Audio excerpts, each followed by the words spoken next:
What's up guys, Chaos Shinobi here. Today's video is if Naruto had a special bloodline from long ago in the past. Chapter 1. Tsunade spent the better part of the week rifling through the filing cabinets in her new office, trying to make sense of the ancient filing system before deciding to simply give everything a once-over and tossing it in a pile with similar things. She had just taken on the mantle of the Godime Hokage about a week prior, and regretted every second of it.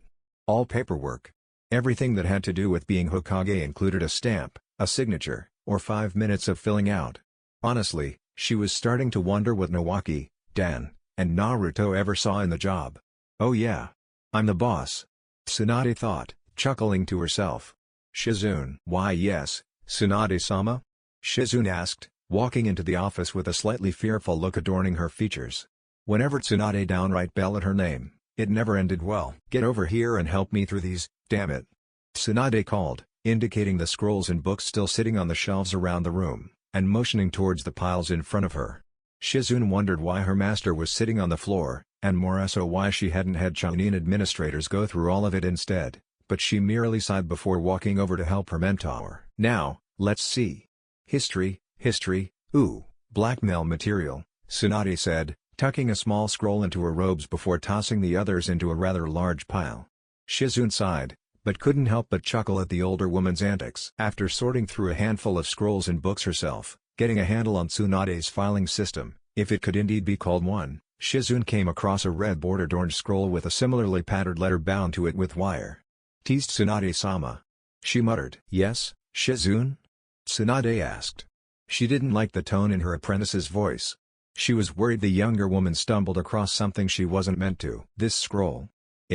It's addressed to you, Shizune said, handing the mid-sized scroll to her teacher. To the Godime. Looking it over once, Tsunade immediately recognized the seals of both the Sundaime and Yondaime Hokage on the letter, and as her apprentice had said, it was addressed to the Godime, in an oddly generalized sense. She quickly sat herself back at her desk and undid the cord binding the letter to the scroll. Tsunade only stared at the letter for an instant before slashing the top of it open with a kunai, obviously forgetting there was a letter opener on the desk. Tsunade swiftly pulled the papers out from the large letter envelope, and unfolded the letters inside. Seeing 2 other papers slip out of the now unfolded letters and onto her desk, Tsunade decided to ignore these for a moment and concentrate on the first letter, which was in her sensei's handwriting. To my successor, you are obviously wondering why you are receiving this. Rest assured that this document was sealed over a decade ago, thus holding no bias or comment directed toward you in any way. This was done on behalf of my former successor, Yondaime Hokage. Enclosed is a letter from him better detailing the situation regarding the scroll these documents were attached it, as well as explaining the documents I sealed inside the envelope along with the letters. All I need say is that if all went according to plan, you are receiving these documents at least 15 years after the hero they regard was born.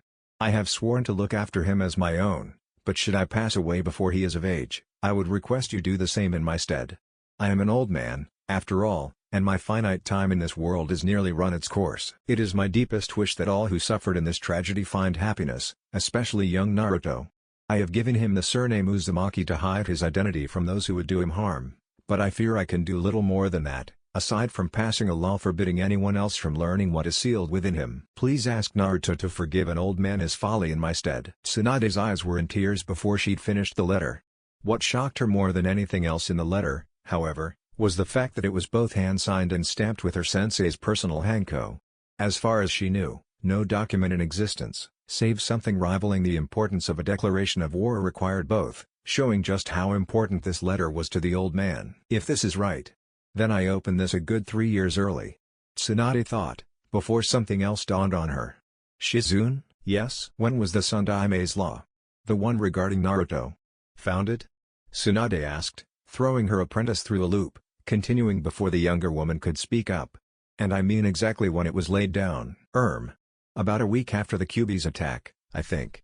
Shizune answered. Then that would mean this was written and sealed less than a week after Naruto was born. At her apprentice's curious look regarding her statement, Tsunade passed the first letter to her as she started on the second, which was obviously written hastily, if not haphazardly. To Sundaime Oyaji and Godime Hokage, first off, old man, I'm sorry to say that I ran out of options and had to stick you with my job again. You're probably cursing my name right now for stranding you with my mountain of paperwork, but I'd also like you to take care of my son, Naruto. I mean, So long as it's not too much trouble. Just watch over him when you can, and keep him safe. Our little hero is destined for great things, but only if the villagers manage to see him for the hero he is. I know that as long as he is you and his mother, he'll turn out just fine. I want you to give him the family scroll when he's old enough for it. In other words, whenever you pick the next Hokage in a decade or two, just shirk it off on them. I'm sure my son will understand. DISCLAIMER, I am sure you're quite confused by now, so I'm going to explain a few things. Naruto, whom you may or may not know as the demon child, is my biological son. Unless some horrendous twist of fate intervenes, my wife should be able to keep our son safe, and teach him enough to survive in this harsh world. Along with this, you should find my son's birth records, and the deed to our estate. If there isn't a copy of our clan scroll along with this, then there should be a copy in my old home. All of your questions should be answered in the scroll. Don't worry about Naruto, give him the scroll, and he'll figure everything out from there. He is my son, after all. Once more, Tsunade saw that the letter in her hand was both signed and stamped by its writer. She sighed before handing the letter off to Shizune and opening up the first of the two documents that had fallen onto her desk. Hey! Kazama Naruto. Who would have figured? Tsunade thought. I only wish his mother had survived to care for him. It would have made all of this a lot less complicated. Tossing the birth certificate onto her desk and taking a single glance at the deed to the Kazama estate, she swiftly turned her attention to the scroll on her desk. It was rather small for a clan scroll, but she assumed it didn't have much of the clan history or jutsu, so that was understandable. Unrolling it, her eyes slowly widened as she read more and more of the apparently ancient document. Call Naruto in here. Tsunade muttered, catching her assistant's attention before simply exploding. Now, as she watched her assistant scurry away, Tsunade couldn't help but think her day was simply shot to hell already, and started looking around for a bottle of sake. Shizune returned about a half hour later dragging an infuriated Naruto along with her. Hey! Why you? What do you think you're doing? I wasn't done with my raw. Naruto, Tsunade said, sternly. Her voice held no quarter, and Naruto silenced instantly, visibly gulping as he waited for whatever punishment was sure to come. For what he had no idea. How would you like to know about your family? Naruto's eyes shot open. What? Seriously? Naruto yelled, and at Tsunade's nod, continued. Of course I want to know. Tsunade glanced at Shizune, who understood instantly, and shut the door. First, the reason there aren't any Uzumaki in Konoha is because there is no Uzumaki clan. Your name is Kazama Naruto, the son of the Yondaime, and apparently... Tsunade stopped for a moment, opening the scroll so that Naruto could see its contents. You've got to be shitting me. Naruto muttered as he looked it over. Nope. The Sannin muttered. I'd suggest you find someone to help you figure out how to deal with this, and seeing as the council will want to talk to you about it, I'll set up a meeting in, say, a week or two? Naruto was dumbfounded. But he knew that didn't matter. Naruto. I'd suggest talking to the Hyuga clan. You're friends with Hinata and Neji, right? Naruto nodded, honestly confused. Well then, I bet they can help you out with this, and I can order Shikamaru to teach you how to talk in front of the council, she said, pointing to a spot on the scroll before smiling maliciously. Okay. I'll talk to Neji and Hinata tomorrow morning. Naruto muttered, rolling up the scroll to take it with him. I'll make sure neither of them have a mission tomorrow, Tsunade said, smiling. As Naruto walked out of the Hokage's office, clan scroll tucked safely under his arm, he started thinking to himself. Man. This is weird. First Sasuke starts acting strange, and now this. Naruto hadn't realized it, but he was already at his apartment. Shinzenbigen. Huh? Sounds kinda cool. He muttered. Naruto was up at dawn, as he usually was, but today was different. Today was special. Today he was going to go to the Hyuga compound and ask his two Hyuga friends for DOJUTSU training. He was standing in front of the main gates to the Hyuga compound at 6 in the morning, when one of the guards took note of him. What business do you have here, boy? He asked. Naruto winced slightly at the tone in the Hyuga man's voice. I'm here to see Neji or Hinata. The man was instantly glaring at him, opening his mouth to berate Naruto before the blonde cut him off. The Hokage told me to see the Hyuga for DOJUTSU training, and they're the only two I know. Why you have a DOJUTSU? The guard yelled. Naruto sighed, not even realizing the effect his next words might have. Okay, then. I guess I'll just have to go talk to Kakashi-sensei or Sasuke about it, then. The Uchiha. The guard scoffed, and grumbled before opening the gate. Follow me. You will meet with Neji-sama. As Naruto stepped through the archway, he jogged up beside the man and asked, Why can't I see Hinata? Because you are different. And it is unsafe for her to be near you. The man said, never looking at the boy. Damn fox. Naruto muttered, catching the guard's attention. Naruto could have sworn he saw fear in the man's pale lavender eyes for an instant. But Tsunade told me she was holding both of their teams back from missions so I could get this training. It's practically an order, I think. The man stopped walking, cursing under his breath. When Naruto noticed he was walking alone, he turned back to find the branch member stock still safe for his twitching eye. Naruto was about to ask if he was alright when the man spoke up. I will take you to the courtyard where Neji-sama should be. And then I will summon Hinata-sama for you, he said through gritted teeth. Okay. Naruto muttered, watching as the now furious Hyuga led him down the hallways. Eventually they came upon a door leading outside, and Naruto watched as the guard slid the door open, revealing a familiar face. Neji. Naruto? Neji muttered, obviously surprised to see the blonde boy. Yup, Naruto yelled, running over to him as the guard retreated back into the hallway. I'm sorry if I came at a bad time, but I kinda need help with something. Neji sighed. I don't know what I could possibly help you with, Naruto. Well, there's Daijutsu, Genjutsu. I think I might be a little better than you with ninjutsu, Naruto said, stroking his chin in thought. I'm sure you could teach me a thing or two about fancy manners and girls, too. Neji paled slightly, and this did not go unnoticed by the blonde. What's wrong? Girlfriend trouble? Neji shook his head vigorously. Naruto could tell the Hyuga boy was quite flustered for some reason, and was intent on finding out if he could help in any way. Naruto's face lit up in a mixture of confusion and realization for an instant before he cleared his throat. Wait. Boyfriend trouble? Naruto muttered. Neji's face turned into a visage of horror and disgust when he heard his friend's implication. No. Neji screeched. Naruto had sometimes wondered if having your voice break during puberty was a rumor, but hearing it happen firsthand convinced him otherwise. I'm in an arranged marriage, Neji continued after he'd taken a moment to calm himself. So, I don't know how I could be of help with girls. I've never been out on a date before, and I doubt I ever will. That makes sense. So, who's the lucky girl? Naruto asked. Well, I am betrothed to my cousin, Hinata? Naruto yelled, causing the older boy to jump slightly. Wait, what? No, Neji yelled. She's my mother's stepsister's daughter. Oh, Naruto said, letting out a sigh. Well, why don't you tell me about her? Well, she reminds me of Hanabi-sama, which is oddly frightening, Neji said. Naruto could barely make out the fact that the older boy was shuddering. She just turned 12 last month. And I was informed of the arrangement then. We are to wed when she has reached the marriageable age of 15. 15? Naruto asked, openly gaping. Isn't that a little young? There are several cases that would permit marriage at a much younger age. But most Hyuga are married around their mid-teens. Neji explained. Well, yeah. Naruto muttered, clearing his throat again. That's really interesting. Naruto, I must ask you, why have you come here today? I need to leave for my team's mission briefing in just under an hour, Neji said, earning a smile from Naruto as the door to the hallway slid open, unnoticed by either of the boys. Oh no, you don't, Naruto yelled merrily. I talked to Oba-chan yesterday, and she said she was canceling missions for you and Hinata so you could help me with my DOJUTSU. Neji's eyes shot open wider than they ever had before. DOJUTSU? And Naruto-kun? Hinata asked from the doorway. Hinata, Naruto shouted cheerfully. Is it true, and Naruto-kun? Why you have a DOJUTSU?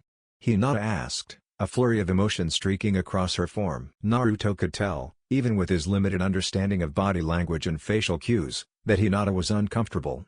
Sure, he saw a hint of excitement and happiness for him, but that was easily dwarfed by curiosity, anxiety, and if he wasn't mistaken, fear.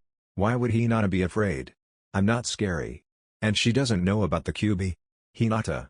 Are you okay? Naruto asked softly, walking up to her, and placing his hands on her shoulders in what he hoped was a comforting gesture. Naruto has a DOJUTSU. Hinata thought after she heard it from him herself.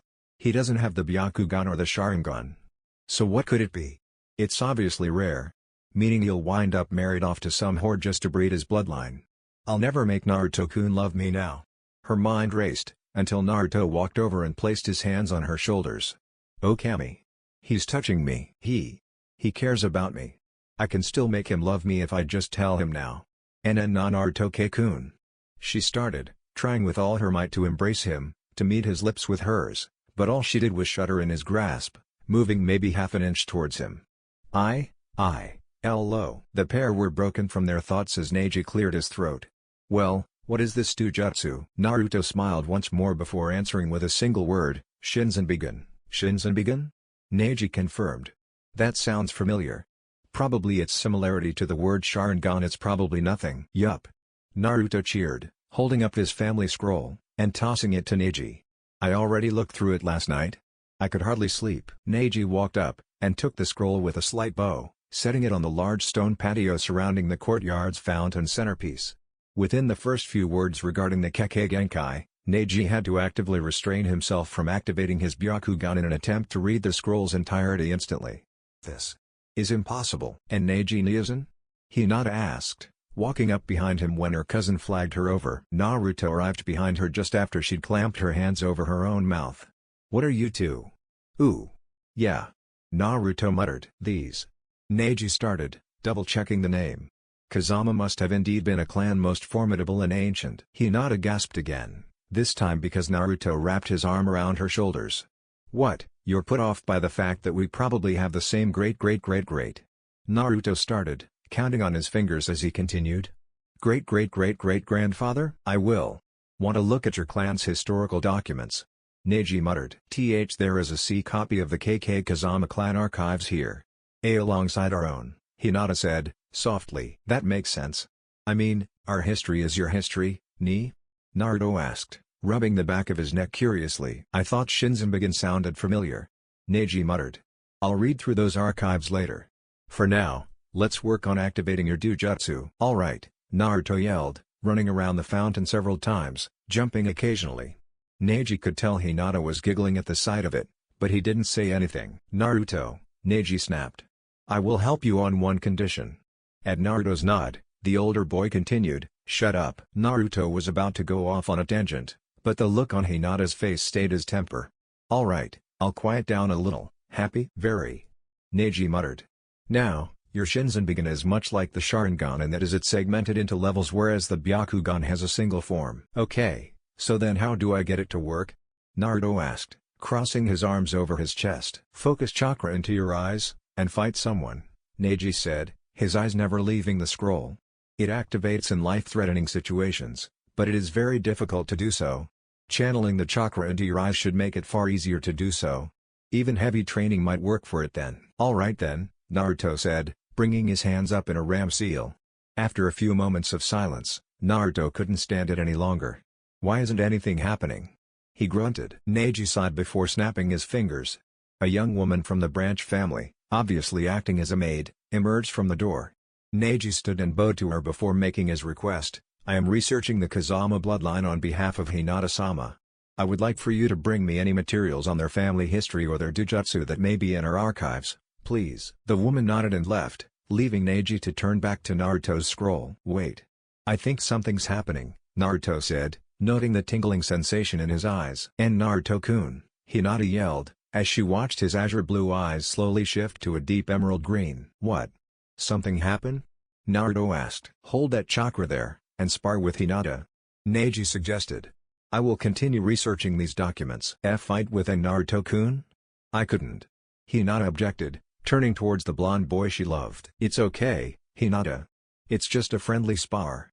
The aforementioned blonde said, dropping into a rough taijutsu stance. I guess. Hinata muttered, taking her own stance. Several hours later, Naruto and Hinata were both breathing heavily.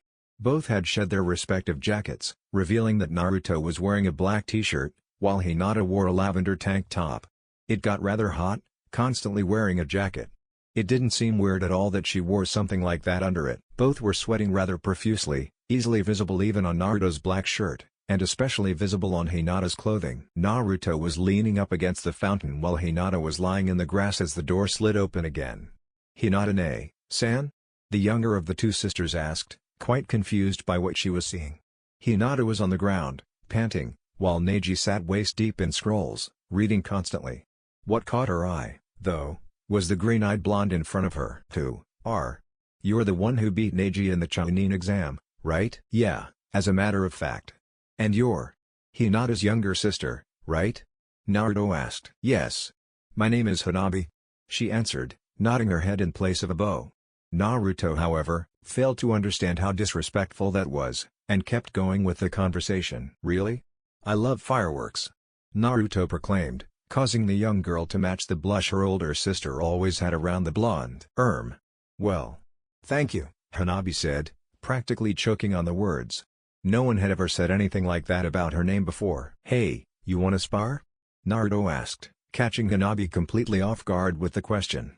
Neji and Hinata are helping me figure out my DOJUTSU, but Hinata seems a little worn out. Sure. The girl muttered, dropping into a basic Juken stance, blankly staring into the boy's beautiful green eyes, so focused in fact, that he managed to catch her with a sweeping kick before she even realized she'd moved. You're the Hyuga prodigy? I'd never be able to catch Hinata or Neji with that. Naruto muttered offhandedly. You'll pay for that, pretty eyes or no. Hanabi proclaimed, causing all eyes to fall on her. Even Neji looked up from his reading. I didn't say anything. I didn't know Hanabi-sama liked green eyes. Neji muttered under his breath as he went back to his research. Today was just one surprise after another. Naruto managed to leave both sisters exhausted from training at a little after noon, and decided to ask Neji about training with his team tomorrow, which he accepted. Hanabi was probably going to be busy with her own training while Hinata had missions to do anyway. Naruto was sitting on his stool at Ichiraku's, lazily slurping away at his noodles, occasionally fingering the cloth strap holding his clan scroll to his back. Around his fifth bowl, a familiar boy sat down next to him. Shikamaru? Naruto asked. I've been looking all over for you, Naruto. You know, this was the first place I looked, but you weren't here. The Nara boy stated lazily. Well, what's up? Hokage-sama asked me to teach you the finer points of a political debate. Something about having you ready for a council meeting. Shikamaru answered. It's just too damn troublesome if you ask me. Okay, well, let's get going, then, Naruto said, tossing a small handful of coins next to his stack of bowls before hopping off the stool. Are you sure? Naruto asked as he and Shikamaru went over the Kazama scroll again. They were sitting out back in the Nara district, with the sun shining down on them, and a clear view of the sky, should either of them decide to do any impromptu clown watching. You want to rebuild your clan, don't you? Shikamaru asked. This is the best way to do it, no matter how troublesome it is. Yeah, I suppose you're right. Naruto muttered, rolling up the scroll and slinging it over his back. I'll see you tomorrow then. Yeah. Shikamaru muttered back. Naruto decided to head back to his apartment and turn in early. Team Guy started training a lot earlier than most people. Naruto made it to the aforementioned training ground exactly where Neji said to. At 5 in the morning, there he saw two green-clad blurs colliding with each other repetitively, while a young girl just older than him watched, thermos and cup filled with what Naruto assumed to be coffee in hand. Hey, Tenten? Naruto asked. Huh? Oh. Naruto. Tenten muttered. Neji said you'd be coming by. I didn't think he'd make you come this early though. Yeah, well. I want to get my DOJUTSU figured out already. Naruto replied, rubbing the back of his neck. This piqued the girl's interest. Oh? I heard something like that from Neji. But he disappeared on me before I could ask him any details. Yeah. It's called the Shinzenbigen. It's supposed to be what the Byakugan evolved from. Naruto answered. Tenten's mouth dropped open. Are you serious? She asked, now rising from her seat on one of the rocks and looking him dead in the eye. Can you get it to work yet? No. That's what this training is for. To try and get it to activate, Naruto stated.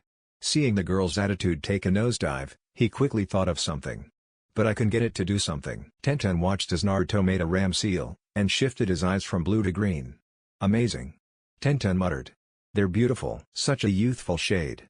They heard erupt from right behind Tenten. Yosh, Lee. Naruto-kun burns brightly with the flames of youth, Guy yelled from the side of his doppelganger. Naruto started, putting his hands up in a placating gesture. No need to excite yourselves over little ol' me. Guy-sensei. I suggest Naruto-san and Lee-san spar, Neji said, walking up from behind a nearby tree. Yosh. The green-clad man yelled as one. Aw damn. Naruto muttered as a foot collided with his face, sending him sprawling 20 feet back. Lee.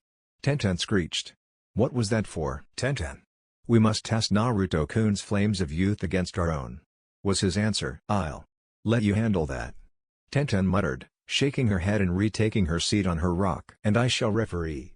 Guy proclaimed. Neji backed himself up until he was leaning against the rock Tenten was sitting on. You know, I wouldn't be surprised if you were interested in Naruto-san, he said. The young weapons mistress nearly fell off her rock, her face flushed deep crimson in embarrassment and rage, mostly rage. What the hell are you talking about? She roared. His Kekkei Genkai. Neji answered. Do you want to know what the Kazama were known for above everything else? What?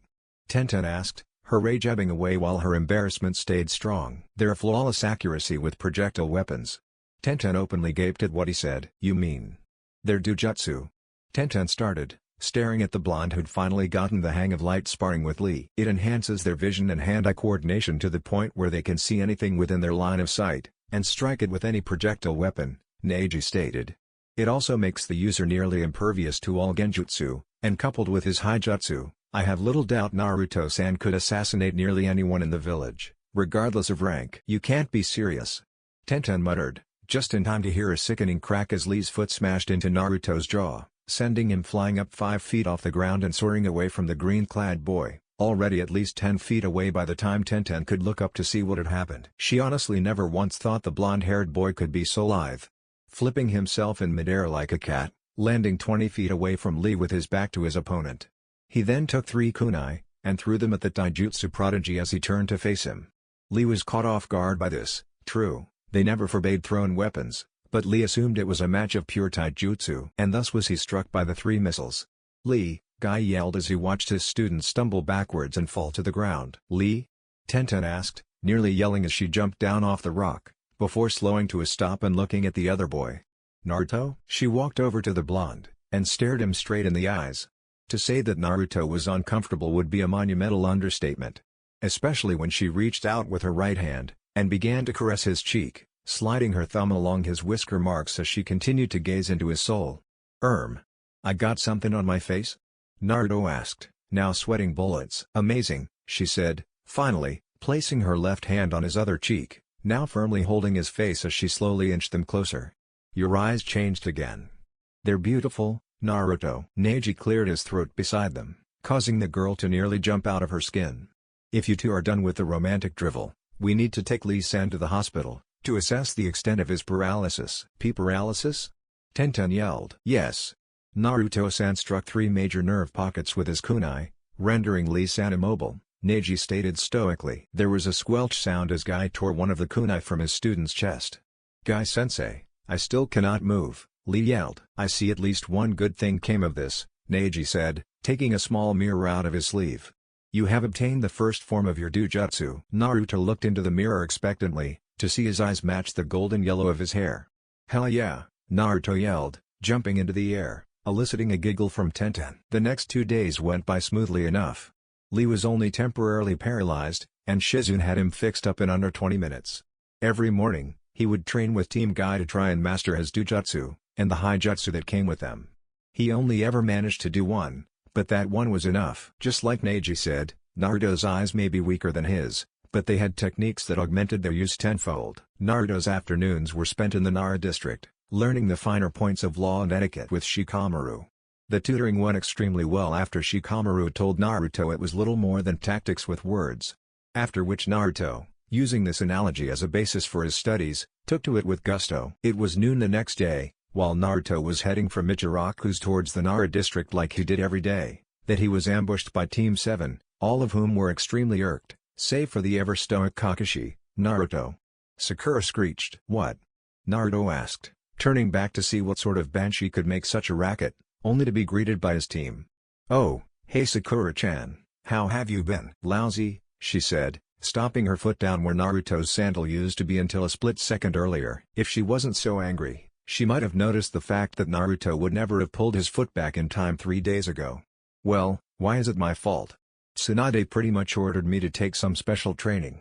I mean, she ordered other people to give me the training, after all, Naruto said, trying to placate the rampaging girl. You see? I told you he had authorization from Hokage-sama. Kakashi lazily rebuked. I'll admit, I don't even know what this training is, but it must be important. Naruto shrugged. I'm just training my DOJUTSU. Everything froze in that moment. Sakura gaped in a mix of horror and confusion, Sasuke tensed as his rage towards the blonde was fueled by envy, and Kakashi stood there like an idiot. His visible eye twitched, and the grip he held over his precious book loosened as he lost focus on reality. Naruto was simply standing there, waiting for a reply, giving the Jounin ample time to think things through. It can't be the Byakugan, or the Sharingan. I've never heard of a blue-eyed DOJUTSU other than. He can't be a Kazama, can he? It makes sense.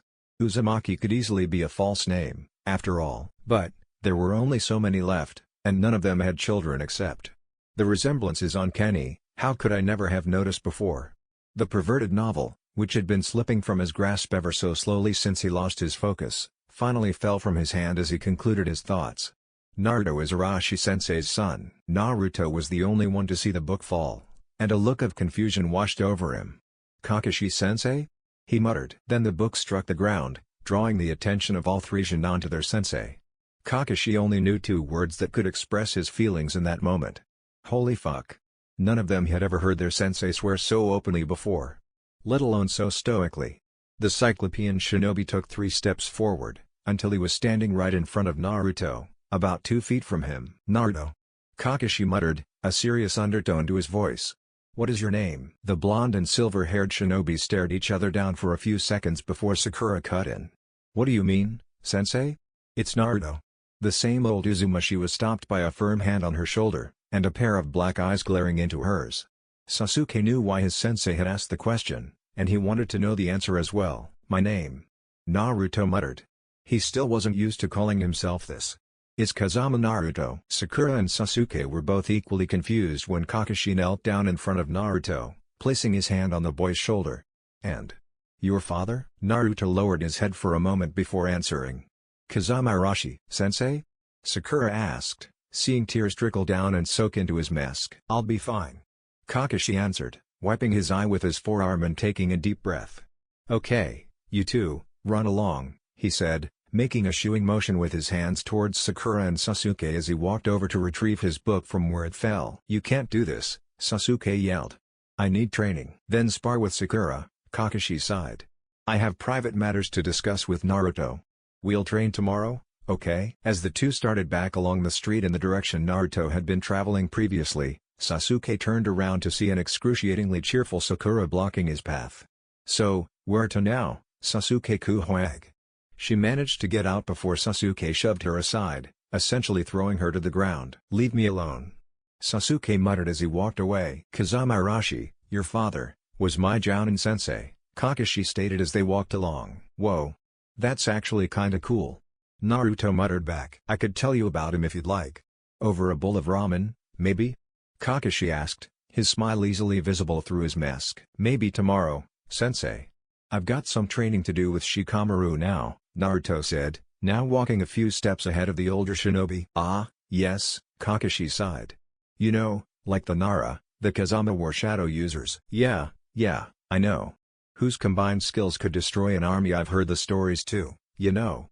Naruto cut in. Ah, yes, you've gotten a hold of your clan's historical scrolls, right?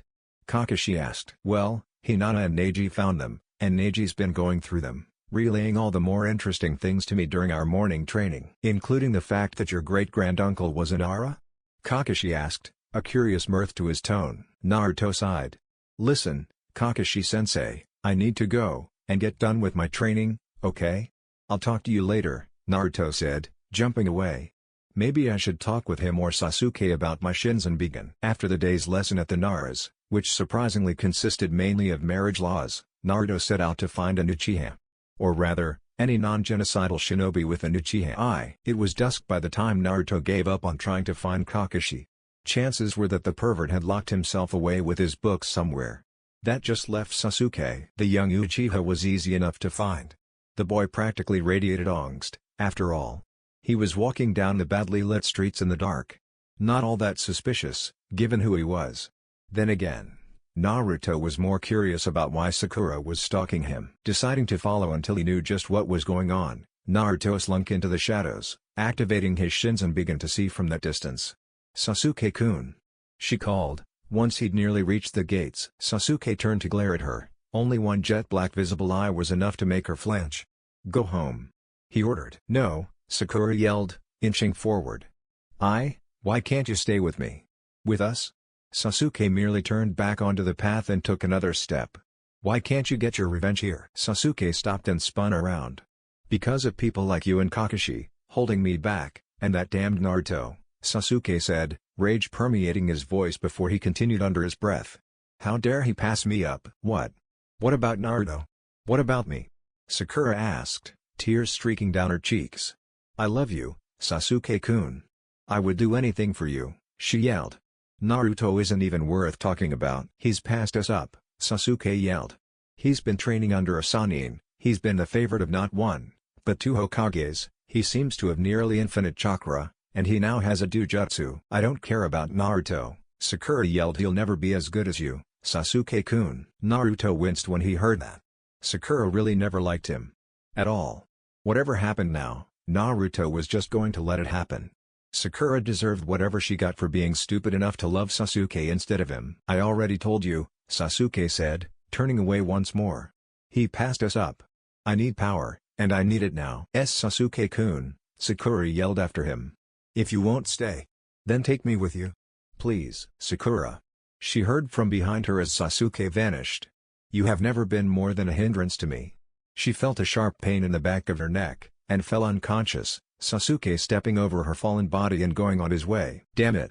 Naruto muttered, jumping down after Sasuke left, forming a cage bunshine, which picked Sakura up off the street. Take her to the hospital. Then find Shizune and tell her about what happened here. The real Naruto said, and they dashed off in opposite directions. Sasuke is still faster than me, but he doesn't know he's being followed.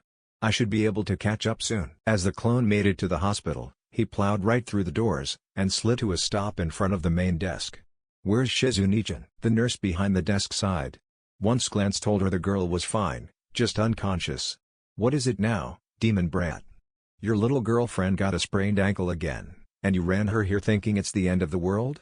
She chuckled maliciously. No, now listen the fuck up. The clone roared, driving everyone in the room to a frightened stupor. I'm just a cage bunshine. I need to report a missing nin that the real me went after before I pop. The woman nearly chuckled. Before I pop was an interesting way to word how a cage bunshine is destroyed, but nonetheless, she could hear the severity in his words. She's right down that hall. The woman muttered, pointing off to her side. The clone didn't even bother to thank the woman before he dashed off down the hall. When he caught a glimpse of the woman he was looking for, he yelled, Shizune-chan. Sasuke went rogue and attacked Sakura. Naruto just caught up to Sasuke, who stood next to four people who were obviously auto ninja, a cute red-haired girl, a freak with 6 arms, another freak with 2 heads, and a fat kid about twice the girth of Kuji. Naruto knew he couldn't take them head-on, but he couldn't sneak around and catch them off guard either. It was now that Naruto thanked Neji repeatedly for insisting he learn at least one of his clan's hiijutsu before he continued training his new eyes. Sasuke team, Naruto yelled, from just behind them. Dobe. Even you can't possibly be this stupid. Sasuke muttered as he turned around to find yellow eyes glaring into his. DCH. So this is your DOJUTSU? Pathetic. Naruto began flashing through hand seals before Sasuke could activate his Sharingan. Only an Uchiha would be so arrogant as to forget that my eyes are the perfect weapons against yours. Sasuke's now red eyes narrowed. What do you mean? He muttered, only to be met with a smirk and a battle cry. Kurakiri no Jutsu. What? Sasuke roared, snapping his head from side to side, looking for his new comrades or his enemy. Why can't I see anything? Because the Sharingan specializes in catching motion. Sasuke heard from his left. Take away all light by which to see that motion, and your Sharingan is worthless. He heard from behind him, after having turned to face the voice from before. Sasuke smirked. But motion isn't all my Sharingan can see. You are referring to the Sharingan's ability to see chakra, yes? Naruto asked, from nowhere in particular. Sasuke was getting pissed. What the fuck do you think this is made out of? I'll have you know I haven't had beans in a few months. Sasuke took out a pair of kunai, preparing to charge the next time he could tell where Naruto was via his voice. You can't possibly match my clan's eyes. Listen, genius, the Hyuga clan can barely see and hear, with all the chakra. If their ability to see through chakra dwarfs your own, how the hell do you expect to see through it yourself? Naruto could see that the 4 Autonin were playing it safe. They couldn't tell where he was either, and since Naruto seemed to only be after Sasuke, they just stood there, as if waiting for orders. I don't care, Dobe. I'll kill you. Will you now? Naruto asked, so close behind him that Sasuke could feel the blonde's breath ruffle his hair slightly. Swinging his kunai around behind him, Sasuke spun around to face his opponent, and felt a sharp pain in the back of his neck. "Nighty-night, Sasuke team," Naruto muttered, picking the boy up after having knocked him out with the same method used on Sakura. When Naruto was about a half-mile away, he let the flow of chakra to the mist cease. He was at his limit for distance anyway. As the Auto-nin glanced around, the red-haired girl was the first to speak up. "Fuck." Another few minutes later, and Naruto kicked open the door to Tsunade's office. "One Uchiha Nuke Nin," Naruto said, his voice an interesting mix of pride and sorrow, with just a hint of pure unbridled rage, before sliding Sasuke off his back and throwing him forward with enough force to crack the front of Tsunade's desk with his back.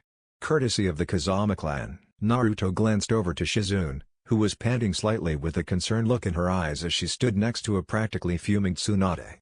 "Shizune. Call Kakashi," Tsunade said, her fingers laced in front of her mouth, not bothering to break the glare she was sending at Naruto. Everything he knew about Tsunade, including his gut instinct, told him her rage wasn't focused on him, but it still unnerved him to be stared at like that.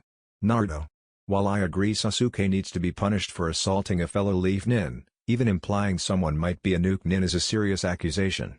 Do you have any proof?" Naruto wanted to simply stand there and scream at the woman, but if there was one thing Shikamaru had drilled into his brain, it was that yelling won't solve anything nearly as well as Naruto seemed to think it did. So, instead of blowing up at her, Naruto took 3 deep breaths, one of the many calming techniques Shikamaru had taught him, and thought it over rationally. Who knew one lazy smartass could turn a blockhead like Naruto into a politician? Sasuke not only attacked Sakura, he also left the village with the intent of traveling to another hidden village. I know this not only because of the conversation I overheard between him and Sakura before he incapacitated her, but also because he was with 4 sound ninja when I caught up to him. Tsunade nearly gasped. "Orochimaru?" "Yes, Hokage-sama," Naruto said with a slight bow, keeping as formal as he could for the sake of appearances. Before she could ask any questions, Naruto started again. "I had intended to apprehend the Auto-nin as well, but I soon realized I myself could not do so without killing more than one of them, possibly Sasuke, as well as the fact that I doubted I could keep one of them from escaping before I finished off their companions." Tsunade was amazed by what she heard. Not only by what Naruto was saying, but how he was saying it. "And you have a reason for not even attempting to take these 4 was it? Into custody?" "Why?" Naruto smirked. "Like I said, there was no way I myself could bring them all back to Konoha. They appeared to be stronger than the average Auto-nin. High Chunin or Jounin level, at least. So Cage Bunshin, even while their eyesight was hindered by my Kuraikiri, would have had little positive effect." Naruto's smile widened. Tsunade was starting to wonder what kind of political monster she'd created by sending Naruto to Shikamaru. "However, we know 2 things for certain. Sasuke is very important to Orochimaru, and he has a limited number of quality shinobi." "How do you know that?" Tsunade asked, wondering who told Naruto about their tactical advantage over Auto. "Give anyone enough liquor, and the right mix of certain compounds, and they'll tell you anything you want," Naruto chuckled. Tsunade's eyes widened slightly. "You drugged Jiraiya?" "Who said it was Jiraiya?" Naruto asked. Tsunade was more worried about the fact that he wasn't denying using certain substances on his fellow Leaf Nin. "Anyway, where was I?" "Ah, right. With the current information, it can be deduced that Orochimaru will send at least 1 or more of those 4 to fetch dearest Uchiha team from his prison cell," he said wistfully. "And you would give up the descriptions of these 4? Tsunade asked, taking out a notepad and a pencil from her desk drawer. "Not everything the Hokage writes is formal, after all." "Gladly," Naruto said, smiling as Tsunade noticed the evil glint in his eye. That boy was getting too damn good at this. Later on, Auto outpost near Konoha. "What do you mean you lost the Uchiha?" Kabuto asked, putting as much venom into his words as he could, since Orochimaru wasn't there to scold them. "A blonde leaf brat came and took him. We were at a tactical disadvantage," the many-armed boy, Kitamura, stated. "What kind of tactical disadvantage?" Kabuto asked. "The fucker did something so we couldn't fucking see." Tuya, the redhead, growled. "He used something. A jutsu called the Kurakiri?" The other odd boy, Sakon, muttered. "Fucking idiot fag. He called it the Kuraikiri." Tuya added spitefully. Jirabu, the large boy and only one yet to speak, finally added his thoughts. "What do we do now?" Kabuto chuckled. "Naruto-kun is an interesting one, isn't he?" Confused looks derived from his mutterings made Kabuto decide to explain. "The boy, did he have blonde hair, whisker marks, blue eyes and wear a horrendous orange jumpsuit?" Kabuto asked, getting mixed reactions from the four, until Tuyu spoke again, except for the fact that the fucker had yellow eyes. That's him. Yellow? Kabuto asked, and all four nodded. I see. Possibly a DOJUTSU of some sort. It was. He said so himself. Kitamaru added. Kabuto smiled. Then we have a new mission. Infiltrate Konoha, find Sasuke, and take him back to Orochimaru-sama. Kabuto began rummaging through one of the back rooms, returning with 2 large boxes. Also, if you find that boy, Uzumaki Naruto, you are to do what you can to abduct him as well. One problem, fag. How the fuck do we get in? Tuyu spat. Kabuto opened the boxes to reveal they were filled with clothing. Disguises, my dear. I have a beautiful dress that would suit you perfectly, Tuya-chan. Tuyu's fist instantly appeared in Kabuto's face. No way in fucking hell am I wearing a fucking dress, she roared. Kabuto pushed his miraculously undamaged glasses up the bridge of his nose as he chuckled. Fair enough, Tuya-chan. Sakura stirred in her hospital bed, a slight headache nagging at her while she woke. It took her a moment to realize where she was, another to remember what had transpired the previous night, and one more to realize she wasn't alone. Naruto? The blonde glanced over at her from his seat next to the window. He'd been staring out of it until she spoke. Ah, Sakura. I see you're awake, finally. Yeah. She muttered. So, care to explain what happened last night? Naruto asked, at which she shook her head. Well, I could always ask Sasuke, but I figure I gave him a worse headache than he gave you. Sasuke-kun is still here? Sakura asked hopefully. Yup, Naruto said, mocking enthusiasm. He was about a mile outside Konoha's gates, talking to a bunch of Otonin, but after I knocked him out, he was ecstatic about coming home to you. Sakura could hear the spite in his voice through his cheerful sarcasm. What did? How do you know? I was there, Sakura, Naruto said. For the first time, she noticed he was leaving the chan off of her name. Since before you confronted him, then I made a cage bunshine to take you back to the hospital and tell people what happened while I beat down your would-be bastard of a boy toy. There's no way that Sakura started that I could beat the mighty Uchiha? Naruto asked. After waiting a moment for her to answer, he spoke again. I can't believe you still love him. Naruto muttered. I can't believe you still think he's better than me. Better for you than me. But Sasuke-kun is an Uchiha, Naruto spat, saying the word as if it were taboo. A vile despicable thing neither my clan nor the Hyuga should have ever allowed to exist. Sakura flinched at his words. You can't mean that. The only Uchiha left are missing Nin, Sakura, Naruto said solemnly. No, Sasuke-kun left the village intent on leaving the country in the company of enemy shinobi after attacking one of our own, Naruto said. He is currently serving out his sentence of life imprisonment with possibility of parole after his chakra coils are sealed in 1 week's time. Sakura felt tears stream down her cheeks. How could? The only thing they plan to keep themselves from sealing off is his blood, so he can pass his eyes on to his children. Then again, they'll probably just artificially inseminate donor women. Naruto added, striking a thinking pose. How can you say such things? Sakura yelled. Naruto moved toward her, leaning forward, and whispering, because I want you to hurt. Before leaning back in his chair again. Just like I do. After hearing that no matter what I do, you'll always see him as better than me. Even though I loved you longer than you loved him, even though he's never even said a single kind word to you, even though he's a criminal. Even Naruto was tearing up by then, and Sakura's tears showed no signs of ever stopping. I am far more powerful than Sasuke team, the bearer of one of, if not the oldest known Kake Genkai in existence, the very martyr for this village's hatred and sorrow, the boy who's saved your life more times than I can remember, the student of the Sannin Jiraiya and the son of his student, Kazama Arashi, the Ondaime Hokage. Naruto said, slowly turning away from her as he spoke, trying to keep her from seeing his own rivers of tears, and doing his best not to choke on his own words. I was an idiot for ever falling in love with you. At this rate, you will live a cold and lonely life, Haruno-san. Even if you don't deserve such a dismal fate. After he was finished, Naruto opened the door, walked out into the hallway, and shut it behind him, leaving the girl to cry her heart out. Did you really have to say all that? Tsunade asked from where she was leaning beside the door. Yes, was Naruto's answer. Does it make you feel good to see her cry like that? She asked, spite dripping from her words like a poison. Naruto sighed as he wiped away his tears. No, he didn't feel good about it. He hated himself for saying it, and was sad to see her cry. But there was something else Naruto could barely put a word to, something in his soul that cracked and splintered away, leaving behind a lighter, clearer focus on his life. No, I feel Free, he said as he started his trek home. The next day, Naruto started out like he usually did. He woke up at 4, made breakfast, which surprisingly consisted of something other than instant ramen, after hearing Guy rant about how eating ramen every meal could actually hinder one's training, took a quick shower, checked his plans, and headed out. Training went as it usually did, save for the fact that he had to retell the entire tale of how he bested the great Uchiha while having to listen to Guy and Lee's respective rants. After he finished telling them what happened, he was unnerved by the way Tenten was eyeing him. It was something like admiration? Naruto couldn't figure it out. After training, and talking to Tenten for about a half an hour afterward, Naruto made his way to Ichiraku's. Shikamaru was never strict about when Naruto showed up. Hell, he could skip altogether and the Naruboy would take it in stride, not that Naruto would ever pass up training of any sort. Or at least, he thought as much. Hoi! Old man.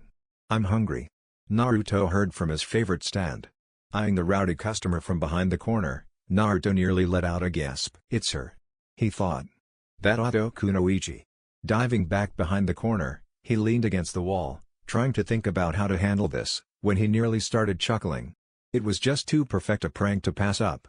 Hey, Ayame, hey old man, Naruto said as he took the stool right next to hers. It wasn't long before she noticed him out of the corner of her eye. It's you, she yelled, nearly stumbling back off her stoolie. Naruto looked up at her with a bluntly confused expression. Do I know you? He asked, laughing his ass off in his head.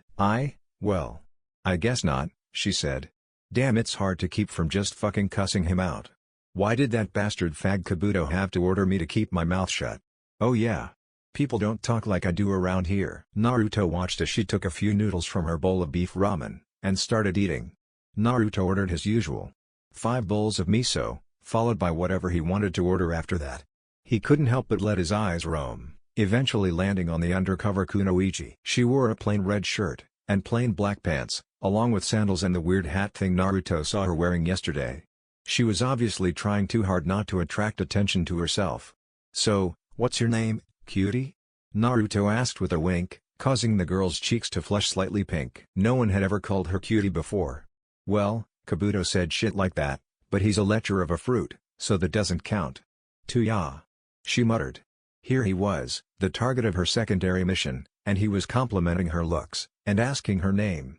All the same, best to make sure she had the right guy. And you? My name. Kazama Naruto. He answered. Kazama? Tuya asked in confusion. The boy she was looking for was supposed to be Uzumaki Naruto. Then again, this kid looked exactly like Kabuto described, right down to his azure eyes. Oh well, this was him. She was sure of it. So, where are you from? Naruto asked, causing her to stiffen slightly. You gonna be in town long? She thought for a moment, trying to figure out a backstory the brat would believe. I'm from Suna, she said, coming up with it as she went. My father is here on business, and I've got my run of the town until he's finished. Suna, you say? That's great, Naruto said. You wouldn't happen to know Gaara, would you? Who? The redhead muttered. You don't know him? Huh. He's as famous in Suna as I am here. Naruto muttered, easily poking holes in her story.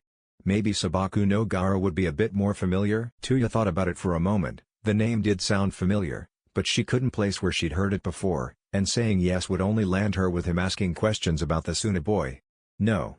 I think I've heard of him, but I can't really say. Naruto's smile faded slightly, and Tuya could see the diabolical glint in his eyes. This boy knew who she was. He remembered her, and there was nothing she could do about that. And then he smiled. Hey, well, I guess not everyone knows who the Kazekage's kids are. Tuya froze. He was talking about that Gaara. Everyone in Suna knew who about him. Gaara's the youngest, and he's a redhead, like you, too. Naruto's smile widened slightly before he continued. He's also a genocidal insomniac, not to mention one of my best friends. Hey, I can introduce you if I go with you when you head home. And no, that's fine. Tuya muttered, clenching her fists and teeth so tightly her knuckles turned wide and Naruto could practically hear her teeth grinding together. Oh, well, okay, Naruto sighed, digging into his ramen. Literally. How he stayed thin, Tuya had no idea. The worst part was, she couldn't look away. She just chalked it up to morbid curiosity. Say, Tuya muttered, trying to think of ways she could get this boy alone and knock him out. Or maybe she could seduce him, and he'd follow her to Otto willingly? Do you think you could show me around the village? It's my first time here, after all. She did her best to sound weak and timid. She nearly clawed out her own throat, she was so good at it. It was a little pathetic. Naruto raised an eyebrow curiously. Again, he found something too good to pass up. You mean like a date? And then everything came crashing down. Aww. Dad, get over here. Naruto has a new girlfriend. The girl behind the stand, who Naruto called Ayame, yelled, squealing occasionally. Oh, he does, eh? Tucci asked as he came out from the back. I'd like to meet this girl. Tuya flushed a deeper pink then. I never said anything about a date. So then, you don't like me? Naruto asked, looking downtrodden. Now look what you did, Ayame yelled. Naruto, are you okay? Tucci asked, walking up close to the boy from behind the counter. I didn't do anything, Tuya yelled back. Yes, you did. You made Naruto-kun cry. He's not crying, Tuya yelled, before hearing sniffling sounds from the young blonde. You see. Ayame screamed. I never agreed to a fucking date with a fucking brat, you damned bitchy whore. Tuya continued to unleash a stream of cursing and obscenities for the next 3 minutes straight, ending with her sitting back down on her stool in a huff, breathing heavily. Aw fuck. Tuya thought. Now they're going to ask questions. Surprisingly, Naruto was the first to break from his stupor. Huh? Tourette's? Naruto asked, tilting his head to the side slightly.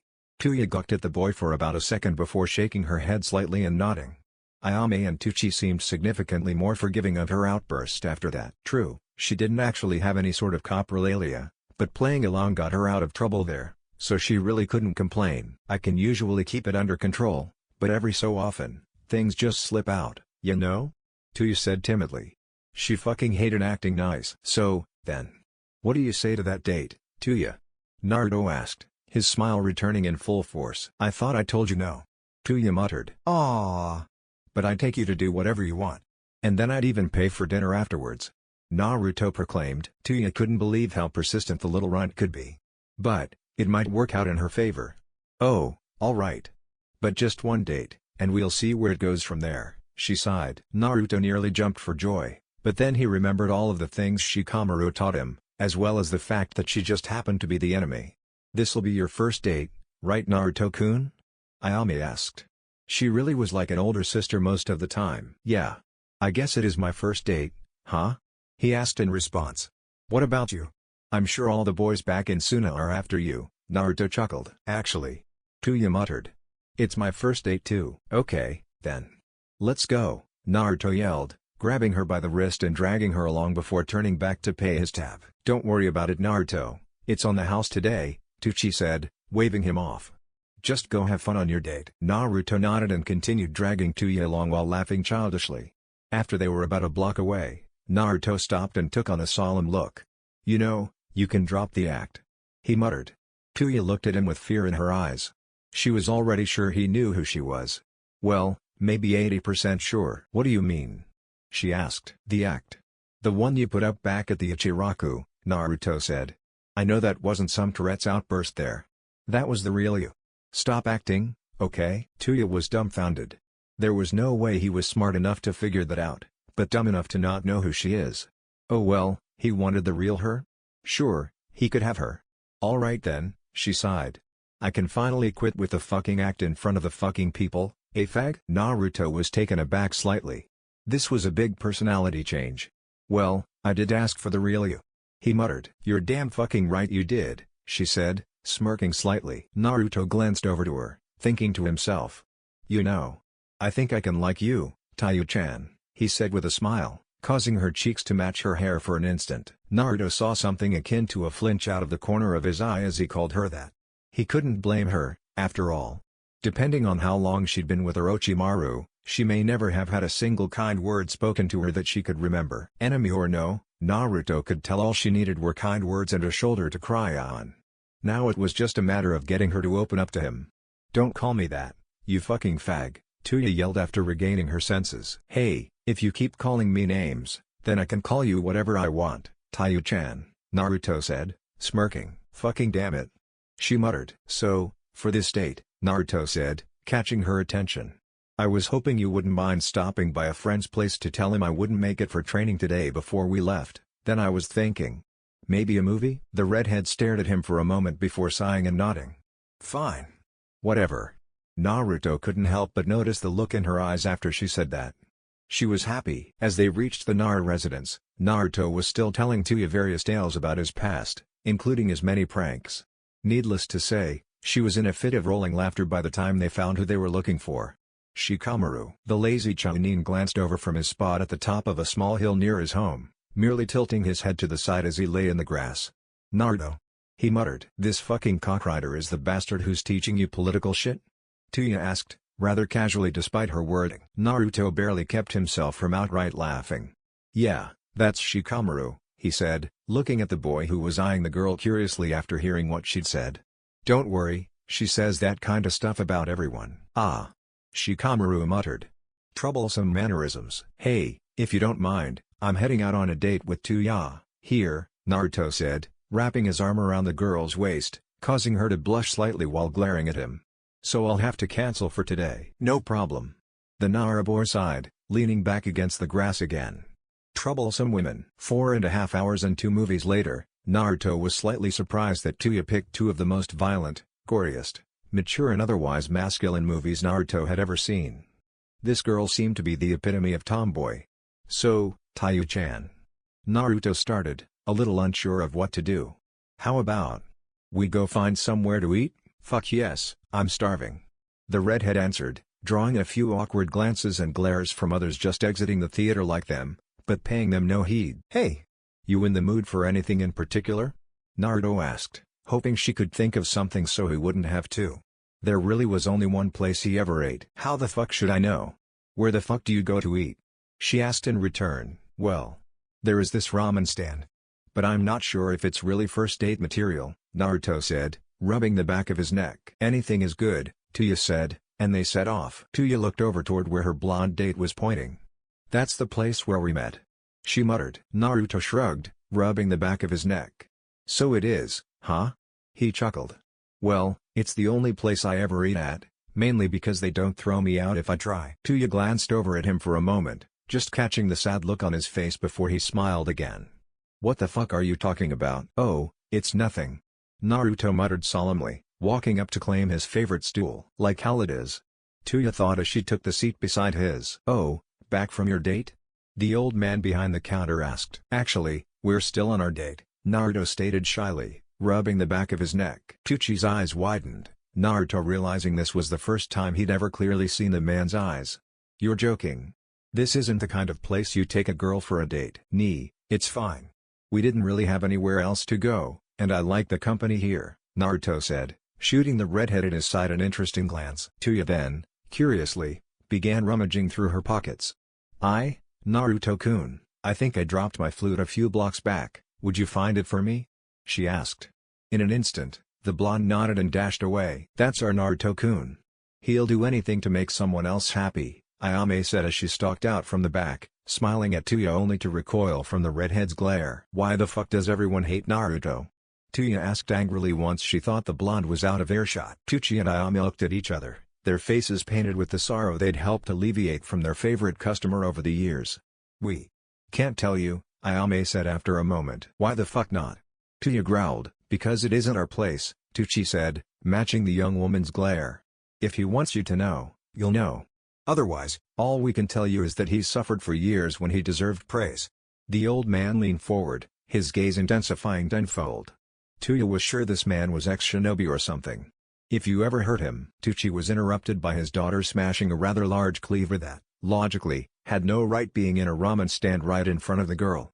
Tuya was honestly surprised how protective these people were. Yeah, I get it. Play nice. Tuya muttered, looking off toward where her date had run, letting out a deep sigh. These people are crazier than I am. After another moment, Naruto returned, panting heavily. I'm sorry. Tayu-chan.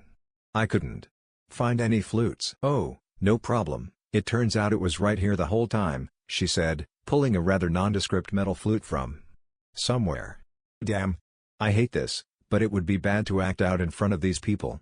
They'd blow my cover, she thought, sparing a glance at Tuchi and his daughter. Oh, that's good, Naruto said, after catching his breath.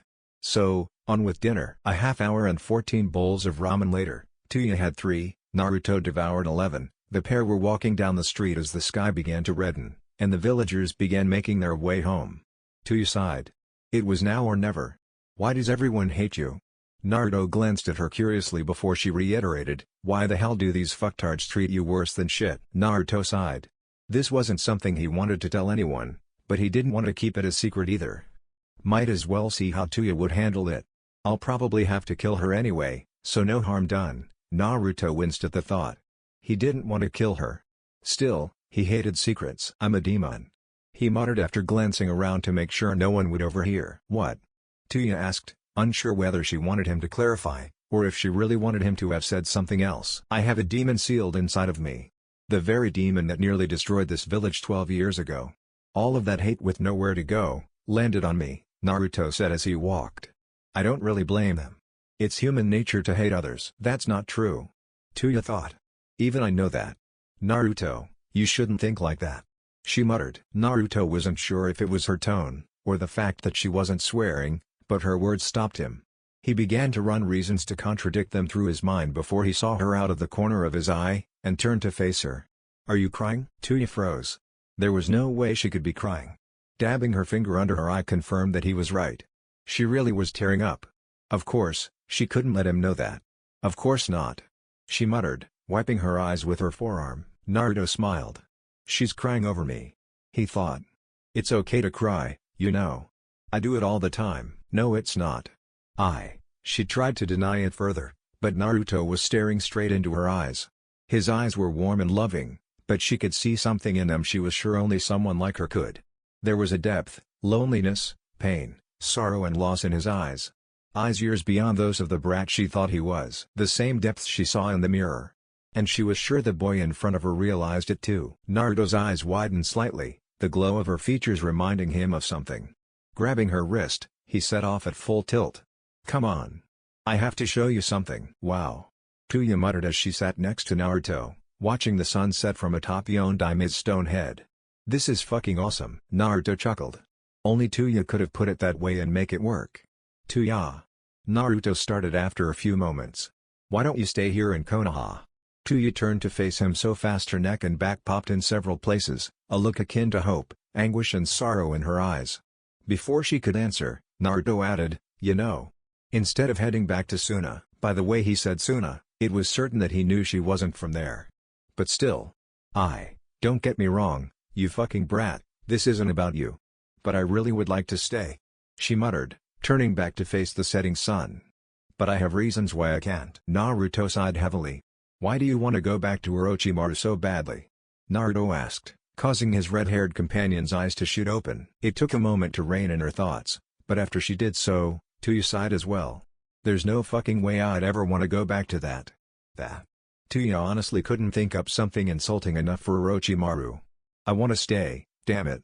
But they'd fucking off me the first chance they got. Naruto smirked. She really does want to stay, doesn't she? Tuya. What if I told you we could protect you? Tuya chuckled morbidly, causing Naruto to rethink his words. What's worse?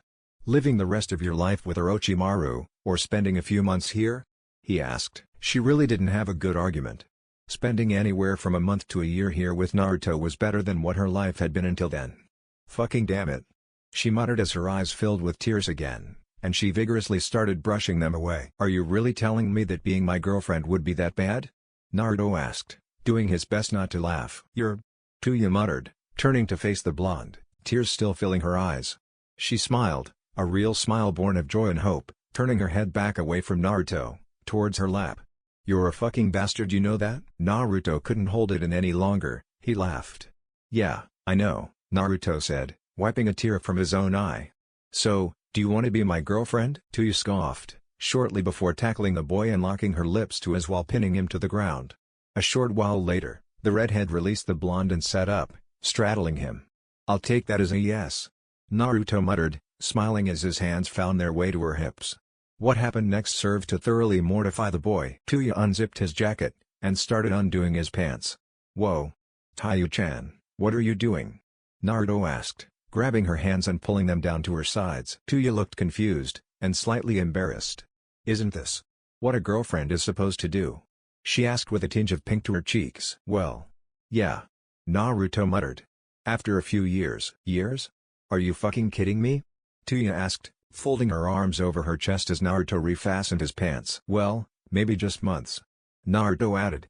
I really have no idea how this stuff works. The redhead leaned forward, laying atop her new boyfriend as she sighed. Being a girlfriend is too fucking confusing. Naruto blushed as he realized that her chest was pressing firmly against his. Taiyu-chan? He asked. What the hell is it now, damn, she said as she leaned up, before her cheeks erupted into a crimson flurry, Naruto matching it easily. Tuya slid off of Naruto's lap, sitting beside him as he adjusted something in his pants. Sorry about that. You'd fucking better be. Tuya muttered, her face still slightly red. Naruto sat there, next to his red-haired girlfriend, trying as hard as he could to think of something to break the awkward silence. It's beautiful, isn't it? He asked, wrapping his arm around her shoulder. Hey! Fuck yeah! She answered, leaning into his shoulder. After another minute of comfortable silence, she sighed, her eyes falling to her lap. You know, as soon as someone finds out who I am, Naruto groaned. You know, there's a way around that. Tuya's eyes shot open, and she turned toward him, her nose no more than an inch from his. What? Fuck man, out with it damn it. Naruto smirked, leaning forward to whisper into her ear. Her eyes shot open, gaping at the boy as he pulled away from her and stared into her eyes. Naruto simply sat there and smiled, waiting to see what her reaction would be, knowing he'd have to explain it. Holy fuck. He's serious. Tuya thought as she struggled to close her mouth. But it works. Right? Fucking hell. You're going to have to run that by me again. She muttered. With a shitload more detail. The blonde merely smirked. Why the hell am I wearing this? Kitamura asked, standing alongside his teammates, garbed in a baggy brown trench coat reminiscent of the Aburame clan. He reached up to adjust the bandana around his head with the two arms he had in each sleeve. This thing itches. Worse than your Hitai? Jiraibu asked, he himself clad in a red-orange yukata. Yes, worse than that. This thing must have bugs or something. Kitamura groaned. Who knows how long these clothes have been out there? He added, loath to call them anything resembling proper garments. I don't see what you shitbags are bitching about, Tuya said as she examined herself once more. I kinda like the fags fucking piss rags. I don't see what's so bad about them either, Kitamura. Sakan muttered from beneath his bamboo hat, adjusting the phobos/backpack. No idea what those are called. I've tried looking them up, but I just can't find them. That hit his brother's head on the back of his neck. He was also dressed in simple, dark blue robes, and curiously wore a chain of beads around his right arm. Only a fag like you would like wearing a fucking dress, Tuya spat. Sakan sighed.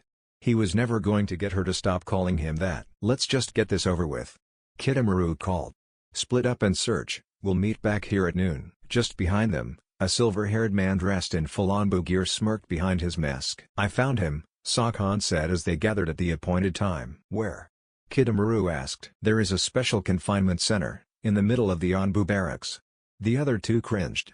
He is being held there, under the guard of several Anbu, as well as a few of these wide-eyed Hyuga freaks Kabuto warned us about. It makes sense why we couldn't just use Henge then, Kitamura sighed. Let's go get him then.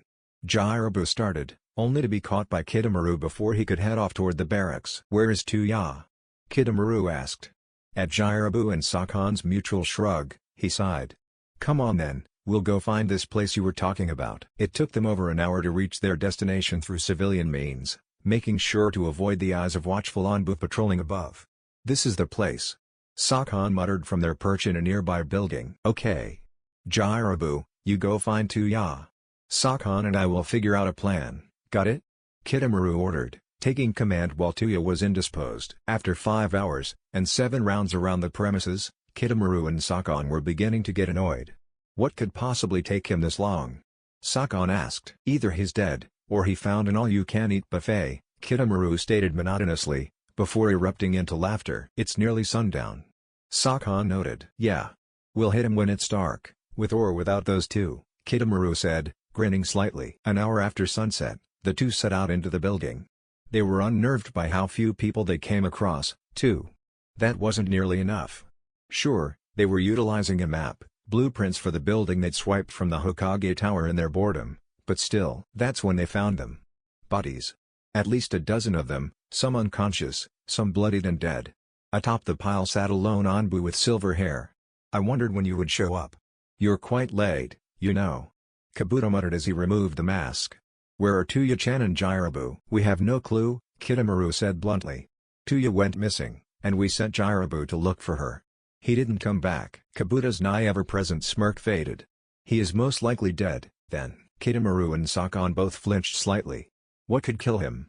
I don't like this. Let's just get out of here." Kitamura muttered. "Very well," Kabuto sighed, opening the door he'd piled the bodies against. "Who are you two?" Sasuke yelled as he caught sight of Kitamura and Sakon. "Come on, then. Let's get you out of here, and back to Orochimaru-sama," Kabuto said softly, cutting the chakra-draining bindings and seals from him swiftly, yet meticulously. "Why should I?" Sasuke yelled again. "Because I'll kill you if you don't." Kabuto replied venomously, a sickening grin adorning his features as he pushed his glasses up the bridge of his nose. Sasuke scoffed as he let himself be freed. "You sure they won't come after me again?" Sasuke asked, silently wishing he could once more battle Naruto, and shove a fully charged Chidori through the blonde's face. "Oh, they will," Kabuto sighed. "Which is why I'll stay behind to clean up the mess we made." The remaining two of the Sound Four eyed their superior suspiciously. Kabuto was not that generous. "Are you sure?"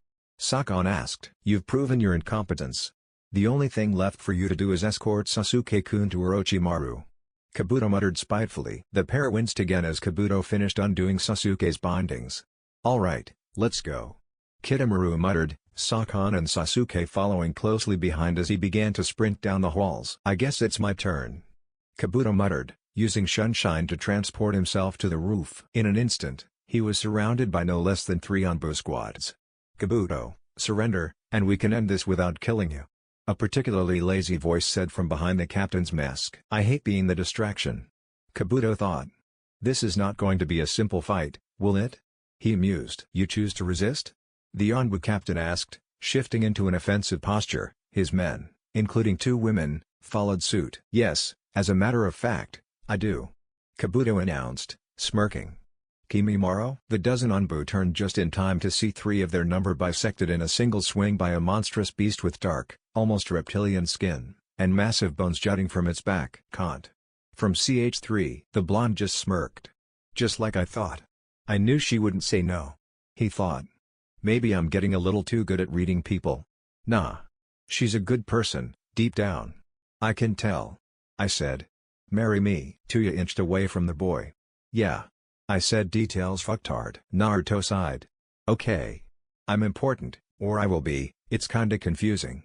Anyway, so long as you're my fiancé, the council can't throw you out of town or have you executed without the threat of me leaving the village or just plain massacring them all," Naruto said, adding a morbid chuckle at the end. "Well, we could call the whole thing off after a few weeks, however long it takes Tsunade-ba-chan to register you as a Konohanin. Then the council wouldn't be able to touch you legally." Tuya muttered. "Just a technicality, my dear," Naruto chuckled, wrapping his arm around her waist. "Now then. Will you marry me?" Tuya thought about it for a moment, before burying her face in his chest and mumbling a single, muffled word. "Tuya." Both Naruto and Tuya jumped up at the voice, watching as Jiraibu walked out from the brush behind them.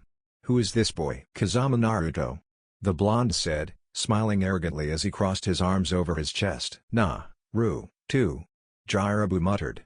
The secondary objective. He glanced over at Tuya. She was seducing him. "Good work.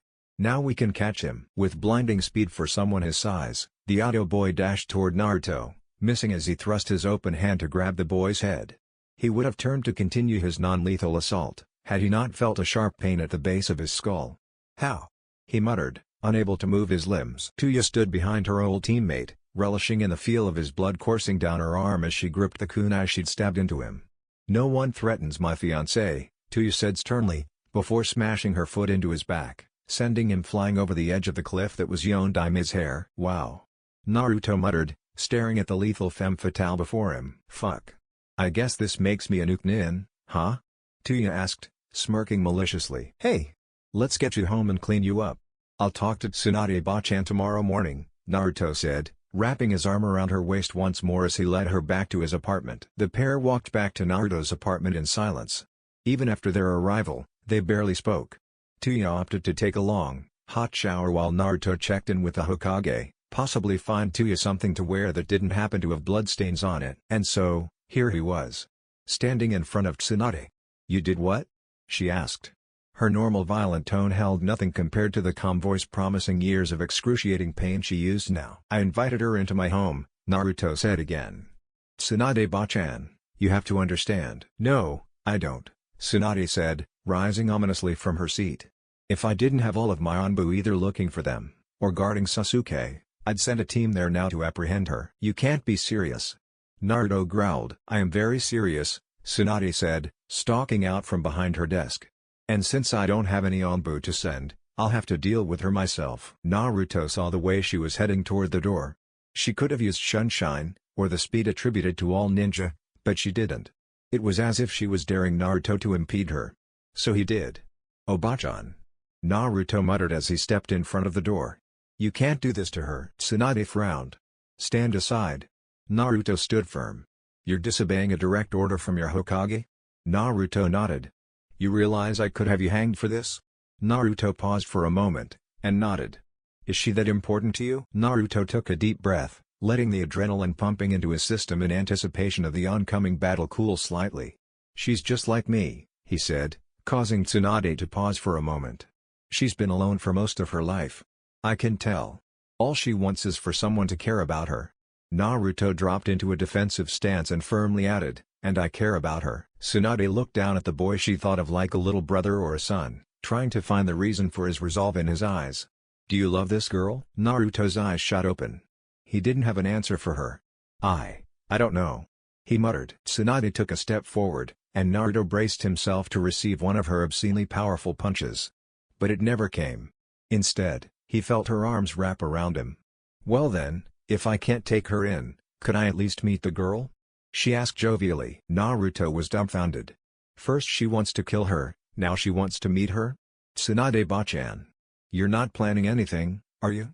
The older woman looked down at the boy with a questioning glance. If I take you to see Tayu-chan, you promise not to hurt her?" Tsunade continued to look at the boy as if he'd just started speaking in tongues, until she saw the tears forming in his eyes. She instantly switched from overprotective sister to caring mother. "It's okay. I'm not going to hurt her," she started, before jokingly adding, "unless she tries to hurt me first." Naruto chuckled. "Don't worry, Obachan. I don't think she'll just attack some stranger."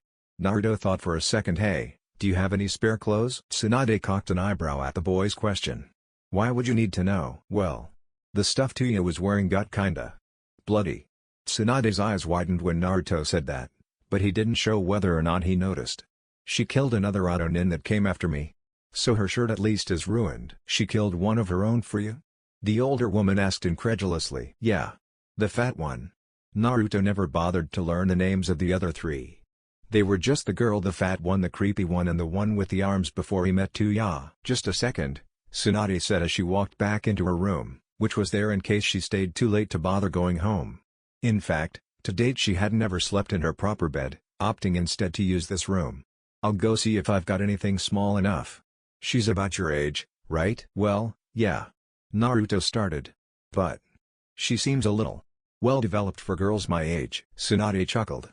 "That probably means she's just older than you. But she doesn't look more than a couple years older, and yet she's—" He stopped himself, his face flushing crimson. "Oh?"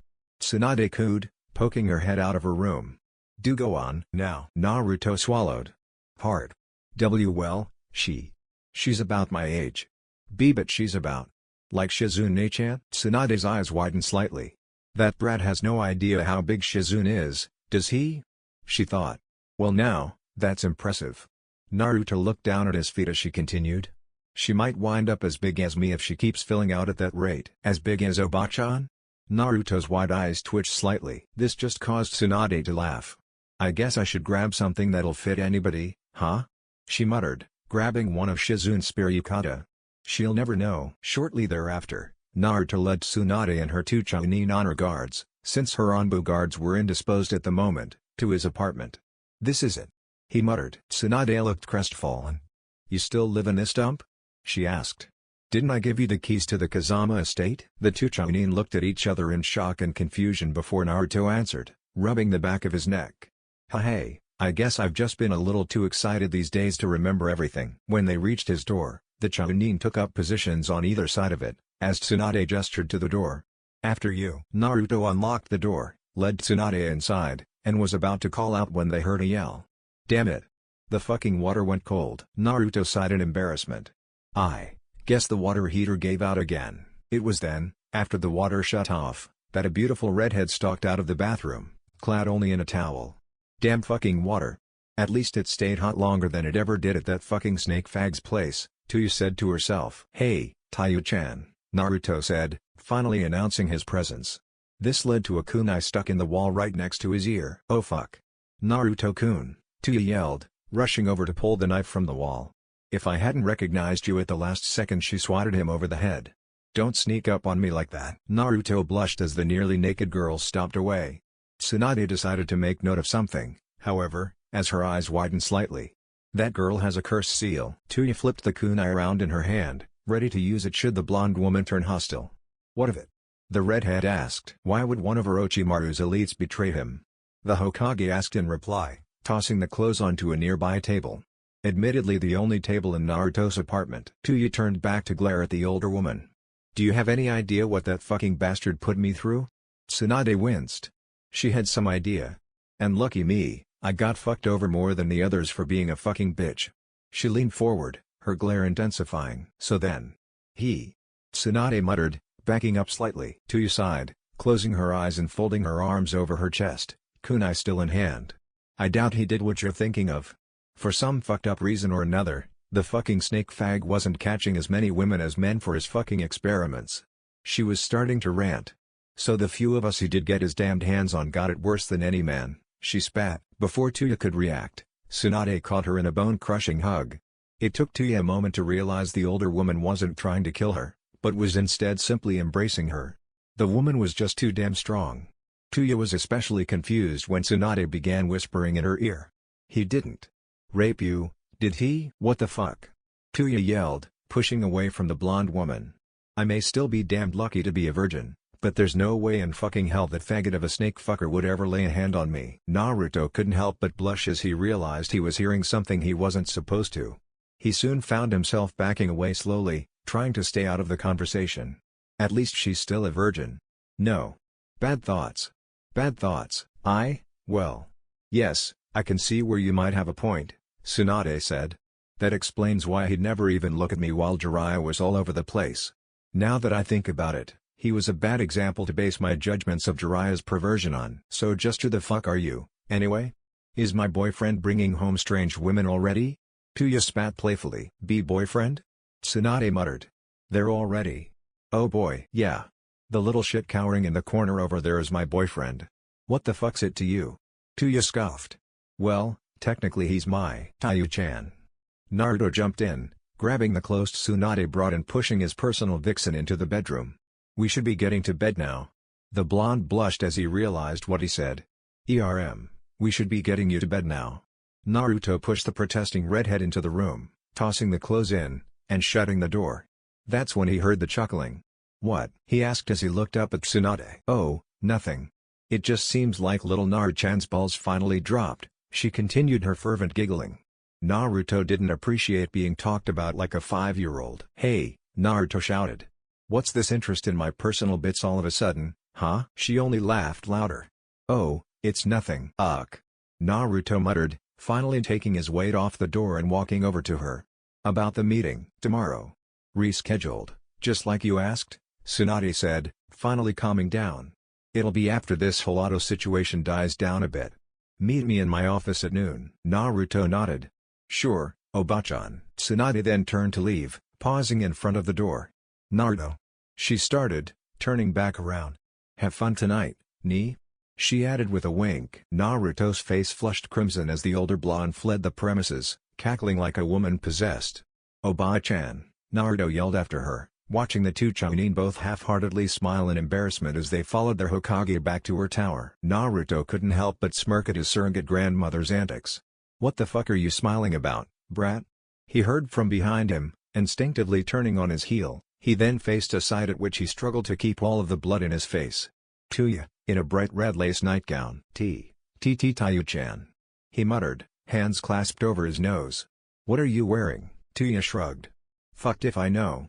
It's for sleeping, right? Please tell me you're wearing something under that. Naruto continued, failing miserably as he tried to retain what little composure he had left. Under? The old bitch didn't give me anything to wear under it. She muttered. That did it. Aside from the flimsy piece of fabric between them, which was little more than tissue paper to any decent ninja, she was naked.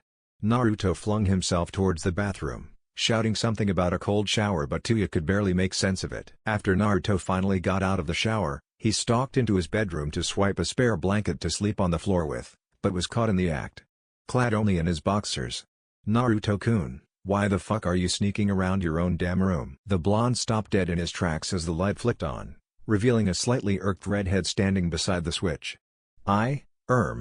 Didn't want to wake you up, Naruto said, rubbing the back of his neck. I was just going to get a blanket and sleep out on the floor somewhere. Oh fuck no you won't. Tuya muttered. You're sleeping in the bed. But, you should sleep in the bed. You're the girl. Naruto argued. I never said I wasn't sleeping in the damn bed. Tuya muttered. We're sleeping together. Naruto screeched, backing away from the girl. But, the redhead sighed. I never said anything about fucking, damn it. Just sleep. Naruto sighed. Oh okay, Taiyu-chan. He muttered as he watched his girlfriend slip under his bedsheets. Tuya saw that once again, he was hesitating. Get in the fucking bed, she growled. In an instant, he was under the sheets, trying his best to keep some distance between them, before she wrapped her arms around him. Taiyu-chan, just shut the fuck up and sleep. She muttered as she snuggled into his shoulder. Tuya's eyes fluttered open slowly as light filtered through the window. It took her a moment to remember why she was in an unfamiliar room, why she was so warm, and why her hand was down some boy's boxers, groping his ass. Oh, right. Naruto. She looked down to see the locks of unruly blonde hair draped over her bare chest. Apparently, her nightgown had gotten pushed up in the night, and he was laying partially on top of her, resting his head on her bare bosom. To be bluntly honest, she thought it was cute. She'd never felt this warm and content before in her life. At least, not that she could remember. And then he moved. Why the fuck is my chest sticky? She screamed in her mind. Taking a hand to her bust as she leaned up slightly, she wiped her hand in the slick substance, and brought it to her nose. Drool. She thought. Her chest was completely covered in spittle. Naruto. You bastard, Tuya yelled, causing her blonde boyfriend to jump out of the bed. This got him out of the range of the vengeful fist currently occupying the space his skull had previously. This of course, gave him a full view of her nude form. Naruto shot back as a wave of blood sprayed from his nose. Just as Tuya managed to pull her nightgown back over herself, she was pelted with the red liquid. And now? You ruined my favorite nightdress. Admittedly, her only nightdress, but the point remained valid. Naruto cowered in the corner as Tuya gave him a thrashing that reminded him all too much of Sakura, before stalking away into the bathroom to take a shower and wash the blood and spit off of herself. The closest thing Naruto came to a conscious thought was ow. After her shower, Tuya helped Naruto clean himself up, only giving him enough time afterward to clothe himself before dragging him out of the apartment. Okay, Naruto-kun, you're my boyfriend, so you get to pay for my new clothes. Tuya muttered as she led him into a shop by his wrist. But Naruto started, before giving up with a heavy sigh. He wasn't getting out of this. Leading the blonde through the rows of clothes, she found something that made her smirk maliciously. The lingerie section. Oh, Naruto-kun, Tuya-kun. I want to try on a few things, why don't you tell me what you like, ni? Naruto simply stood there, gaping at the girl for about half a minute while his left eye twitched relentlessly. Are you serious? He asked finally. Tuya smirked maliciously. Oh fuck yes. You ruined my old one, so you get to help pick out my new nightdress, along with a few other necessities. Naruto silently let his eye twitch for another minute before he sighed and dragged himself forward. This isn't going to end well, he muttered. An hour and 14 nosebleeds later, Tuya strode triumphantly out of the lingerie department with Naruto in tow, letting him carry the bags containing her 3 new nightgowns, and 5 sets of undergarments. Another half hour later, and Tuya added half a dozen sets of clothes to her boyfriend's burden. Can we go home now? Naruto asked under his breath as tears began streaming down his cheeks in mourning over the loss of his poor coin purse. Gama-chan. Yeah, I suppose we can drop those off before Tuya started, before a pair of Anbu dropped down, one in front and behind them, respectively. Uzumaki Naruto. The one in front of them said. Curiously, his right arm was in a sling, and he had a gash along his mask that went down into his cheek, and by the way he held himself Naruto could tell his left leg was injured as well. You have been summoned by Hokage-sama. Please come with us. Glancing over his shoulder, he saw that the Anbu behind them wasn't faring any better. He had what appeared to be bloodied bandages under a large rip in his uniform along the right side of his chest. The gray armor he wore over it had been replaced, but one could deduce from the shape and angle of the wound that it probably extended over his whole upper torso. Yeah. Okay. Naruto muttered. In their condition, they probably couldn't take both Naruto and Tuya, so the blonde boy could tell they were just an escort. Would you mind if I dropped these off first? He added. Both Anbu glanced at each other before Tuya spoke up.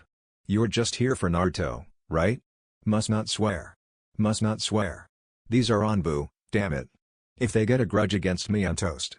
She thought. At their nod, she held her hands out to Naruto. Here, hand those over, I'll take them home. You sure? Naruto asked as he held out the bags for her to take them. Yeah, just get done with the fucking crone and come home soon. Tuya answered. Crone? One of the Anbu asked curiously. Tuya cursed silently as Naruto took the initiative. Yup. Tsunade Bachan is really like 50. The pair heard a snicker from the more heavily injured of the Anbu, before he motioned for Naruto and his less injured partner to follow him. I'll be back soon, Taiyu-chan. Naruto yelled and waved back at the girl, who smiled before going on her way. So, guys, what's Obachan want this time? The two fell silent at the blonde's question. Guys? He asked. The Uchiha escaped last night? The leader muttered. Naruto was thrown into such a shock that he stopped walking. If you want to know more, you'd better hurry up. I'm pretty sure I wasn't even supposed to tell you that much. In an instant, Naruto was flying forward at speeds even the injured Anbu were hard-pressed to match. When Naruto arrived, he burst through the door into her office. Tsunade Ba-ch. He stopped himself. In front of him, Tsunade had a small stack of red and white forms that she was in the process of filling out. He recognized them instantly. Death certificate notarization forms, and the proper notification papers for the families of Kia Ninja.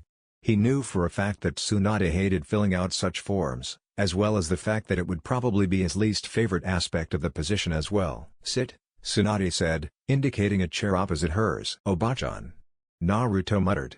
What happened? She sighed. Your plan backfired. We underestimated the enemy. Naruto's eyes widened in shock, and his mouth hung agape. How? How many died? He asked after a few moments. 31 people. She answered, as stoically as she could, given the circumstances. 30? 31 people. Naruto muttered, dropping his head into his hands. By Kemi. I got them all killed. Tsunade slammed her fist down on her hard oak desk, knocking him out of his stupor. Really, she was proud that she was mastering the art of not smashing things. It's not your fault. I gave the orders, and your information was accurate. She started, sighing. But there were a few wild cards we didn't account for. Yakashi Kabuto infiltrated the building masquerading as an Anbu himself, and used the element of surprise to get the better of those we placed there, but still. Who died? Naruto asked, tears brimming in his eyes. Tsunade sighed again. 14 Anbu, 3 Jounin, 5 Chunin, and 9 members of the Hyuga clan, 8 branch members and 1 main branch. Naruto lunged forward, knocking down the stack of papers that perpetually stood on her desk as he landed on the desk, tightly gripping her shoulders. Hinata? Neji? Both fine, Tsunade said, letting the boy calm down and return to his seat before she continued. Hiyashi wouldn't allow either of his girls near the operation site, and Neji, although he was injured during Kabuto's initial attack, was not seriously harmed. Only slightly bloodied and knocked unconscious. Naruto sighed in relief. But everyone else. Iruka-sensei, Kakashi-sensei, Super Fuzz Guy-sensei. Tsunade sighed again, this time much less obviously, however. Umino Iruka was not one of the Chunin who confronted the Oto Nin. Mito Guy did confront them, but is currently recovering from minor injuries. They didn't even hit him, did they? Naruto asked, slightly embarrassed at the question for some reason as Tsunade smirked and shook her head. I'm surprised you didn't ask about me. Naruto heard from behind him, turning to see his politics tutor. You can be so troublesome. Shikamaru. Naruto muttered. You wouldn't fight if you didn't have to. The Nara boy glanced at the ceiling. True. He muttered. Tsunade-sama. The cracked mask Hanbu from before started. If you are done with me, I'd like to go check on Kakashi-senpai. You are dismissed, Yamato, Tsunade said solemnly. Kakashi-sensei? Naruto yelled. Hatake Kakashi was temporarily reinstated to the rank of Anbu captain for the duration of this operation, as we lacked sufficient numbers to adequately perform all aspects of said operation. Tsunade started as she continued filling out one of the forms. He led the squads against Yakashi Kabuto and Kaguya Kimimaro. He was one of the 3 Anbu to survive the confrontation, along with 2 of his subordinates, Yamato, who just left, and Uzuki Yugao, who was also seriously injured. Kakashi-sensei. Naruto muttered as his tears spilled down his cheeks. How badly was he hurt? I don't think now is the time to discuss. How badly? Naruto yelled, causing the older blonde to wince slightly. His spine was the only thing keeping his top and bottom together. Tsunade spat abruptly. Now do you see why I didn't want to say it? She instantly regretted saying it when the boy in front of her broke down in tears. Hey. Okay, so I might have been exaggerating a bit. It's still my fault. Naruto choked out through his heaves and sobs. Tsunade sighed before slowly rising out of her seat, walking around her desk, and firmly striking the boy across his cheek. I told you, didn't I? It wasn't your fault, she said before returning to her seat. And even if it was, I can't let anyone who can even handle a few deaths on their conscience be the next Hokage. The blonde boy's eyes widened slightly. What? Do you think I like giving these kinds of orders? Or finding out that by my word, people died? Tsunade continued, lacing her fingers just under her nose as she leaned on the desk with her elbows. I don't. And you won't either. She added, seeing the boy's tears stop for a moment, she sighed, knowing that now she had to keep him from crying again. Let's go visit Kakashi, then. I should probably check up on him and the others anyway. And after that, you have a meeting with the village council. Doesn't he, Tsunade-sama? A particularly lazy voice said from the door. Yes. After this crisis is dealt with. Tsunade muttered. Now, if you've got anything left to tell Naruto before his meeting, you better do it now, on the way to the hospital. That's freaking brilliant. Naruto muttered as they passed through the doors and into the hospital. I find your lack of faith so troublesome, Shikamaru sighed. When have any of my ideas been anything but brilliant? Tsunade was amazed as she walked behind them. It really was brilliant. Who knew that Naruto would opt for polygamy, though? She thought. Well, this'll mean he'll have at least 2 wives. A few more wouldn't hurt as far as the council's concerned. Okay, we'll go and check on Kakashi. Shikamaru, you go and handle the rest of the preparations for the meeting, Tsunade said before leading Naruto down one of the hallways. Yes, ma'am. Shikamaru muttered as he turned to leave. Why do I always get stuck with the troublesome jobs? Okay Naruto, Tsunade said as they made their way down the halls. They'll still be sedated, but just in case, I'll need you to keep your voice down. Naruto nodded, and let himself be led into the room. He had to stifle an audible gasp at the sight that greeted him, however. Kakashi, the man who always seemed so invincible, so untouchable, was lying in a hospital bed in front of him, covered in red bandages and hooked up to a respirator. Were Naruto in a better state of mind, he would have found it hilarious that the one time he sees the man without his usual face mask, he winds up wearing a fogged-up oxygen mask instead. Of course, he didn't. He was too worried about what his sensei would think had he known it was Naruto that suggested their entire plan. In the bed next to him, there was a woman with long purple hair. Naruto could only assume it was this Yugao person Tsunade had spoken of. She was in a similar condition as Kakashi. They don't blame you, you know, Tsunade said, placing a comforting hand on Naruto's shoulder. I told them it was your plan from the start. Kakashi told me he had every confidence in your abilities. You didn't make a bad call, Naruto. How can you say that? Naruto asked, his voice cracking as tears streamed down his cheeks.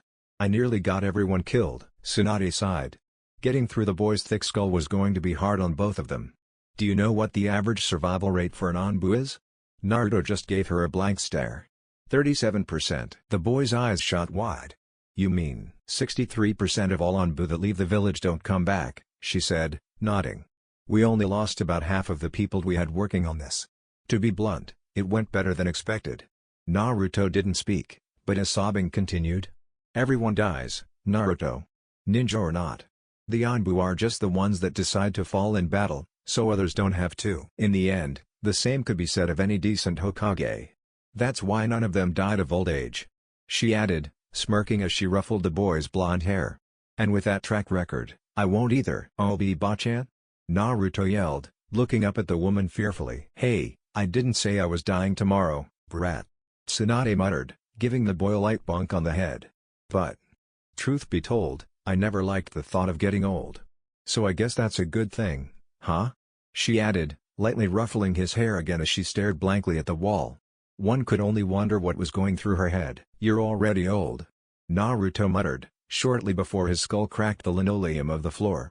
The woman sighed as she watched the boy rub his bruised and, in the case of his nose, bleeding, face.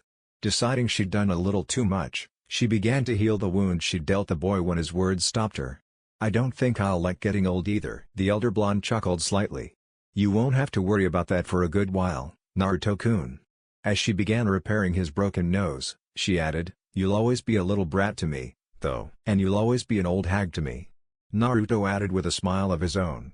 Tsunade reared her fist back to give the boy another concussion, but instead sighed in resignation. He'd never stopped calling her old. Little did they know that a certain Anbu captain was smirking under his clouded oxygen mask. Naruto stood in front of the entire council. Shikamaru sat beside Tsunade, with Iruka opposite her as an advisor toward the blonde, since he knew Naruto far better than anyone on the council. All eyes bored down into his soul, and under the insane weight that would make most jounin buckle, this boy did the unthinkable. He smirked. "What if I told you?" Naruto started, an all-knowing edge to his voice that had gone unheard in the council chambers since the late Yondaime. "That I held the key to your precious Sharingan?" Under the insane weight that would make most jounin buckle, this boy did the unthinkable. He smirked. "What if I told you?" Naruto started, an all-knowing edge to his voice that had gone unheard since the late Yondaime. "That I held the key to your precious Sharingan?" Recap over, on with the shit. Everyone in the room, save Naruto and Shikamaru, either gasped audibly, or hissed as they sucked in air through gritted teeth, gaspers including Tsunade and Iruka. How is this possible? Hiyashi, one of the many who still had his teeth grinding together after his snake-like intake, asked. Naruto let out a slow breath. He wouldn't admit it, but he was nervous. One of the things he'd practiced with Shikamaru was dealing with this sort of pressure, and learning to cope with it. Sadly, what they found worked best was smirking evilly and acting like you know more than everyone else there. Naruto found such a resemblance between himself and the old bastards he was now staring down that he'd actually made himself sick days before. It's simple, really. All Kage Genkai start the same way, when two people with a specific gene, either a superior or unstable one, breed. Personally, I'd put my money on unstable. How dare you? Hiyashi started again, only to be cut short by the blonde. When two people with unstable genetics centering on the same focal point, in this case the eyes, breed, there is a chance that the genes will react with one another, and thus make a Kage Genkai, in this case, a DOJUTSU. Similar Kage Genkai can also be blended together to form a new one, as happened long ago when my ancestors intermingled with another DOJUTSU-bearing clan, thus creating the Byakugan. Blasphemy. Hiyashi cursed under his breath. The Byakugan is the oldest of Konohagakura's DOJUTSU. Technically, yes. The Hyuga did join Konoha first, thus they are the oldest of Konoha's DOJUTSU clans, Naruto said, shrugging his shoulders. So what if my clan came second? We were around way before you guys. We just never felt the need to argue about it. It is true, however. A new voice beside Hiyashi stated, placing a large scroll before the Hyuga head. This newcomer was none other than his nephew, Neji. The Byakugan was born of the Shinzan, as stated in the Hyuga records. After looking the scroll over briefly, Hiyashi grunted his disapproval, but let the subject fall. What does this have to do with the Sharingan? The Uchiha are derived from the Hyuga, not the Kazama. Neji immediately took this as his cue to gather up the scroll and leave. As one of the few people privy to Naruto's plans, he didn't want to be anywhere near Hiyashi for the next few days. Hiyashi-sama. Naruto started, crossing his arms as his smile began to fade. The Sharingan was the product of a union between our two clans. In other words, my children could possess the Sharingan, provided their mother was a Hyuga. Hiyashi narrowed his eyes, the only sign left of the burning rage that welled within him. Then I take it you brought this up to sway the council and my clan into permitting you to marry a woman from my clan. Pretty much. Naruto muttered, shrugging. But of course, there's no guarantee there'll be any Sharingan from it. I mean, to be honest, I'm pretty sure it's something like a 50% chance it'll be either the Byakugan or my Shinzan, or a quarter chance it'll be the Sharingan, and the other 25%? One of the other councilmen asked. Naruto shrugged again. No clue whatsoever. What do you mean? Red eyes aren't natural. Wouldn't you agree? Naruto muttered, more to himself than the council. They tried breeding together the Sharingan and Shinzan once. I'm pretty sure that's how the Yuhi clan came about. Just a botched mix. The representative from the aforementioned clan was furious, but it went unnoticed. Then again, they might have the most powerful Kage Genkai in existence, and it's simply impossible to activate. The entire room went silent. It remained thus for another minute before Hiyashi spoke again. Do you have a girl in mind? One from my clan. Well.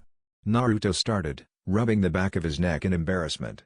I figure it'd be wrong just marrying a girl I don't even know, and the only Hyuga girl I know happens to be your daughter. Anger in its lesser forms was completely lost on Hiyashi now. He was practically foaming at the mouth in sheer rage.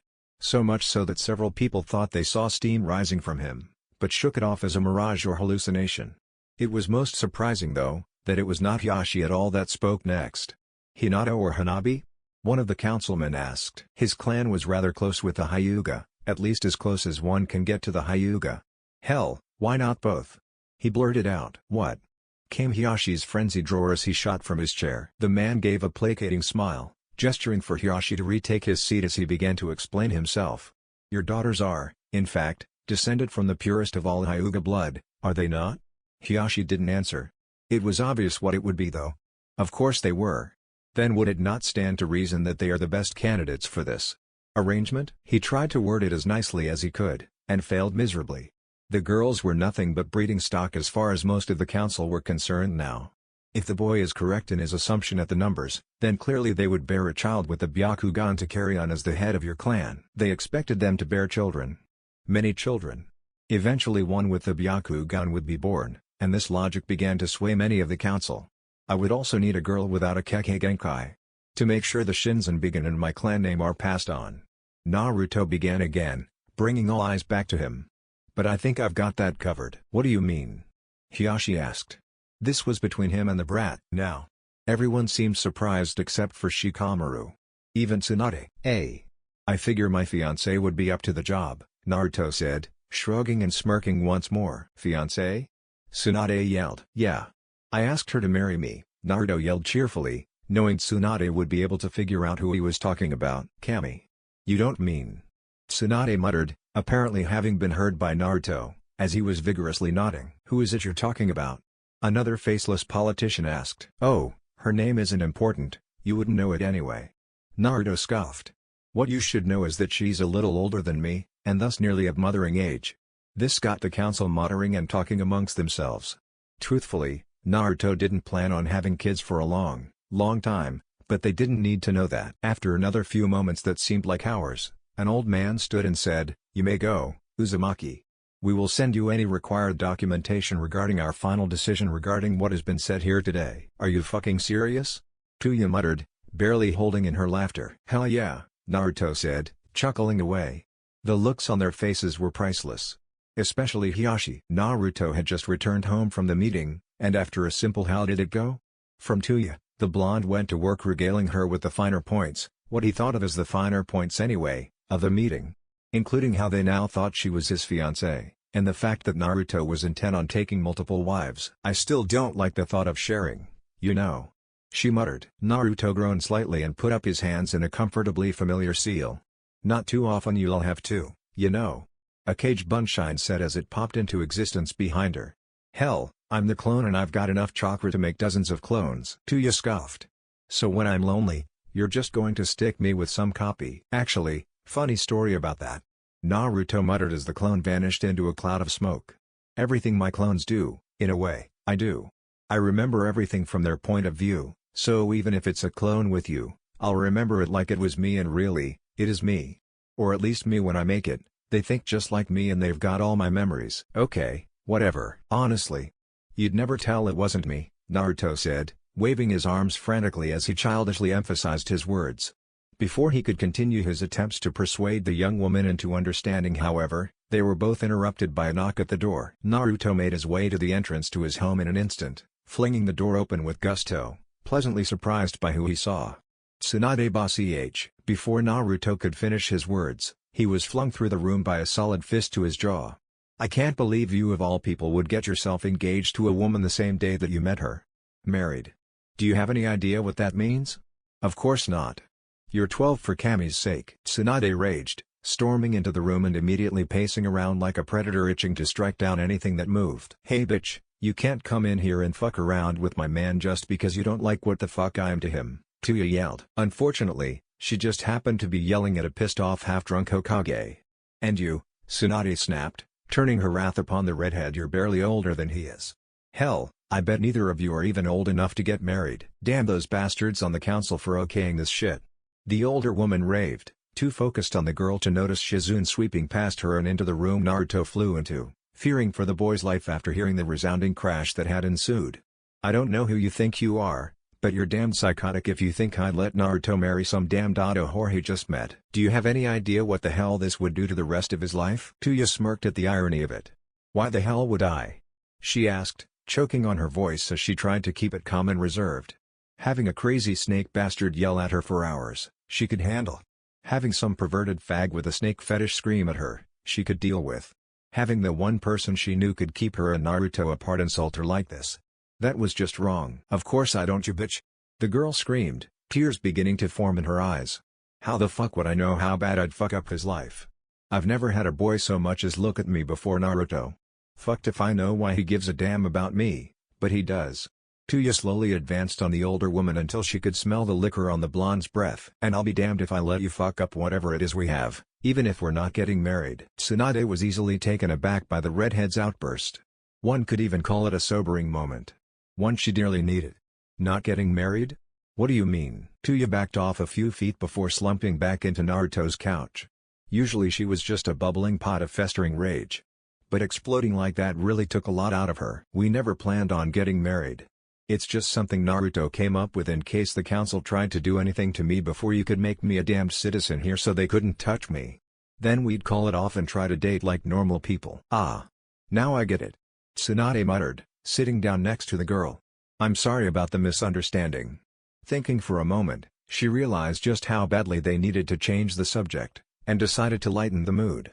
So, you really never caught anyone's eye back home? Tuya, if possible, looked even more dejected and downtrodden than she had moments earlier. None that wouldn't treat me any better than a hunk of meat with holes in the right places. Tsunade winced at that. Her plan to cheer the girl up failed miserably. Naruto isn't like that. The older woman said softly. And you're nothing like I thought you'd be either. So now I'm good enough, eh? Tuya chuckled. Tsunade nodded. You'll be good for him, I think, she said, before lifting herself to her feet and stalking away to wherever the blonde boy landed. Shizune had moved him onto his bed, and was healing the minor wounds he'd sustained from the impact, fretting over him like the older sister she always seemed to be to him. Shizune. When she got no answer, she tried again. Shizune, and again. Shizune, eh? She jumped, flailing to her feet from Naruto's bedside. Why yes, Tsunade-sama. Is he going to wake up anytime soon? I'm awake now. The blonde boy in question muttered, leaning up and rubbing his still aching skull. No thanks to you. Well, we need to talk to you, if you can, Tsunade continued. In private. She muttered, glancing over to the redhead that had followed her from the couch. Tuya grumbled a few inaudible curses before turning her back to the trio. I'll be in the shower. Tsunade sighed. The girl needed to hear it too, but from Naruto, not her. As soon as she heard the water start up, she nodded and turned back to the boy. You fucked up. Bad. Naruto's eyebrow twitched upward. You know, you've got a lot more in common with Taiyu-chan than I thought. He muttered, causing the older blonde to pause for a moment. Deciding to think his statement over later, Tsunade continued. The council has agreed to permit a special case marital arrangement for you. In other words, you can marry as many girls as you want. On a few conditions. Seeing the boy's face light up before falling into concern told Tsunade all she needed to hear about how much he wanted to know what his new rules were. The first is a minimum number of women, she hissed out venomously. I'm not going to tell you what the numbers are yet. But I am going to tell you that if you don't have a certain number of wives lined up at a certain age, the council is going to find them for you. I'm sure you don't want that. Hell no, Naruto mumbled. There's another stipulation that has something to do with that. But I'm sure you're going to hate this one. Tsunade started. Because your bloodline is so valuable. They're not going to let you leave the village until you've got an heir that can carry on in case you die on a mission. What? Naruto roared. They can't do that. That's ninja business, and they're the civilian council. What about Sasuke? They didn't make him leave an heir. They tried to, Tsunade said. There are quite a few records about the fuss they made over Sasuke's consistent refusals to do so. I knew he was gay. Naruto muttered under his breath. Even gay men can fill a cup, Naruto. He was just stubborn, something about not letting the council pick his clan's gene pool for him. I'm sure you don't want that either, right Naruto-kun? Shizune asked, deciding to make her presence known again. Yeah. Hate to say it, But team had a point there. Naruto muttered as he bit down on his furled index finger. Still, what to do about that damn ban on me leaving? Well, all you need is an heir, Shizune mumbled, blushing slightly. Well, wait, what? Naruto asked, looking from one woman to the other. You mean have a kid, right? Shizune nodded. Don't you know any women old enough to bear children that you could talk to? Well, About what's the age group again? Naruto asked shyly. Around 15 to 45 is about the age women can have children, but 20 to 30 is usually the safe age. Naruto gave the older blonde a blank look as she spoke. He never expected her to answer the question at all. So, are you close to any women that age? Naruto struck a thinking pose, going over everyone he knew personally in the easiest way he could think of, in the order he met them. And then it hit him. Glancing between the older women, he blushed before tapping his index fingers together much like he'd seen Hinata do many times before. Does Hinata do this because she always feels as embarrassed as I do now? That doesn't make any sense, he thought, shaking his head to get his mind back on topic. Well, there is one girl. Woman. Young woman. I think she's the right age. I mean, I should know, I see her practically every day. Naruto chuckled, reverting back to a lesser form of showing embarrassment that he was far more familiar with, rubbing the back of his neck. But, the boy added, sounding downtrodden. Well, she's like an older sister to me. I'm not sure if it'd be right. Tsunade and Shizune glanced at each other, both curious who the woman in question could be. Moreover, who in all of Konoha was a big sister to Naruto? Well, Tsunade muttered, taking the initiative after the awkward silence. Why not ask her about it? Are you kidding? Naruto snapped. You can't just walk up to someone and ask them to bear your children. Tsunade and Shizune both blushed at that before simultaneously muttering right. Why not? Try something simple? Like making small talk and working her age in? Shizune asked half-heartedly. You did say that you weren't sure about her age. I thought it was rude to ask a woman about her age, Naruto stated cautiously. Well, it is. Shizune muttered. If you don't have any tact. Tsunade added. If you work it into casual conversation, then it's not as bad. DCH. Well then, what about you, Shizune-chan? Oba-chan looks about as old as you, but I doubt you're 100 and something. Naruto dodged several swift punches and kicks from the enraged Hokage. Actually I'm 28 years old. Shizune muttered with a strange conviction that halted the rampaging Tsunade and Naruto, both now looking her way. And wondering why she was beet red. Why do you ask? Curious. Naruto shrugged. Naruto, listen to me, Tsunade said, recapturing the boy's attention. Jiraiya is going to be heading out in a few days. And he'd like to take you with him. I'll tell you the details later, but suffice to say you don't have too long to talk to your mystery woman about an heir. Before Naruto could stop them, the duo were already outside his apartment, heading back towards the Hokage Tower.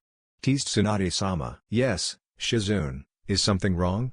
You're stuttering again. I think Naruto-kun was talking about. Shizune trailed into an audible muttering. What was that? Tsunade asked. Naruto was talking about me, Shizune said, hanging her head slightly. Little brother? Naruto? Tsunade thought. Holy shit. Well, I guess the question now is whether or not you'd mind bearing a child with him. The older woman shrugged, hiding her otherwise obvious repugnance regarding what she was hearing and saying. Shizune simply flushed red, finding her hands clasped together in front of her dreadfully interesting for some reason. Naruto had found his way to bed soon after the women left his home, and Tuya wordlessly slipped under the sheets to cuddle up next to him. The boy was too lost in thought to say or do anything. I should probably ask Hayame-ne-chan how old she is tomorrow. Naruto and Tuya woke much more pleasantly than they had the prior morning. Tuya was snuggled up against Naruto's chest as she lay atop him, having somehow unbuttoned his pajama shirt in her sleep, thrown his odd nightcap across the room, and left a tear halfway up his left pant leg. How, neither could figure. Her garb however, was strangely untouched in comparison. Pushed up and ruffled with a small rip in the lace trim that must have gotten caught on one of Naruto's buttons.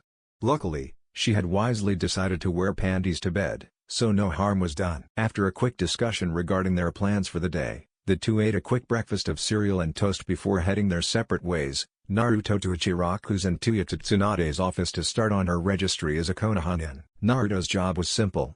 Talk to Ayame, ask her age, and numbers permitting, request that she bear his first child. No pressure. Naruto. The familiar feminine voice of the Ichiraku daughter chimed. Here for a bit of brunch? Naruto gave her a questioning look before shaking his head slightly. Nah. Not really too hungry. Ayame stifled a gasp. I'm actually here to talk to you, he said, doing his best to keep himself from blushing. I'll probably want a bowl or two before I leave, anyway. Oh. Well, what did you want to talk about? Ayame asked as she began cleaning one of the bowls from an earlier customer. Well. Hey, where's the old man? Oh, father doesn't always come in this early. I wasn't expecting you for another few hours, Naruto-kun, Ayame said, smiling broadly. Hey! Must be tough getting old, huh? Naruto asked abruptly. Hey, he's not as old as he looks. This is my chance. Naruto thought, his eyes widening slightly. I bet you look pretty young for your age, though, right? Ayame blushed slightly. Oh, stop it. If anything, I look older. I'm only 17, you know. Ah. Naruto thought, scrunching up his face a bit. Well, she's a little young, but not too much so. Still, I'll ask Tsunade first, and then ask to Ayame-ne-chan if Obachan okays it. Well, I bet you get asked out a lot, huh? Every now and then. She answered. Why this sudden interest in my dating life? I'm not sure my boyfriend would appreciate it. She added with a rather flirty wink. Oh. Boyfriend? Shit. Never mind, then, Naruto said, smiling. What do you mean never mind? Ayame asked, blushing brightly. Naruto sighed. Well. The truth is, there's this weird clan Kekkei Genkai thing. He muttered, shrugging. It just so happens the council's gotten themselves obsessed over mine, and now they won't even let me out of the village if... Naruto stopped himself, spinning around on the stool so that he faced away from her, hiding his reddened cheeks. If I don't leave my jeans behind just in case. So then... Ayame started, her blush magnifying alongside Naruto's. Naruto immediately spun back to face her, an insanely wide smile plastered on his muh. Like I said, never mind, he said before hopping off of the stool and jogging away. I'll be back later. Ayame watched as the boy she thought of like a little brother ran off. I was kidding about having a boyfriend, she thought to herself. But then again, I like to draw the line at legal when it comes to guys. He's just too young. She nodded. So why the hell can't I stop blushing? Tuya stood in front of the Hokage's desk, oddly silent as she waited for the older woman to speak. Well, you're just the person we wanted to talk to. Right, Shizune? Without giving her assistant time to reply, she continued. Aside from Naruto-kun himself, anyway. We've got some papers for you to fill out, and a few things to ask you regarding Naruto's children. Tuya scowled. I plan to birth a good number of the fucking runts. What's it to you? Shizune was next to speak. Naruto-kun has been restricted to travel within the city walls. When the redhead started glaring her down, Shizune quickly strung words together. Naruto can't leave until he has an heir we can breed, even if he doesn't come back. After realizing what she'd said, she couldn't help but feel heavily deflated. You want me to? Tuya started, until the Hokage interrupted her. Of course not, you're much too young to be a mother. She smirked. Of course, there are other options. Nodding to Shizune, she leaned forward and clasped her hands together in thought as if waiting for something. Shizune started before bowing as low as she could manage while standing. I would be honored if... She took a deep breath before continuing. If you would permit me the privilege of bearing your lover's first child. To say Tuya was shocked would be a monumental understatement. Why the fuck would I be okay with it? I've always wanted children of my own, Shizune said, rising from her bow. But I've never found anyone I could settle down with. And now, Naruto-kun needs a child to restore his full shinobi status, eh? Two birds with one stone? Tuya asked, an edge of irritation in her tone. Shizune nodded slowly. Well, don't think I'm going to be fucking fine letting some bitch twice my fucking age fuck my man. Tuya paused for a moment before her stance faltered, letting her body sink to mirror her own depressive state. But I'm not ready to be a mom. And for Naruto to get his right to travel back, he needs a child. Preferably a son, Tsunade said, getting odd looks from the other two, causing her to drop into her thinking pose, with her hands clasped and hiding the lower half of her face.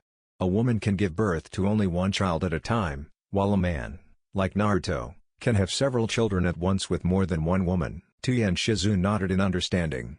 I don't like saying it, but the council has at least one good point. Naruto's bloodline is important. Personally, I hate the Uchiha as much as the next person in their right mind, but the Sharingan is damn powerful, not to mention Naruto's own Shinsenbeigen. Well then. Shizune started, walking up to Tuya.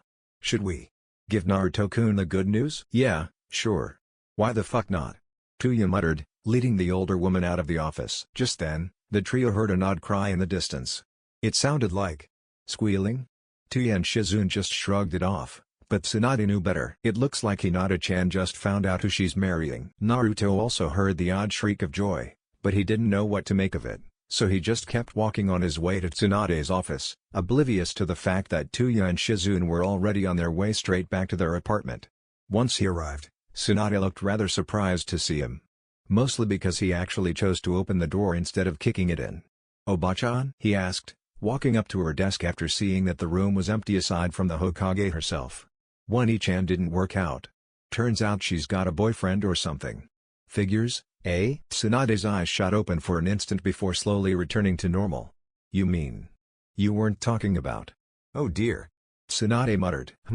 What are you talking about? Oh, nothing, Naruto. Just be sure you head home soon.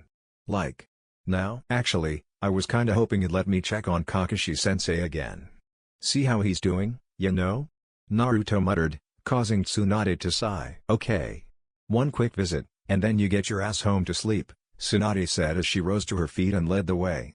Knowing the boy would be rather curious as to her intentions, Tsunade quickly thought up an excuse. You need to rest up for the mission I've got planned for you tomorrow. Shit. Mission? What mission? Naruto asked, half ecstatic with a surprising amount of frustration and anxiety mixed in. I can't leave the village, remember?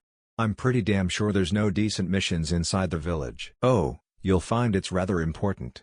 To you? Yeah. That works. She thought as she came up with the perfect mission for him. You'll be briefed tomorrow at noon. Noon? Naruto asked, dumbfounded. I expect you'll be busy until then. Her words just left the boy more confused. When they arrived at the hospital room, they were greeted by a familiar wave and a lazy yo. Kakashi-sensei, Naruto yelled, running up beside the bed and nearly tackling the man before remembering that he was injured. So, you're okay, then? Ah, well. Kakashi started, before Naruto noticed he was still wearing his oxygen mask, a fact that was obviously bothering the copy ninja. Turning to a nearby nurse, Kakashi made a motion obviously discerned as "Can't I take this off?" As she helped him remove the thing, Naruto saw the nurse flush red for a moment before Kakashi turned back to the boy, miraculously fully masked once more. I'll be fine in another few weeks. So, Naruto, what brings you here? I was worried. And I still feel a little guilty for. Don't. Kakashi cut in. Every Anbu dies young. One of the reasons I resigned, actually. If Anbu didn't do these dangerous missions, then who would? Someone would have to. Naruto nodded slowly in understanding. Every Anbu knows what they're doing when they join. We're the people that happen to be strong enough to stand any chance of coming back from these missions. Kakashi looked down at his heavily bandaged torso. No Anbu expects to come back from any of their missions. That's how we're trained. Some of us. He started, glancing over at the still unconscious purple-haired Anbu woman. Don't want to come back. He added sadly. I see. Naruto muttered. Trying to lighten the mood, Kakashi decided a change of topic was in order. So, I hear you've gotten yourself engaged. He smirked as the boy blushed with embarrassment. I'd like to meet the girl that managed to get you to give up on Sakura, Naruto hissed through his teeth when he heard her voice. Speaking of which, how is she? I haven't heard from her in a while. She's. Haruno-san is fine. Naruto muttered angrily. Just a little bitchy since her little boyfriend left her. Kakashi honestly never expected this sort of reaction from the boy. Almost like he hated her. I'm sure Sakura-kun will get over it eventually. For the sake of her career, at least. I don't happen to share your faith in her. Naruto muttered as he turned to leave. I need to go and rest up for my mission tomorrow, according to Tsunade-bachan. I'll talk to you later. When Naruto had finally left, Tsunade walked up to Kakashi's bed and sighed. They had a bit of a falling out. You shouldn't hold Naruto responsible for it. I don't. I'm the one to blame for not realizing what was happening. Kakashi answered. I think you should know. I got an anonymous report stating that Haruno Sakura openly expressed her desire to become a missing nin to follow Sasuke shortly before being knocked unconscious, Tsunade continued. Kakashi sighed. Naruto? Probably. Tsunade replied. Just watch the girl. She's rather emotional right now. Thank you for telling me, Hokage-sama. I'll speak to her myself after I'm released from the hospital. Once Tsunade was safely back in her office, She reached down into one of the many secret compartments in her desk and removed a bottle of sake. Interestingly enough, her stashes kept restocking themselves. Probably Shizune, she mused. And then came the knock on her door. Enter, she sighed. Tenten slowly and shyly made her way into the room, closely followed by her teammate, Hyuga Neji. The behavior wasn't like the girl at all, even Tsunade could tell, and she barely knew her. What's wrong? Tsunade asked. Go on. Neji chimed in his own encouragement, nodding his head towards the Hokage. You see. Tenten muttered, acting more like Hinata than herself. Then Neji placed a comforting hand on her shoulder, and she nodded to him before taking a deep breath. I want to marry Naruto-kun, she blurted. Tsunade simply sat there, letting her eye twitch. This was going to be a very interesting day. Tsunade could barely believe her ears. Another one. Ugh. She muttered under her breath. You know, I'm pretty sure Naruto is the person to talk to about marrying him. Tenten's eyes started to tear up, and Tsunade was in no mood to hear her cry. Neji. You told her about the damn minimum, didn't you? What? The Hyuga boy asked, still cleaning out one of his ears with a pinky. Did something happen to you? Tsunade asked. I had the honor of delivering a certain letter to Hinata-sama. Neji muttered, thinking back on the moment. Hiyashi had arrived home with a pair of letters signed and sealed by the village council. All Neji heard from the clan head was that they were regarding his daughter's respective marriages, and that he was to deliver the letter he was currently holding to Hinata, while Hiyashi took the second letter to Hanabi. Neji soon found himself in front of Hinata's door. He could find his way here while asleep if need be. He wound up sent to summon her so often. What she did while holed up in her room all day while she wasn't training, he wasn't even sure he wanted to know. Knocking on the door, Neji stood at attention and stated, Hinata-sama, are you there? Of course she was, but he wanted to be somewhat polite, even though Hinata repeatedly told him he didn't need to be. Why yes, Neji-ni-san. One moment, please. He heard from the other side of the door, along with a frantic ruffling of fabric. Why yes? She asked after finally opening the door. From the slightly disheveled look of her hair and nightshirt, plus the way her bedding was haphazardly put back together, added to that by the fact that she seemed slightly winded and sweaty. She was either sleeping in and had a nightmare of some sort or... Neji blushed slightly as the image popped into his mind. Neji cleared his throat before continuing. I am here by order of your father to deliver this, he said, handing her the letter. I am told it regards your marital arrangements. He added with an almost sad tone. Neji could easily see the despair and anxiety in her face. Her legs even looked like they were about to buckle. She was tearing up by the time she could speak. Thank you. And Neji-ni-san. Neji sighed unnoticeably. I would suggest you open it before you become too emotional. He tried his best to keep his aloof and uncaring look up while he said it. It was hard trying to get your point across without showing emotion in a situation like this one. Hinata nodded, and broke the seal on the parchment. After reading it through several times, she was sure she read the name right. Each time her eyes flowed over the words Uzumaki Naruto, her smile grew and her mood brightened until she felt like she was going to explode. So she did. In the form of the loudest fangirl squeal ever heard in any of the elemental countries. Neji instantly knew why Hiyashi wanted to deliver Hanabi's letter personally. Emotional support for the youngest sister, my ass. He thought, barely catching Hinata as she fainted. Not long after that, Tenten had come to visit, talking about how she was thinking of asking Naruto to go out with her. Neji relayed what he had overheard at the council meeting, and they soon found themselves on their way to Tsunade's office. Ah. Tsunade muttered. I could take a look at your ears later if you'd like. That would be appreciated, Hokage-sama, Neji said, bowing politely. So, what makes you think that you can just marry Naruto?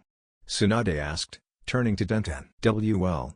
Tenten muttered, shrinking away under the piercing gaze of her idol. Tenten has informed me of her intentions. If I may speak for her? Neji asked. At his words, Tenten started nodding fervently. Tsunade sighed. Very well. Tenten has learned much about Naruto-sama's Kake Genkai from me and Naruto-sama himself. Neji began. And she feels that, with her specialty in weapons, the Shinzenbigen's properties and Naruto-sama's persona, he would simply be the best father for her children. As he said this, Tenten flushed red. Neji smirked. She also seems to have a crush on him. This earned him a firm punch to the shoulder from his embarrassed teammate. Tsunade chuckled.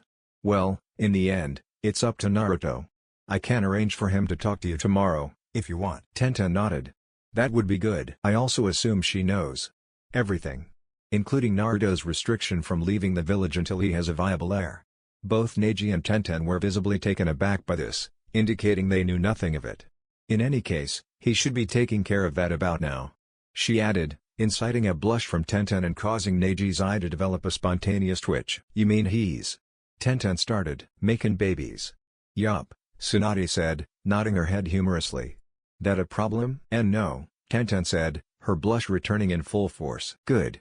Naruto is supposed to show up here at noon tomorrow.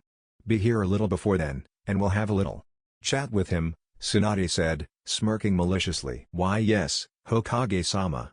Tenten bowed before quickly making her way out of the tower. Tenten-san is so skittish when it comes to you and Naruto-sama. Neji muttered. She admires you greatly. I know, Tsunade sighed, taking another swig of sake. So, how is Hidamori-chan doing? Neji sighed. I spoke to her earlier today. She says the family has moved up her wedding to whenever Hinata-sama is married. One more reason he despised the main house, they do not wish to pay to set up 2 weddings. So they'll just take what's left over from Naruto and Hinata's wedding and simply reuse what they can for yours? Cheapskates. An oddly hypocritical insult coming from the legendary loser who always seemed to find herself in debt, but true nonetheless. And knowing what the council has agreed upon with the family, we can expect the wedding to be less than a month away, Neji stated. Well, I'm sure she'll make you a very happy young man. Tsunade chimed. Hidamori-sama. Scares me, Neji said with a slight shudder. Well first, you're marrying her. You can start calling her Chan, you know, Tsunade chuckled.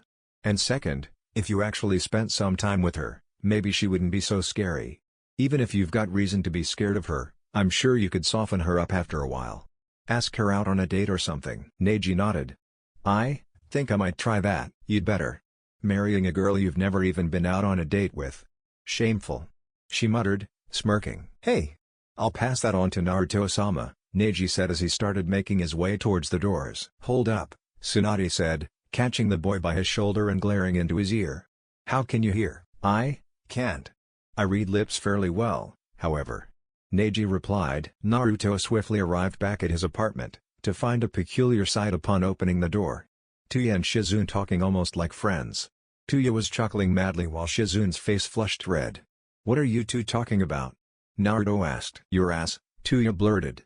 Naruto jumped back slightly, glancing over to Shizune, whose face deepened to a darker shade of crimson under his gaze. And other parts. Shizune-chan? Naruto yelled, I don't get why you're here. What's going on? Why were you talking about my... He blushed as he thought about it. Grr. What do you want from me? He yelled, clutching his aching skull. Tuya and Shizune glanced at each other before the redhead pointed to her black-haired counterpart. Fuck her, Tuya stated bluntly. Naruto stood, glancing from Tuya to Shizune, his blush steadily darkening. After a moment, his eyes started twitching, and then a trail of red began to drip from his nose. Tuya barely caught the boy as he fainted. Is Naruto-kun okay? Shizune asked. The redhead looked down at the boy, wiping the blood away. He's fine. Hyuga Hinata was dancing on air.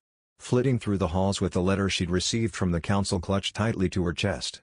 She just had to find someone, anyone to talk to so she could shout to the world that she was marrying the boy she loved. Unfortunately, the first person she happened upon was an unusually downtrodden Hanabi. Hanabi-chan, Hinata yelled, foregoing formalities in her euphoria. You won't believe it. It's so wonderful and... Is something wrong? Hanabi looked up at her older sister for a moment before sighing and shaking her head. Father informed me of an arrangement he made with the council. This piqued Hinata's interest.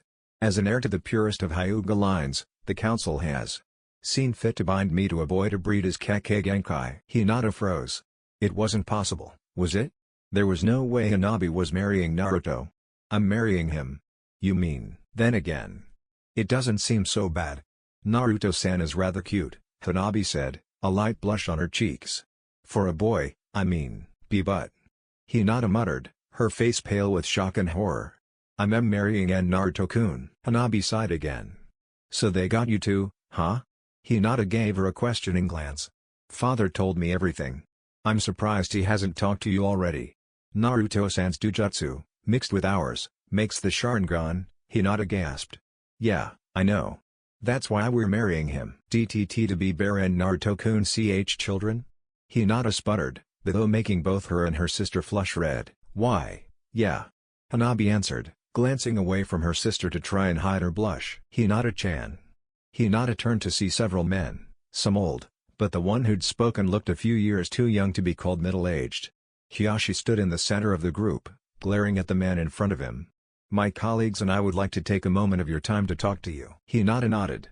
One of the worst mistakes of her life. Naruto rose groggily from his bed, to the unfamiliar scent of tea. He didn't even know he had tea. "Taiyu-chan?" he asked, rubbing his somewhat aching skull. He was greeted not by the familiar red-haired girl entering the room, but rather a warmly smiling Shizune holding a tray with tea. "Naruto-kun, are you feeling better?" she asked. "Why yes," Naruto said, blushing as he wondered whether or not what he was remembering really happened. "So. You two going to fuck anytime soon?" Tuya asked from the door. "You know, I've got places to be, but I can't go without Naruto to keep the fucking bastards in this shithole from figuring out who I am and trying to fucking kill me." Naruto blushed again. So. What's all this?" he started to ask, cut off by Shizune. I'm just so happy," Shizune muttered as she began to tear up. "That I can finally have children of my own, and that I can help you by having them." She moved the tray so that it was no longer between them, taking hold of his shoulders and pulling him into a soft embrace. Thank you, Naruto-kun." Naruto awkwardly returned her hug, trying to figure out what the hell she was talking about when he realized just what he must have sounded like as he told Tsunade and her about Ayame. "How did you figure out I was talking about you?" he asked, an indisputably fake smile plastered over his features, but no one seemed to be able to see through them so far. Tuya just stood in the corner and scowled. The redhead stalked out of the room, shutting the door behind her as Shizune released Naruto. "I just knew," she answered, smiling. So. Naruto muttered, his face flushed red. "What do I do now?" "Well, first you take your clothes off," Shizune chuckled as she began to undo her yukata. Naruto's face was completely crimson as he saw Shizune, in nothing but a pair of panties. Wow. "Here, let me help you," she said, taking hold of the latch of his pants. Naruto wanted to struggle free, but knew it wouldn't do any good. Shizune was Tsunade's apprentice. As far as he knew, she could be just as scary as her teacher. "There we go," she muttered as she finished pulling his shirt over his head. And thus the two sat there for a moment on Naruto's bed, in nothing but their underwear. Think I know what to do now." But. "Why don't you start?" Naruto sputtered. "Nervous about your first sexual experience?" Shizune asked, eliciting a nod from the boy. "I was too, don't worry, it's normal," she added, reaching out for his hand and pulling it to her breast. Shizune-chan? Baby steps, Naruto-kun?" Shizune smiled, blushing. She was obviously just as nervous as Naruto, even if she was a bit more forward. Yeah," Naruto muttered. Her hands returned to his shoulders, but Naruto's hand remained on her chest, giving it a tentative squeeze. She blushed brighter, but nodded for him to continue. At this, he began to inch forward. When he'd closed half the distance between them, his other hand found her chest as well, and he felt her slowly pulling him towards her. After what seemed like an eternity, their lips met, sending a pleasant shudder down Naruto's spine. Naruto spent the next half hour familiarizing himself with Shizune's body, doing so as innocently as he could. He couldn't stop himself, however, after the way she'd responded so positively to him kneading her breasts, or his tongue combating with hers. After the first few moments, Naruto had let one hand leave her chest to explore the remainder of her body, mainly her back and stomach, ending behind her neck, deepening their kiss. "Shizune-chan?" Naruto asked, pulling away and giving the older woman a quizzical look. "Don't worry," Shizune said, nodding towards the boy's lower regions as she pushed off her undergarments, giving Naruto the idea that he was supposed to do the same. "I've got some experience in this stuff." When both were completely nude, Shizune was lying down on Naruto's bed, while he sat back on his haunches at her feet. "You do?" Naruto asked, taking in the magnificent beauty that was her fully nude form. Shizune giggled. "Well, it's good to know you like what you see," she chuckled, causing Naruto to immediately cover his manhood, blushing profusely. "Oh, don't be embarrassed. I've seen worse from men twice your age." Naruto's eyes widened slightly, and he slowly let his arms fall to his sides. "Why you have?" She nodded in response to his question, motioning for him to come closer. "Shizune-chan?" he asked as he held himself suspended over her. "Okay now, nice and slow your first time, nee?" she asked, guiding him down with her gentle touch. When she finally pulled him into herself, she added, "Now push, Naruto-kun." As he thrust himself into her, he could have sworn he saw her wince slightly, but he shrugged it off. She couldn't possibly have been a virgin. Shizune-chan? What now? The older woman was breathing heavily, and in a husky, eager voice replied, "In and out, Naruto-kun. In and out." Neji swallowed hard as he approached the door leading to the bedroom of his future wife. He'd waited until nearly sunset to speak with her because honestly, he couldn't work up the nerve to do so earlier. There was no founding for his uncharacteristic lack of confidence and arrogance when it came to asking Hidamori to go out with him. He'd even picked the perfect thing to do that day, a walk through the park, followed by watching the sunset on a hill that his team often trained near. And thus the entire reason he needed to ask her to go now was to make it to the hill before the sun had set. He knew there was no reason to be nervous. A, she was not only engaged, but 12. He wouldn't be walking in on anything like an affair when he knocked on the door. B, this was the woman he was going to spend the rest of his life with whether he wanted to or not. Nothing he said or did around her would change that. C, he was scared of her. One false move and she could try anything. Then again, no matter how much she seemed to remind him of cold, heartless Hanabi, she was branch house just like him. So she couldn't possibly use his curse seal. D, he didn't care what she thought about him. He's never liked her. Really, he never has, right? It all made perfect sense. He simply couldn't figure out how just yet. He took a deep breath, and knocked on the wall next to the sliding rice paper door that led to her room. Much like his and all other branch family bedrooms, they weren't given as much right to privacy as main branch, nor did they have the safety of a wooden door. He could simply rip his way into her room if he wanted. After a moment, she slid the door open, and stared him coldly in the eyes. "What do you want?" she asked as she folded her arms over her chest. He had to admit, for all her personality flaws, her physique was flawless. In her slightly baggy branch family-made robes, her figure was hidden perfectly, although you could tell it was just barely so. Her eyes were fierce and determined, much like his own, and a slightly lighter shade of lavender than was normal for the Byakugan. He only knew of 3 people that had noticed this about her eyes, himself and her parents. Her cheeks were slender and her mouth was slight and cute, especially with the small amount of lipstick she usually wore. Her blue-black hair was always tied back in a neat ponytail that grew ragged near where it ended midway down her back, giving her an almost feral quality while also showing her ear piercings to the world, 2 in her left ear and 1 in her right. The first pair of piercings were ordinary enough, simple dark blue crystal studs in each ear. Neji had always admired that she'd been defiant enough to get a second piercing in her left ear just above the first, which always held a thin silver ring.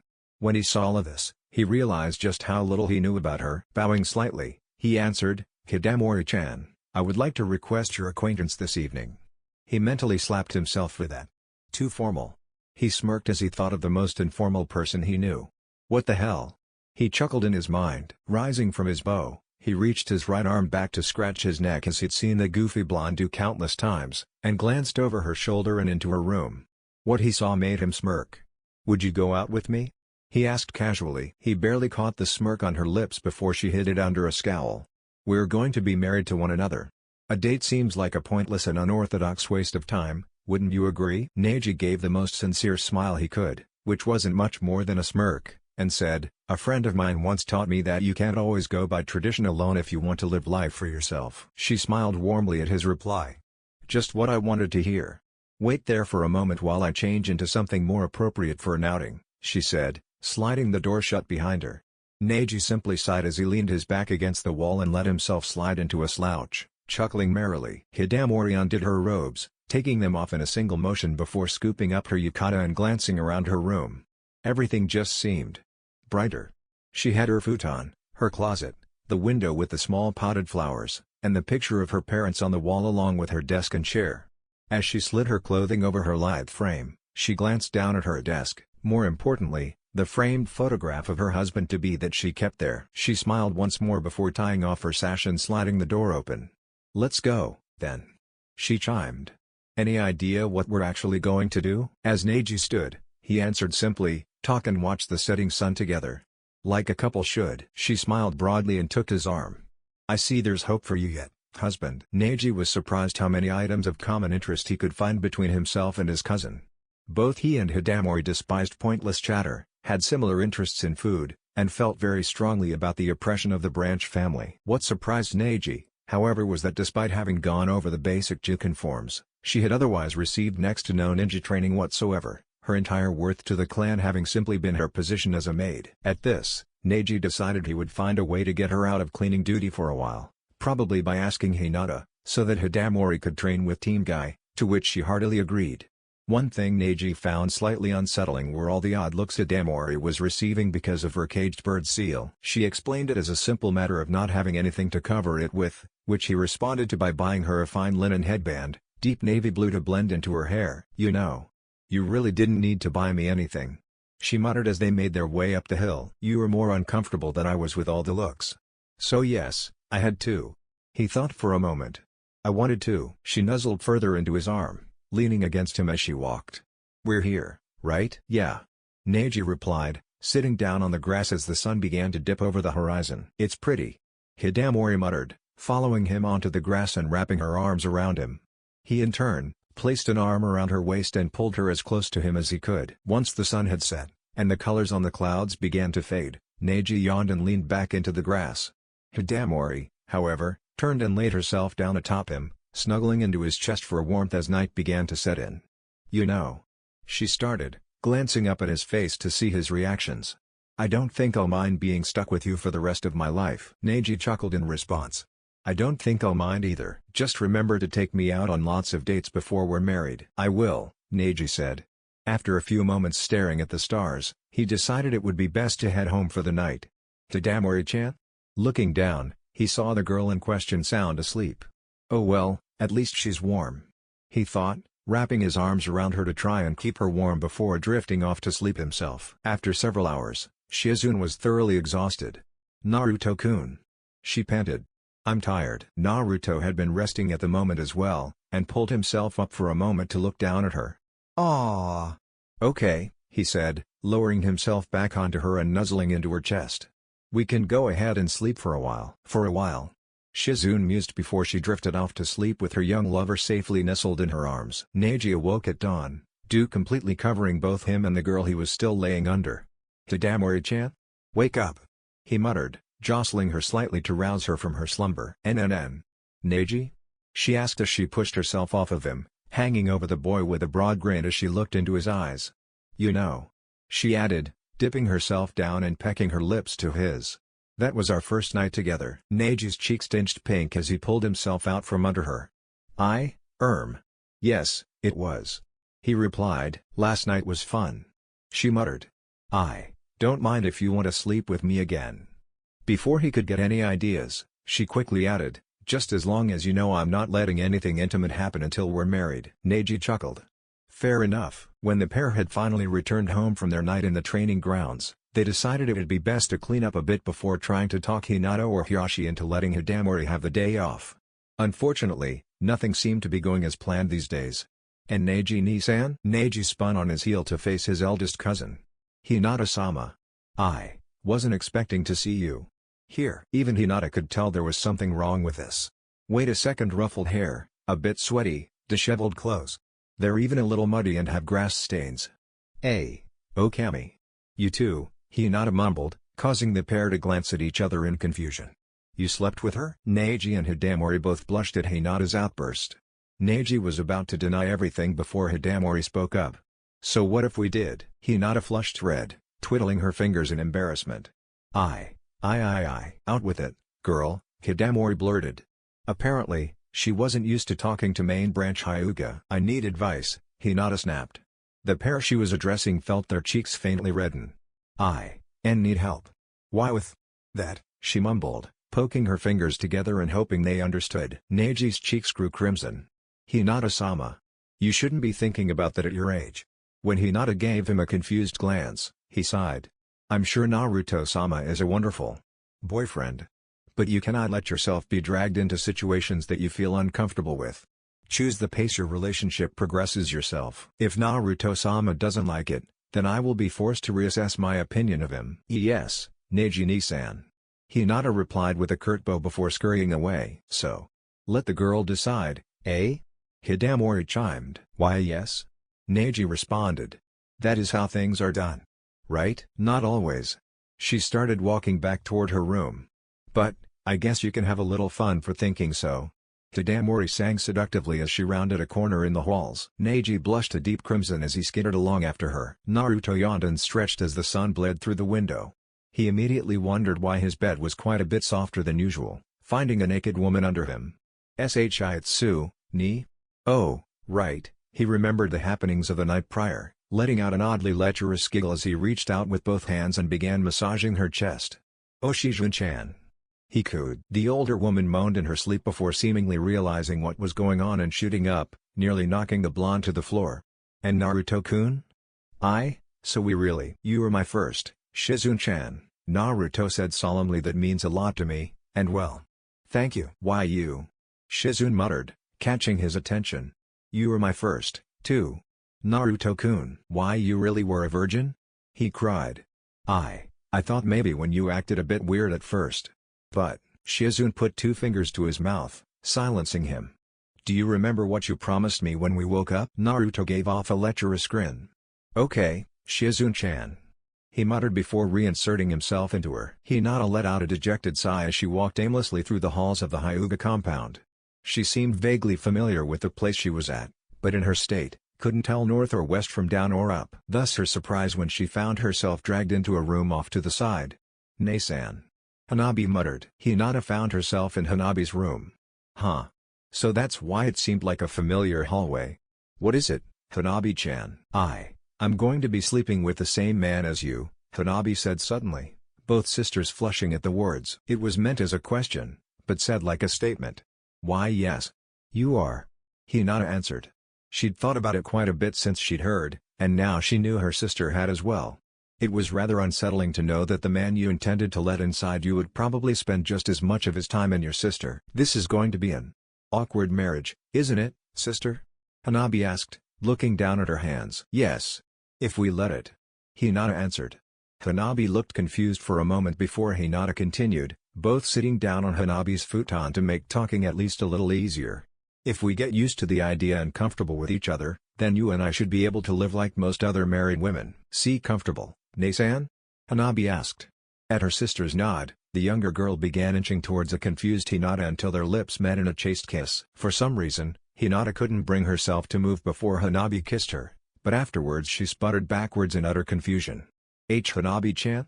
What are you doing?" Hanabi muttered, looking thoroughly trounced.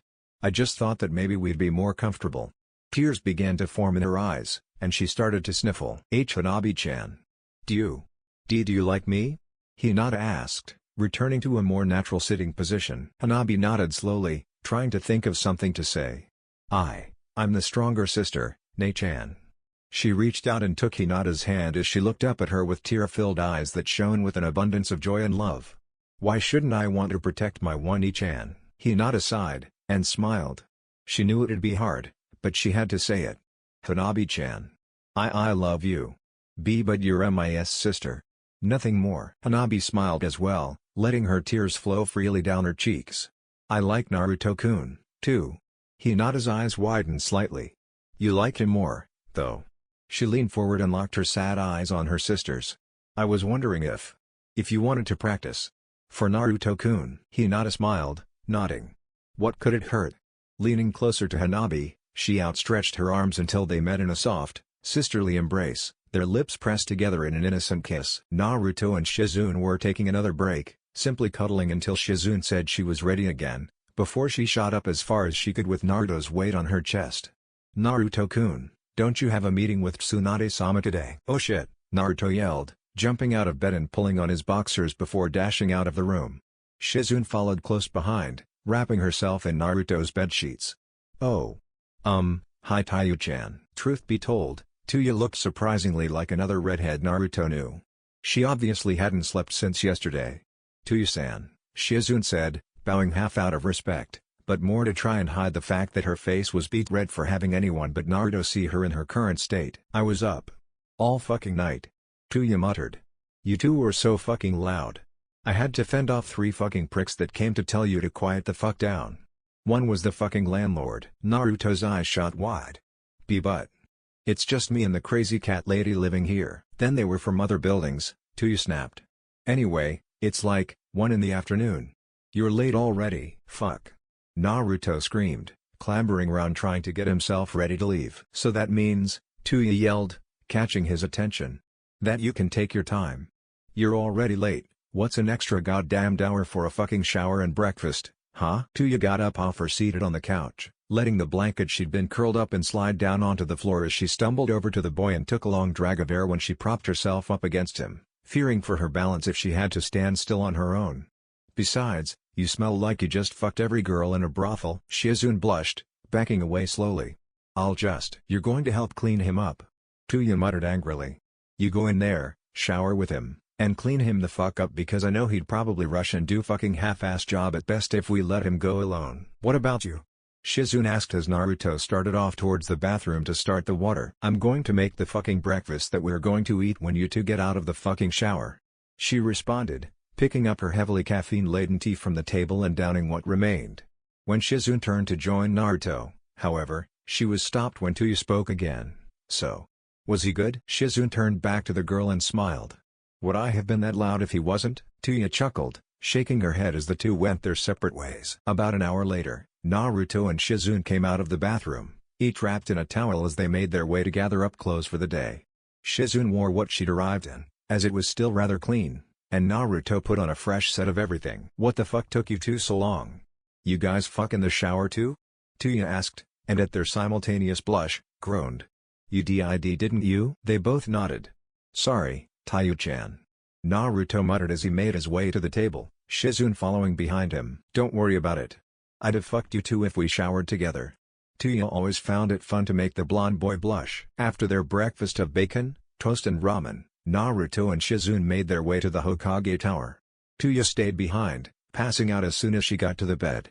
She honestly didn't care if it still had a giant wet spot. When they finally arrived, they were surprised to find Tenten in the office alongside Tsunade. Do you two have any idea how late you are? Tsunade bellowed. Sorry, Tsunade-bachan. We got a little sidetracked. Naruto muttered, rubbing his neck in embarrassment. Tsunade waved him off, smiling. So, Shizune-chan. Was he good? Why does everyone keep asking me that? Shizune snapped, her face now a vibrant crimson. Wait. Tenten muttered. So, she's the one Naruto? Yes. Tsunade replied. Shizune, you're fairly certain it'll take, aren't you? We'll know in a few days, Tsunade-sama, Shizune mumbled. I use those jutsu. What are you talking about? Naruto asked. Medical ninjutsu used to increase the chance of pregnancy. I won't bore you with details. Tsunade answered. I might need to learn those too. Tenten muttered under her breath. Don't worry, me or Shizune can use them on you, if you decide you want us to. Tsunade muttered to the girl before turning back to Naruto. Now, there's something Tenten-chan here wants to ask you, Naruto-kun. Naruto nodded, more than slightly confused as Tenten walked up to him, bowing as she spoke. Naruto-kun. Please take me as your wife. Naruto jumped back a good 5 feet from the girl in shock. What? Why the hell would you want to marry me? Before Tenten could answer, Tsunade spoke up. She has her reasons, Naruto. Now, do you want to marry Tenten or not? Naruto didn't know what to say. So he took Tenten's hand in his own, raising her from her bow. Tenten, do you really want to marry me? Tenten started, glancing down at his hands cupped around hers. I know that, someday, you're going to be a great father, Naruto-kun. Probably the best ever. She smiled, having the distance between them as she took a step. I want that for my children. I can't imagine anyone being better for the job than you. Naruto sighed. So, what's that bring the count up to now, Obachan? 4. Tuya, Tenten, Hinata, and Hanabi. The elder woman replied. And you're still not going to tell me what that damned minimum is, are you? You'll find out soon enough, Naruto. Tsunade stood up and walked around her desk. Shizune, Tenten. If you could give us a little privacy? Find Jiraiya and give him this letter. Bah. Naruto scoffed, going over his mission details once more.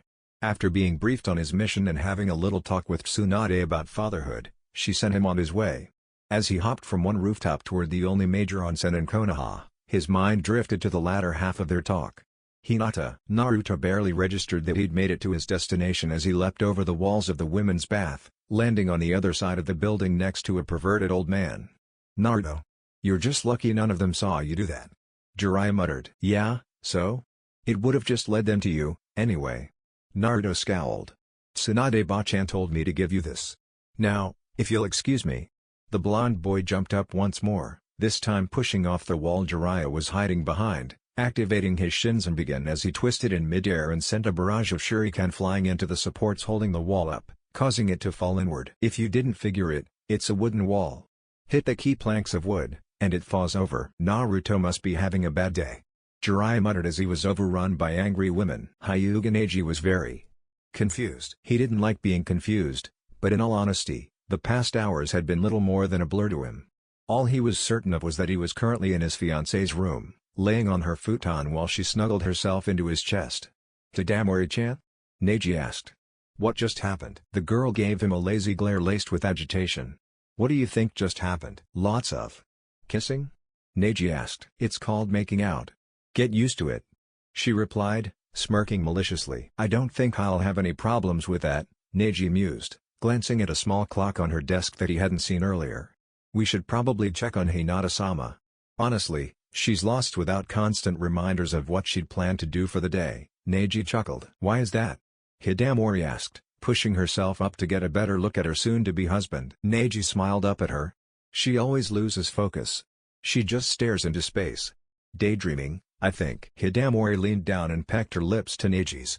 "Sounds like she's in love, wouldn't you agree?" Neji thought for a moment. "That explains the shriek she let out when she found out she was marrying Naruto-sama." Hidamori nuzzled her cheek into his neck. "You know, you're not nearly as heartless as I thought you were. I'm glad." Neji thought back to his conversation with the Hokage. "She was right," he chuckled. "We really are good for each other." "What are you talking about?" she asked. "Nothing. Let's go." Neji couldn't find Hinata anywhere. He'd checked her room, the gardens, the onsen, the kitchen. Everywhere. He'd asked Hiyashi if he'd seen her, but he's Hiyashi. You don't ask such menial things of him. So, he decided to ask Hanabi. Unfortunately, Hidamori got there first. Tossing the door open, she poked her head inside and cheered, "Hanabi-sama. You in here?" Of course, what they saw was rather shocking. Both sisters were here, in a state that reminded them of themselves not too long ago. Hanabi was lying atop her sister, nestled in her bosom quite thoroughly asleep. If the sisters hadn't been fully clothed, the implications would have been dire. At present, they were merely disturbing. "Hinata-sama? What are you doing with Hanabi-sama?" Neji asked. "And Neji-ni-san. I was." Hinata tried to stutter out, jostling Hanabi awake in the process. Hanabi, blissfully unaware that there were guests in the room, proceeded to pull herself up and press her lips to Hinata's. "Hanabi-sama?" Neji yelled in shock. The young girl immediately turned toward the door, where she saw two people who just discovered her secret affair with her sister. In all truth, she handled it quite eloquently. "Rie?" Immediately Hinata clamped her hand over the young girl's mouth, and sent a glare at Neji and Hidamori. "Get in here," she said in her most fearsome voice. The effect completely ruined by her stutter. Neji led the way into the room, followed by Hidamori, who closed the door. "Hinata-sama. Please explain why you are here with Hanabi-sama," Neji repeated. "Could it be that we've stumbled onto a tryst?" Hidamori added in an unnervingly cheery tone. Hinata could feel her face heat up as she looked down at her sister, who looked up at her and blinked. Hinata took this as a sign that the younger girl knew to be quiet, and let her hands return to her sides, making certain both her and Hanabi were in a proper sitting position. "I don't think tryst is the right word." She glanced at her sister once more. But, is there something between you and Hanabi-sama?" Neji asked sternly. Hanabi immediately latched herself onto her sister's midriff, glaring at the older boy. Hinata, in turn, put an arm around the young girl's shoulders. I don't know," Hinata answered. Please. Don't tell father about this." By the way Hinata was stuttering, he could tell that she was clearly stricken by their arrival. Neji sighed. "I see nothing more than two wives of the same man fraternizing with one another. I don't see how parentage would matter here," he mumbled casually. "If I had a problem with it, I'd go to Naruto-sama, not Hiyashi-sama." Taking this as her cue, Hidamori giggled. "Don't worry, Hinata-chan, Hanabi-chan. We'll keep your secret." She winked in a slightly flirtatious manner afterwards in order to seem less threatening. Not to mention downright cute. Hinata sighed in relief as Hanabi smiled and nuzzled her shoulder. Thank you. Be both of you. If the two of you are happy together, then I don't mind at all." Neji shrugged. "Although I do advise you lock the door." Then something popped into Hidamori's mind. "Oh. Hinata-chan, I was wondering if I could have the rest of the day off?" she asked. "I wanted to spend it with Neji-kun." "I don't see why not," Hinata mumbled. What do you do?" Hidamori sighed. "I'm a maid. A damned maid." she muttered. I hate cleaning. I see. Can't he try to convince father too? Hinata started. Don't worry about it, Tadamori said, cutting her off. I've been doing it all my life anyway, and in a few years, I'll get a pretty decent maternity leave. This thought made Neji blush. Really, I know how scary your dad can be. Hinata lowered her head sadly. Don't worry. Neji spoke up. I will talk to Hiyashi-sama. We've been developing a rapport of sorts. I believe he will listen to me. Hidamori latched herself onto Neji's arm, beaming. You will? For me? She started nuzzling his shoulder. Thank you, Neji-kun. To be honest, Hinata-sama. Since I wasn't able to find you anywhere else, I expected you to be at Naruto-sama's home, Neji said. Of course, I would have needed to inquire as to its location. Naruto-kun, Hinata snapped. I forgot. I need to go. Hinata dashed out of the room, leaving Hanabi, Hidamori and Neji in awkward silence. Naruto practically had to drag himself up the stairs to his apartment. He wasn't tired, he wasn't exhausted. He just didn't really want to do much of anything at that point, climbing stairs included. When he finally made it up to his door, he turned the knob and let it swing open, allowing the boy to trudge into the room, locking it behind him. Turning around, his eyes widened as he saw he wasn't alone. Hinata? Good evening, Naruto-kun, she mumbled. I was wondering. Did you hear about the letter? Naruto asked, sitting down beside her on the couch. Hinata nodded. We are to be wed. You don't have to marry me if you don't want to. I can talk too. He was silenced as she put two fingers to his lips. LLO. Hinata flushed red. This was going to be much harder than she thought. Naruto sighed. If she couldn't talk, then he'd do the talking for her. Do you want me to call off the wedding? She shook her head. You want to marry me? She nodded. You like me? He asked, using the only L word he thought she could mean, eliciting another nod. Hinata took 3 deep breaths, and unzipped her jacket. Standing up to toss it aside, she began fumbling with her pants, until Naruto's hand eclipsed her own. Glancing up, the boy was shaking his head slowly. But, Hinata, did you speak to several men earlier? Men from the village council? Naruto asked, and a stunned Hinata nodded. I was afraid of this. They told you to do this, didn't they? Probably told you it was for the good of your clan too, huh? She nodded. Naruto sighed. Just like Obachan said. Tsunade's office, shortly after Tenten and Shizune left. Naruto. Your mission is simple, Tsunade stated. You are to take this letter and deliver it to Jiraiya. Before the young blonde's inevitable hissy fit could start, she continued in a tone she used to remind people just who was Hokage. This is because I don't want to track him down myself. Shizune is busy at the hospital, and it contains sensitive information that I can't trust to anyone but you two. Naruto felt his rage subside, just as was Tsunade's intention. He was about to turn, but something in the way she looked at him kept the boy from moving. I hate to ask, but what else did you want to talk to me about? Tsunade looked delightfully surprised. I can't believe you could actually tell that I had something else to say before I had to call you back. She smirked. You're getting better, Naruto. He smirked. What happened to Kun? Tsunade chuckled. How does it feel to be a man, Naruto? Whu what? Naruto snapped, trying to hide his embarrassment within rage. Naruto, as a man, I'm going to be expecting a lot more from you, she said, almost as if she's prepared a speech. The next time you're in my office, I'm going to be giving you harder missions, a share of my paperwork to help prepare you to handle all of it someday. And she paused for dramatic effect, her voice softening significantly as she continued. I'm going to try to show you the same respect I show all of the other men that walk through those doors. Obachan? Naruto asked in confusion. How many times have I told you not to call me that? Tsunade growled. It doesn't matter. Naruto muttered. It doesn't matter if I'm a man or not, how old I get, or what rank I am. You'll always beat Tsunade-bachan to me. Tsunade sighed. I guess it can't be helped then, Naruto-kun. Hey, what happened to treating me like a man? You don't treat me with the respect you should. So why should I? She countered, smirking. Naruto groaned. You win, Obachan. So, what is it? I've gotten reports that several of the councilmen are planning a little field trip to the Hyugas, Tsunade stated, in full mission briefing mode. Judging by the information I've received, they're probably planning on trying to convince Hinata-chan to impregnate herself with your child. Naruto jumped back in shock. What? Why the hell would they do that? To try to get their precious Uchiha back? She scoffed.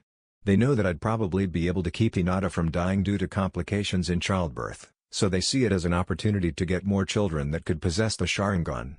Naruto was about to ask why that was bad, but sensing the question, she cut him off. If Hinata gave birth at her age, her career as a kunoichi would be over. Naruto's features contorted in shock and rage.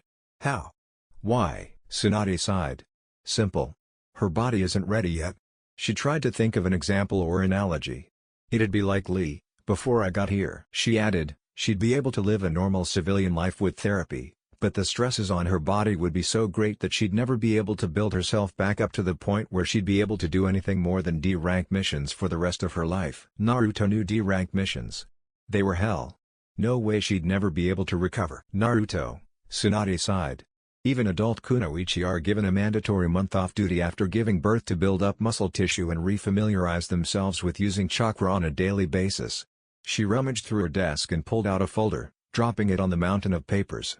Records show that they're usually given a good 2 or 3 months off, however. Naruto snatched up the folder and read through it.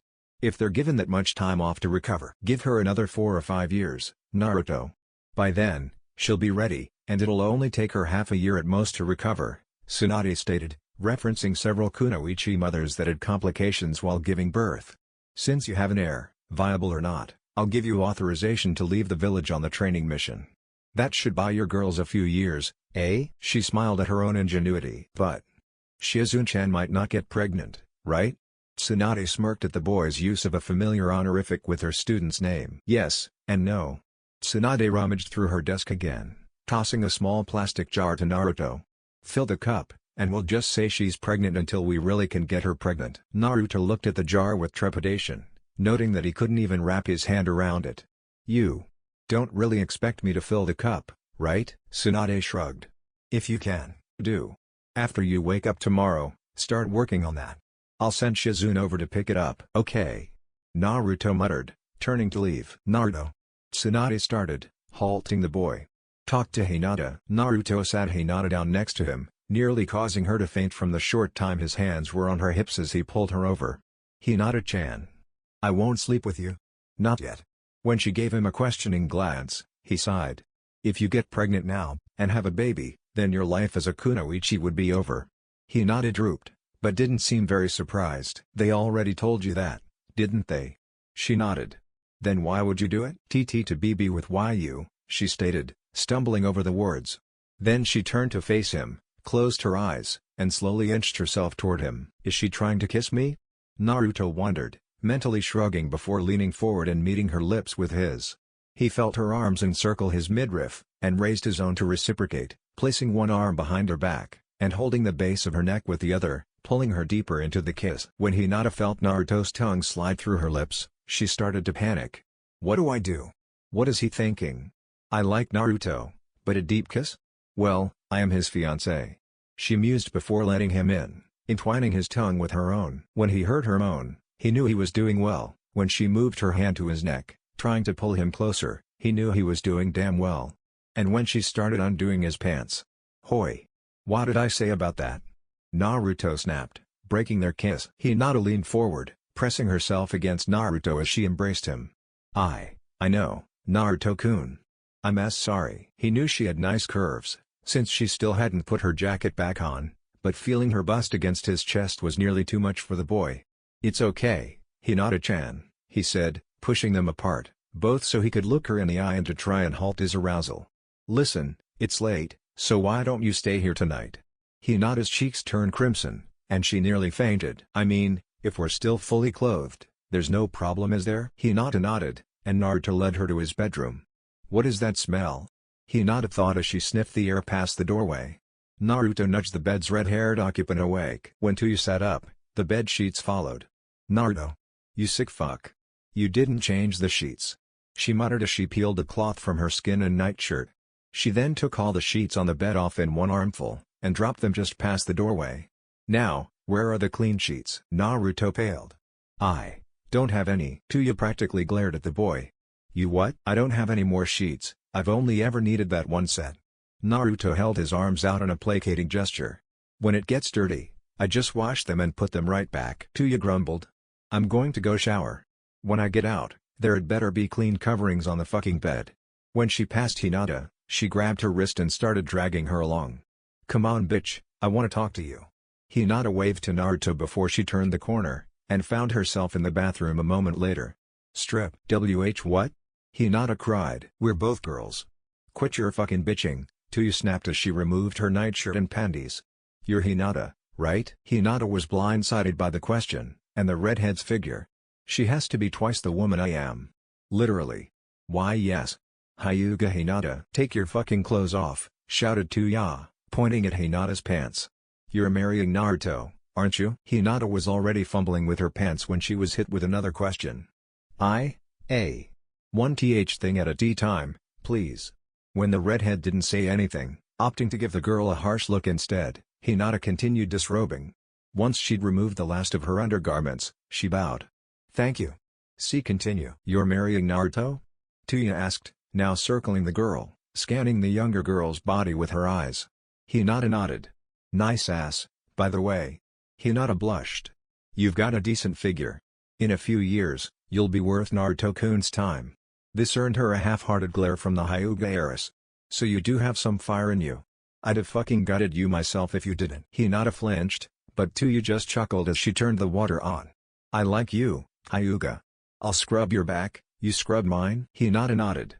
"Why yes, alright." Naruto was slurping down a cup of instant ramen when he heard the water shut off, and was on to a second cup when the door opened.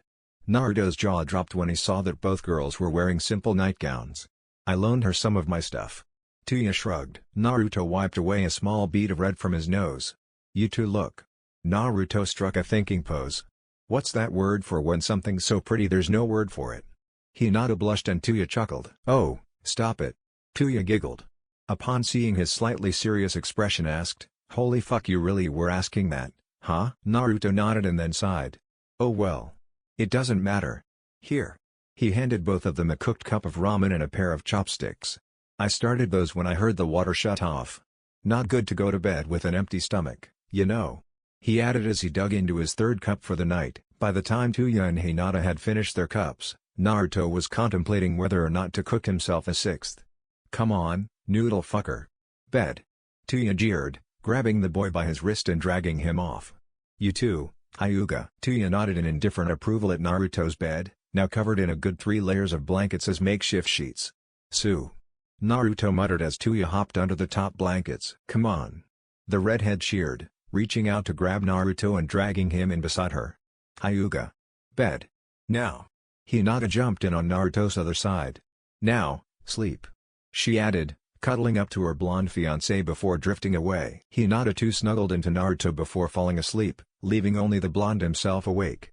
"I could get used to this," he thought, wrapping an arm around both girls. Jiraiya woke the next day staring into the largest pair of breasts he'd ever seen. Unfortunately, the largest breasts he'd ever seen belonged to Tsunade. The Hokage took pride in her daily rounds through the hospital. She liked caring for others, even if she wouldn't admit it, but there was a certain old pervert that always jumped every nerve she had to stomp on the last one. "Jiraiya. Why are you staring at my chest?"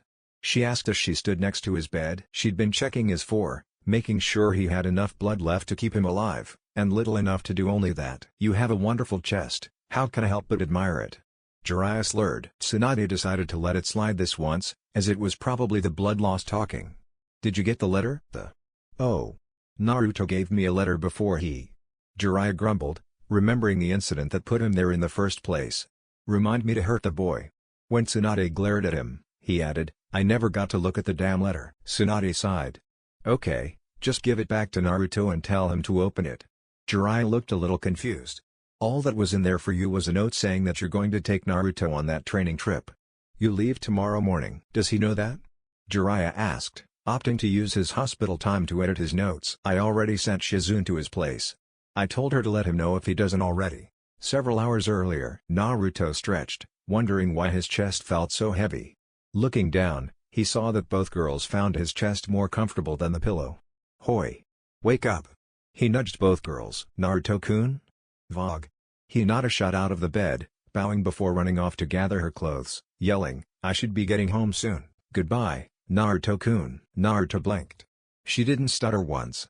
Noticing a familiar squirming on his chest, he watched as Tuya crawled on top of him. "Naruto-kun. Since I couldn't be your first, I was devastated, she said, slowly cutting his shirt open with a kunai. Naruto didn't even want to know where she got it.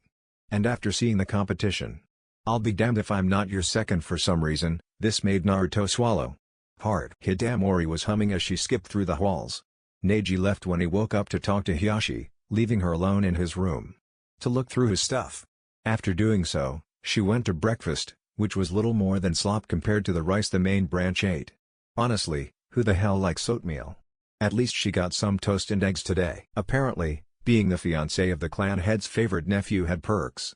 That or she got there first today, she didn't really care. When she arrived at the door to Hiyashi's office, however, the sight of Neji leaning against the door, looking thoroughly defeated, made even her feel depressed. "What's wrong, Neji?" he sighed. "Hiyashi-sama says you can have any maid job you want. Scullery maid, housemaid, cleaning the bathrooms or the women's onsen. But since you don't have training in anything but cleaning, he won't let you try another job," Neji said, turning to look at her. When he saw the befuddled look on her features, he explained, "If you can prove you'd be good at another job, then he'll let you do it. If you show him you can cook, then you can work in the kitchen. If you show him that you're a decent gardener, he might let you be a groundskeeper or landscaper. Otherwise, you can't be a guard because you don't have ninja training. There's no call for nannies or nursemaids." Neji sighed. "I suppose you could train to be a medic of a midwife. But I'll do that." Hidamori cheered. "With all the kids Naruto's going to be having, I'll never be bored." Neji chuckled. "Okay. Now, we just need to talk to Hiyashi-sama," he muttered, opening one of the doors. The room was, quite frankly, huge. But the lighting and furnishings made it seem quaint nonetheless.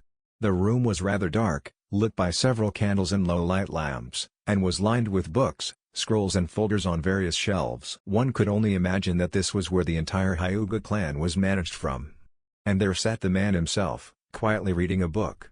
"Hiyashi-sama?" The older man snapped his book shut and stashed it in one of his desk's many drawers, but from what the pair could see, it had something to do with caring for grandchildren.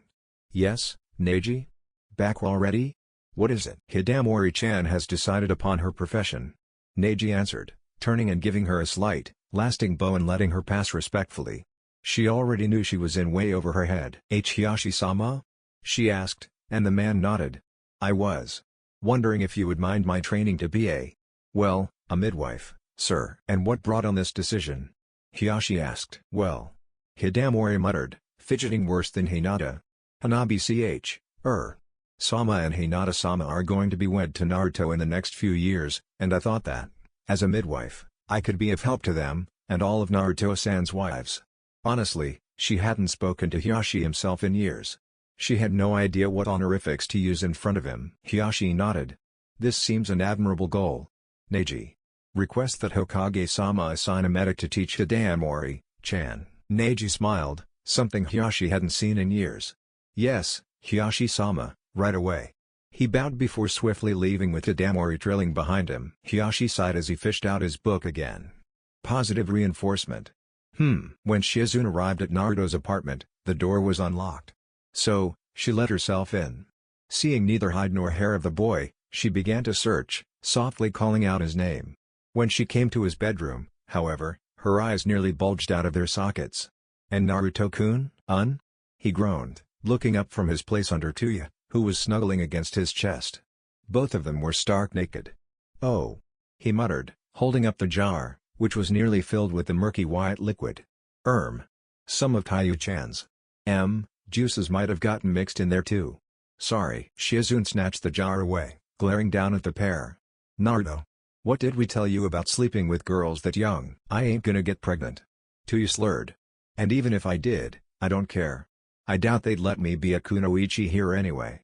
Catching Shizune's slightly confused look, she added, "He was screaming about all that before he got into it." Shizune cocked an eyebrow. "And when exactly did he get into it?" Tuya chuckled, rising up out of the bed and pulling the blankets aside. "When we finished round one and there was no going back." The redhead then headed off into the bathroom, paying no heed to the fact that she was completely nude. "If you want to have another go with him, be my guest. By Kami, I love his stamina." Naruto outright laughed at that. "So, Shizune-chan, what do you say?" Naruto asked, getting an odd look of desire and abhorrence from the older woman at the question. "It can only help the chances, right?" Shizune sighed, undoing her yukata. "Okay, Naruto-kun. But just once. Half an hour and 3 rounds later, Tuya was still waiting for her turn. Tenten was still going over the prior day's happenings as she made her way towards Tsunade's office. Yesterday, training grounds. As she watched Guy and Lee spar once more, she had to wonder where Neji was. Tenten. The word caused her to jump and spin in midair to find that it had been Neji who spoke into her ear. "Hey, Neji. Relative of yours?" Tenten asked, pointing at the Hyuga girl standing behind him. "This is." Neji was cut off as 2 green blurs collided with him. "Neji-kun," one yelled. "You are late, my rival," screamed the other. Neji stood, rubbing the side of his face. "As I was saying, you aren't going to yell at them for doing something stupid?" Tenten asked. "Or explain your tardiness?" the larger of the green men inquired. "Or fight me?" the smaller added. "Would you all just shut up long enough for me to talk?" Neji yelled. After a few moments of silence, he continued, "Good. This is my fiancé, Hidamori." "A marriage so young?" Guy yelled. "Neji-san, your flames of youth burn with the passion of young love." "Neji. I'm happy for you," Tenten said, smiling as she held out her hand.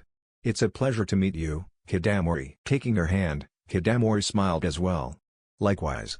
Tenten. Those two are Guy-sensei and Lee?" Tenten answered before giggling. Maybe having another girl around for once might lessen the insanity a bit. "Well, I'll be happy if it does. Because she'll be training with us for a while," Neji said. "She's expressed an interest in ninja arts, even though my family only taught her the rudimentary basics." "Yeah. Whoever heard of a Hyuga that can't fight?" Hidamori chimed. "This is good," Guy exclaimed. Tenten, Hidamori. Hand-to-hand sparring.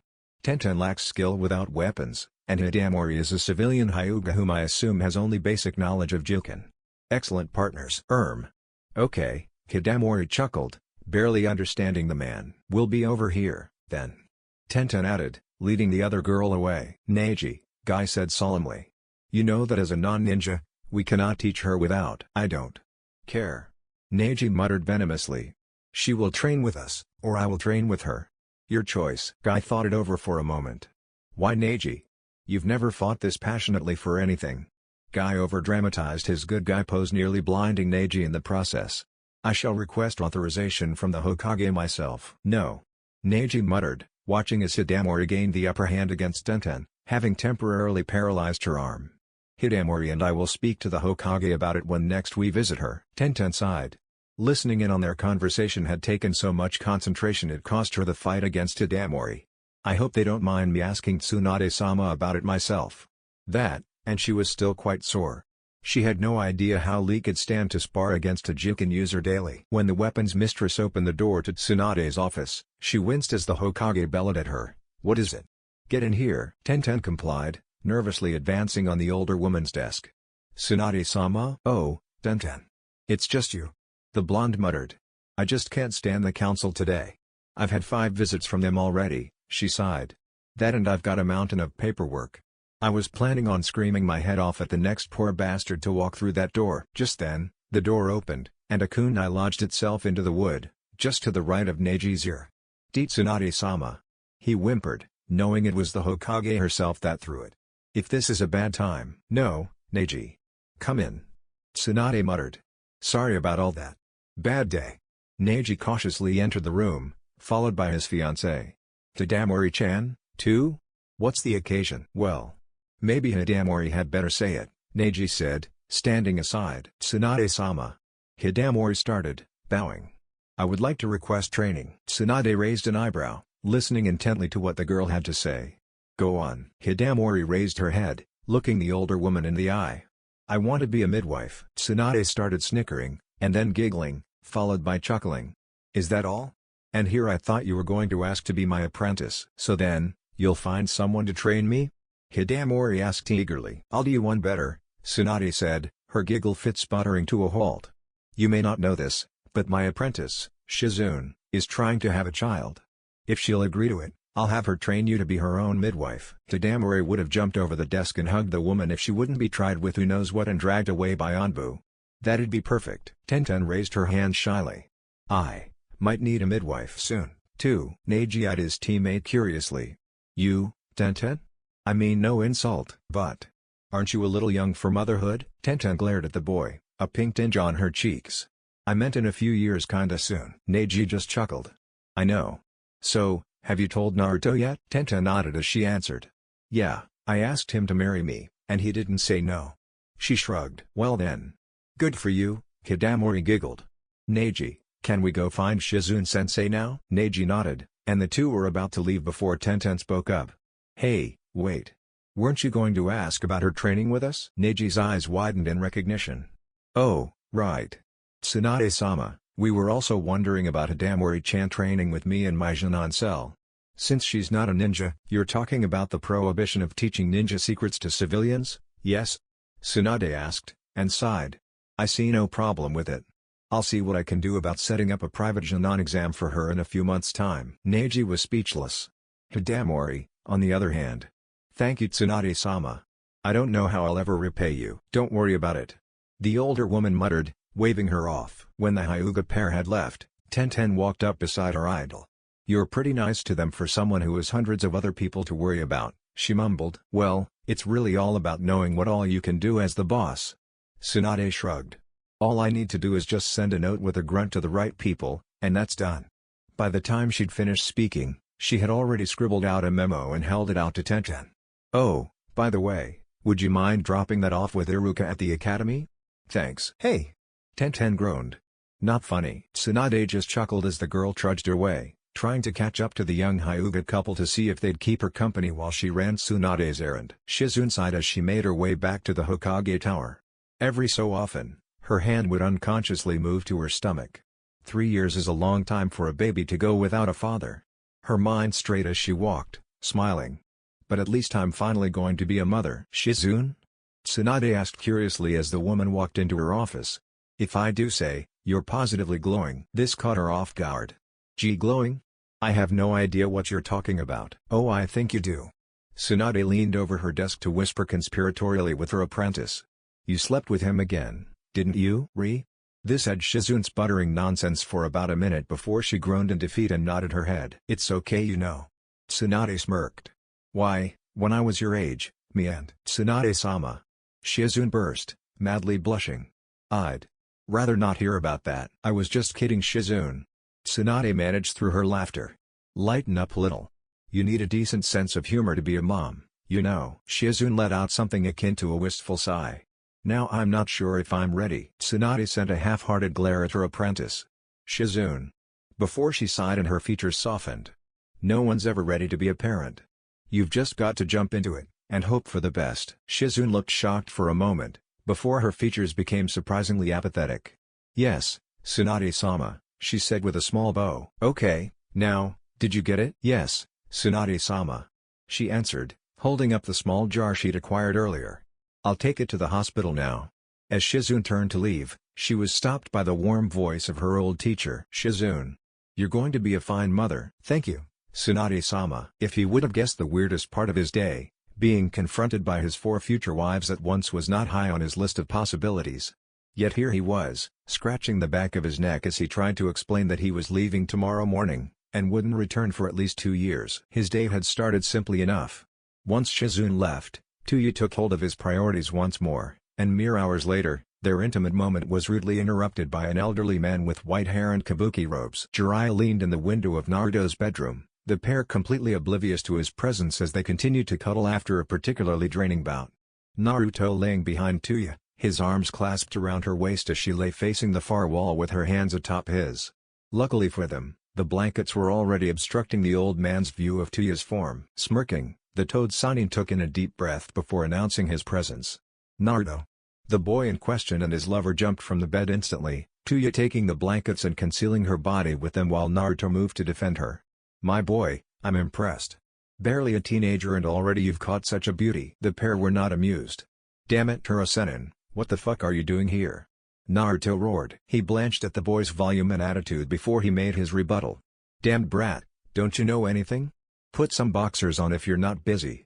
You never know when you're going to have to get up and go. Well, you can get up and get lost, you old pervert, Naruto yelled.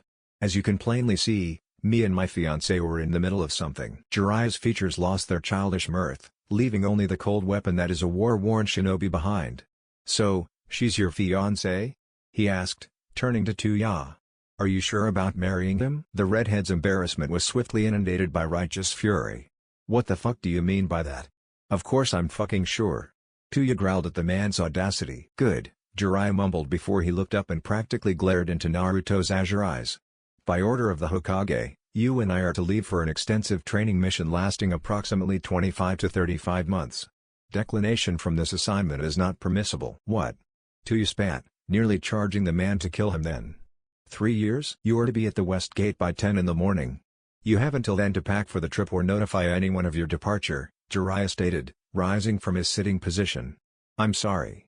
He added, just before vanishing from the windowsill. 10.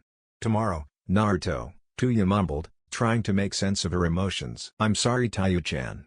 I need to go see some people, Naruto sighed, gathering his clothes. Naruto then made his way from one destination to the next, first Ichiraku's, then the academy, the Hokage's office to yell at Tsunade once for a good measure, and finally the Hyuga compound. Naruto stood in front of the large gates leading into the Hyuga compound. He silently wondered what he should say to Hinata and Hanabi as the guards standing on either side of the entryway eyed him suspiciously. He'd talked to Hinata, sure. But he'd barely said a dozen words to Hanabi. This was either going to be an interesting experience with two of his fiancées, or a cataclysmic disaster. The blonde was rocked from his musings when he heard someone clear their throat behind him. Naruto-sama, might I inquire as to your business with the Hyuga? Neji asked. When Naruto turned he saw his cousin-to-be standing between Tenten and a Hyuga girl Naruto didn't recognize. I was actually here to see Hinata and Hanabi. Naruto muttered, scratching the back of his neck. But it's good you're here Tenten. I need to talk to you about the same thing, but I don't really know where you live. Tenten was somewhat taken aback by the fact that she never told Naruto, her own fiancé, where she lived. She never got to voice her thoughts, however, as Hidamori spoke in a somewhat sarcastic tone, pretty sad, not knowing where your own woman lives, Naruto-kun. Naruto's abashed gaze fell upon the girl. Do I know you? He asked. Naruto-sama. This is my fiancé, Hyuga Hidamori, Neji said, and she gave a slight bow when introduced. It's a pleasure to meet you. Naruto returned the bow, causing Tenten, and Neji to a lesser extent, to gape at the fact that Naruto really could be polite if the situation called for it.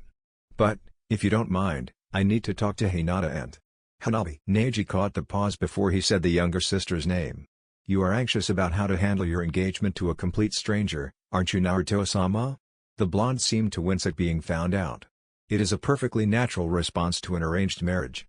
Should things go poorly, you will have the three of us to bail you out. Neji nodded to the guards, who proceeded to open the gates. No worries, Tenten said as she entwined Naruto's arm with her own and began pulling him inside. It took several minutes of searching, but they eventually found Hinata training in one of the Hyuga's many courtyards. The instant Naruto stepped into the cloister, however, Hinata passed out. Whether it was from Naruto's presence, or Tuya's sleeper hold, none could tell. Tayu-chan? What are you doing here? Naruto asked, rushing to her side while foregoing the rock paths through the garden. Training? What the fuck's it look like I'm doing? She spat back while lightly slapping the Hyuga heiress. Oh. You mean what am I doing here? I decided to practice a little taijutsu with the princess here. Honestly? She fucking sucks. Neji sighed from his place at the back of the group, stepping forward to aid in rousing the girl. Hinata-sama has never had the drive to train, nor the will to harm another. She is simply too gentle, and lacks confidence in her abilities. When Hinata finally began to stir, everyone gathered around her, Naruto leaning forward to greet her. Hey, Hina-chan. She blushed furiously with his face less than 4 inches from hers, and there was no confusion this time as to why she fainted. Not again.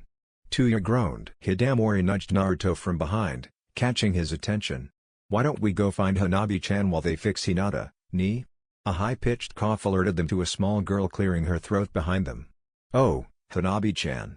Watching your sister practice are we? As the girl glowered at Hidamori while making her way to Naruto's side, the blonde asked, Did I miss something? No, nothing. Neji cut in, holding a relatively conscious Hinata as she leaned back on him. Hanabi-sama just doesn't see eye to eye with Hidamori-chan in many regards. Did you just call me short? Hanabi roared. With everyone now conscious, Naruto stood before his 4 wives-to-be, and sighed. First things first. Hanabi, I know this was forced on you, and I just want to say that if you don't want to marry me, you don't have to. I'll talk to someone and honestly, you're better than I expected, Hanabi said, catching everyone's eye and looking rather dejected, but never losing the aura of nobility that seemed to flow from every Hyuga. Aside from Hinata, I always knew that, as the second sister, I would eventually be married off for political reasons. But I'd always thought I'd wind up with some smelly, fat, self-important nobleman or another. She looked up at Naruto with a half-lighted gaze. You're a lot better than I thought I'd get. So then, everyone's happy. Hidamori shrugged. That's good. Yeah. Naruto muttered, sighing as he contemplated what to say next and deciding to do what always seemed to work anyway. Improvising. Head hung low, he began speaking in a hushed tone. I know we've all just started getting used to this. But I've got some bad news. I'm leaving for a few years for training outside the village, and I just wanted all of you to know. Naruto looked up to see everyone but Tuya gaping at him. I don't hurt me. Seeing Naruto flail around, although humorous, Tenten stepped forward to stop him, resting a hand on his shoulder. We're not mad, it's just sudden, that's all. We're not going to. Tuya's fist appeared just under Naruto's ribs. You fucking bastard. The blonde collapsed to the ground, panting heavily. But you already knew. Yup, and I've been waiting all fucking morning to do that, hon, she said with a wink. Hinata immediately ran to Naruto's side, helping him up and checking his wound. Please don't hit Naruto-kun, she said as loud as she could manage. I bet he doesn't even want to leave. Naruto glanced over at the girl holding him up, slightly amazed. You're right, Hina-chan. I don't want to leave. This whole thing was Obachan and Urasenen's idea.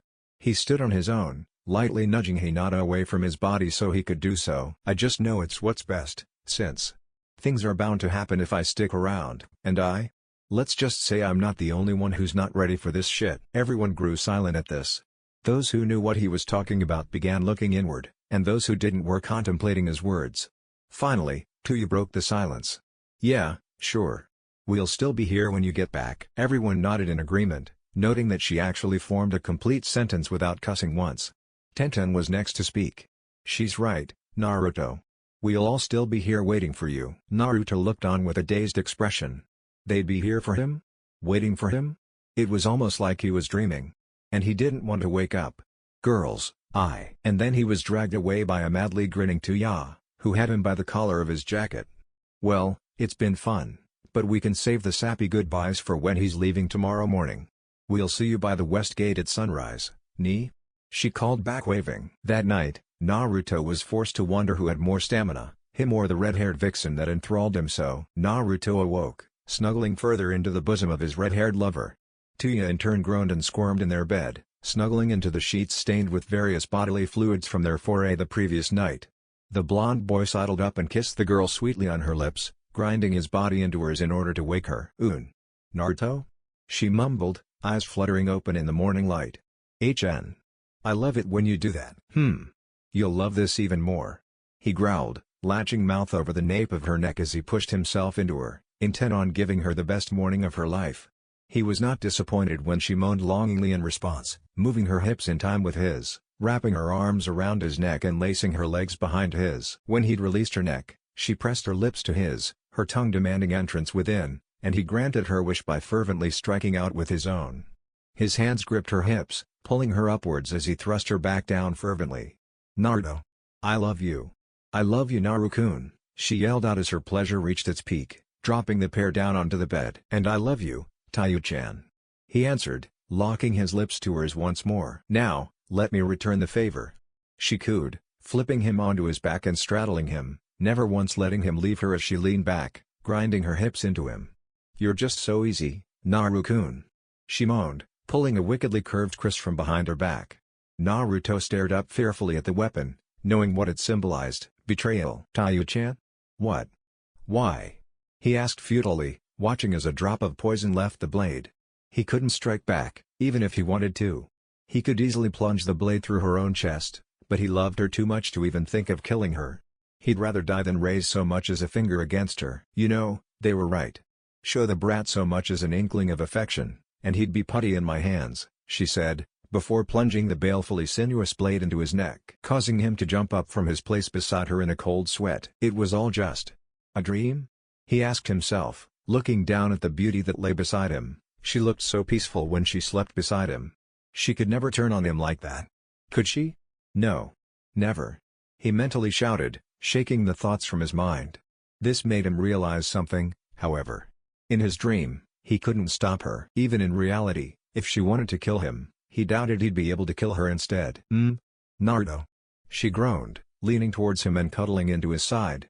Either fuck my brains out or go back to sleep. Naruto smirked. Tactful as always. At least it was still the Tuya he loved. Instead of either option she gave him, he got out of bed and pulled on a pair of boxers. He still needed to pack for his trip. Damn it. Why do I always leave this kind of shit for the last minute? Naruto quickly donned his clothes, and snatched a ring of keys from a metal hook haphazardly stuck through the drywall before dashing out the door. His first stop was the Hokage Tower. He had some things to say to Tsunade and Shizune, after all.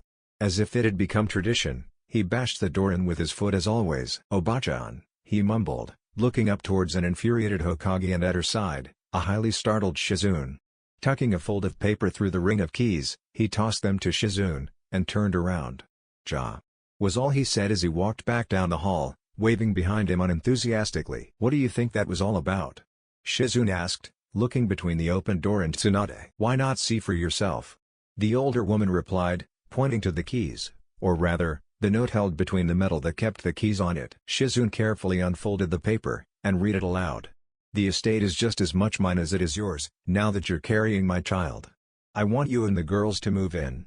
Shizune started tearing up before mumbling out the last words. "So I have a family to come home to." Tsunade smiled, her eyes shining passionately.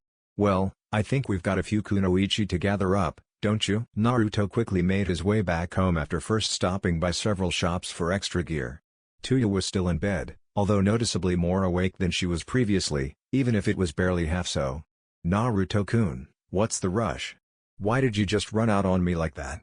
she asked him, stretching out on the bed seductively. By all the gods he could remember ever vaguely hearing about, he hated how easy it was for her to play with his mind like that. "I'm late already, and I had to say some last things to the Hokage," Naruto explained, setting the bags beside his travel pack and loading his purchases into it. "Now, would you mind helping me get ready to leave?" "No offense, but I never wanted you to go in the first place." Tuya deadpanned. Nevertheless, she still pulled herself from the bed and after a few minutes, began stuffing clothes into a second bag for him. After she'd packed a good 3 outfits, she stopped and hung her head. "Why do you have to go?" She started to sniffle audibly, and tears hung from her eyes. "Fuck, why can't you just stay?" Naruto sighed. He didn't want to talk about this, but he knew he had to. "Because it's for the best. You know why I have to go." "No I don't," she screamed, turning back on him so that he could see her tear-stained cheeks and puffy eyes, flailing her arms around for emphasis they both knew she didn't need. "I don't know why the fuck you have to leave. You want to keep us from getting pregnant? Use a fucking condom. You don't want to hurt our feelings by marrying half the fucking village? Fine. I'll marry the other half." By this time, she had already begun to sway on her feet, her rage driving her to dizziness as it passed into sorrow. Naruto shot forward and clutched the redhead to his chest as she weakly pulled him closer. "You're the only one who's ever cared about me. Please, if you can't stay, take me with you. I can't be without you for that long. I need you." He felt horrible for what he was about to say, but he knew it needed to be said. "Tuya, you can't come with me." She looked up at him with wide, tear-filled eyes. Almost like a kicked puppy. Naruto was tearing himself apart inside. "We'll be on the run for most of the trip. There are a lot of people that would want me dead, and would go through the whole village if they had to. I'm not strong enough to protect you yet. So please, stay here, away from me. By the time I'm back, you won't even notice I've been gone, okay?" They both had to choke back sobs at that. He was lying, and he knew it. But, if it helped along what needed to happen, then so be it. "Promise me. When you get back, you'll never leave me behind again," she growled out, glaring down at his chest to avoid his eyes. Naruto nodded. "I swear it, Tuya. After I get back, I'm taking you with me wherever I go, no matter what." With that, he pushed her chin up and gently kissed her. After they parted, he grinned. "But, you'll need to train up too. I can't always keep you safe, you know." "Don't worry. I'll be the fucking best there ever was by the time you get back, too," she said fiercely. Slinging his bags over his shoulder, he smiled. A soft, genuine smile. "I'll hold you to it." After he left, Naruto went by rooftop to Ichiraku's. Setting the bags off to the side as he took his favorite stool, Naruto called out. "Hey, gimme 3 of everything, old man." "Naruto? What's the occasion?" Old man Ichiraku asked, even as he started on the ramen. "I'm leaving for a while. Big mission. Won't be back for a few years." There were a pair of resounding clangs as the two Ichiraku dropped what they were holding. "Naruto. You're going to be gone for years?" Ayame yelled, even as she sped around the counter to envelope the boy in a surprisingly bone-crushing hug. "Yeah, so I need to get my fill now, eh?" Naruto choked out, still trying to wriggle free from the girl. "Well then." Tucci started, groaning as he bent down to pick up the dropped utensils and deposited them in the sink. "I guess today is on the house." Naruto's eyes went wide at this. "What? That's just too much ramen. You'd go out of business." The old man chuckled. "Nah, we'd be fine, as long as you come back soon enough. Call it a going-away present." The blonde shook his head softly, smiling as he did so. "I'll be gone for more than 2 years. But okay." The ramen chefs both smiled brightly at the boy's enthusiasm, even as the first bowl was set before him. An hour later, he'd downed twice as much ramen as usual, and saying a quick goodbye. What's this?" Ayame muttered, moving one of the bowls aside, revealing enough bills to cover more than half of what he'd eaten. Smiling, the girl picked up the tip and held it close to her chest. "Naruto." As Naruto made his way to the gate, he found a sight that would stay with him for the rest of his life. Tuya was standing beside Tenten and Hinata, both of them laughing at something the redhead had said. Hanabi stood off behind Hinata, giggling to herself. Off to the side, Hiyashi stood glowering beside a pair of branch Hyuga, one of which he could tell was Neji, obviously his and the girl's escorts. Shizune smiled as she watched Tsunade bicker with Jiraiya, and the rest of the rookies, along with Team Guy and the other Jounin watched the various spectacles. One by one, everyone turned to look in the direction of the blonde boy, whose eyes had already begun to brim with tears. Slowly, he made his way to them. When he was within earshot, he started choking on his words. "Everyone. You all. Ha. Like we'd leave an idiot like you to slip off without your goodbye beating." Kiba barked out, catching Naruto in a playful headlock. "Leaving already? So troublesome." Shikamaru muttered, earning him a smack from Ino. "Troublesome women," and then another punch. "Taiyu-chan?" Naruto asked, turning to the girl. "What? How? What the fuck are you talking about? We're giving you a proper goodbye, you fuck shit." She responded, lightly smacking him over the head playfully. She then draped her arms over his shoulders and leaned into him. "You remember the promise you made me, right?" Naruto in turn, wrapped his arms around her waist, tenderly pressing his lips to hers. "Of course, Taiyu-chan. I never go back on my word." She nodded, before kissing him again and backing away before a pink and brown blur crashed into him. "You and me are going to have a lot of fun when you get back, you hear me?" Tenten cooed, clutching the boy to her chest. "You're a good guy, Naruto. You're going to be a good man someday, but so help me if you're not, I'll rip your fucking balls off myself," she yelled, giving him a peck on the lips before bounding off to stand next to Tuya, who'd begun giggling at the start of his plight. "I swear, those two are rubbing off on each other." Naruto groaned, even as the Inoshikacho trio made their way over. Almost immediately, an outstretched hand was shot towards Naruto's abdomen, only to stop 2 inches from his stomach. "You may have been troublesome," Shikamaru said, glancing down at his offered hand. "But you're a good friend, Naruto. It won't be the same without you." Naruto took his friend's hand, gripping it tightly. "It'll be weird not seeing you all every day, too, but I'll be back eventually." He patted Shikamaru on the shoulder, nodding to his words. "Keep yourself safe, so I can see everyone again, ni?" "Don't worry about us, Naruto," the Akimichi boy said, holding out an unopened bag of chips. "A going-away present." Naruto slowly reached out to take the bag. "Barbecue potato chips. UHH. Thanks, Kuji. You want me to save you the last chip?" he asked playfully. "And have it come back all stale and bland?" "No thanks," Kuji chuckled at the reactions of his teammates. Kuji giving up the last chip to someone else? The world must be ending. No one noticed Asuma casually glance around for an appropriate place to duck and cover in case the sky decided to collapse on top of them. Ino was the first to shake herself out of the shock. "We'll all miss you, Naruto." She stepped forward to give her fellow blonde a quick hug before backing off quickly, else she incur the wrath of his future wives. Kiba and Shino were the next to walk up, followed by Kurenai. Akamaru yipped up at Naruto, who stooped to pet the puppy before talking to Kiba. "You know, I'm going to miss you guys." Kiba gave off a feral grin. "It'll be too damn boring without you here." Akamaru yipped in agreement. Naruto nodded with a chuckle, turning to Shino. "You know, I still think you're creepy." Shino raised an eyebrow. and I continue to consider you rather annoying. The blonde let out a laugh before holding out his hand to the bug user. You take care of Hinata while I'm away, you hear? Shino took his hand, shaking it lightly.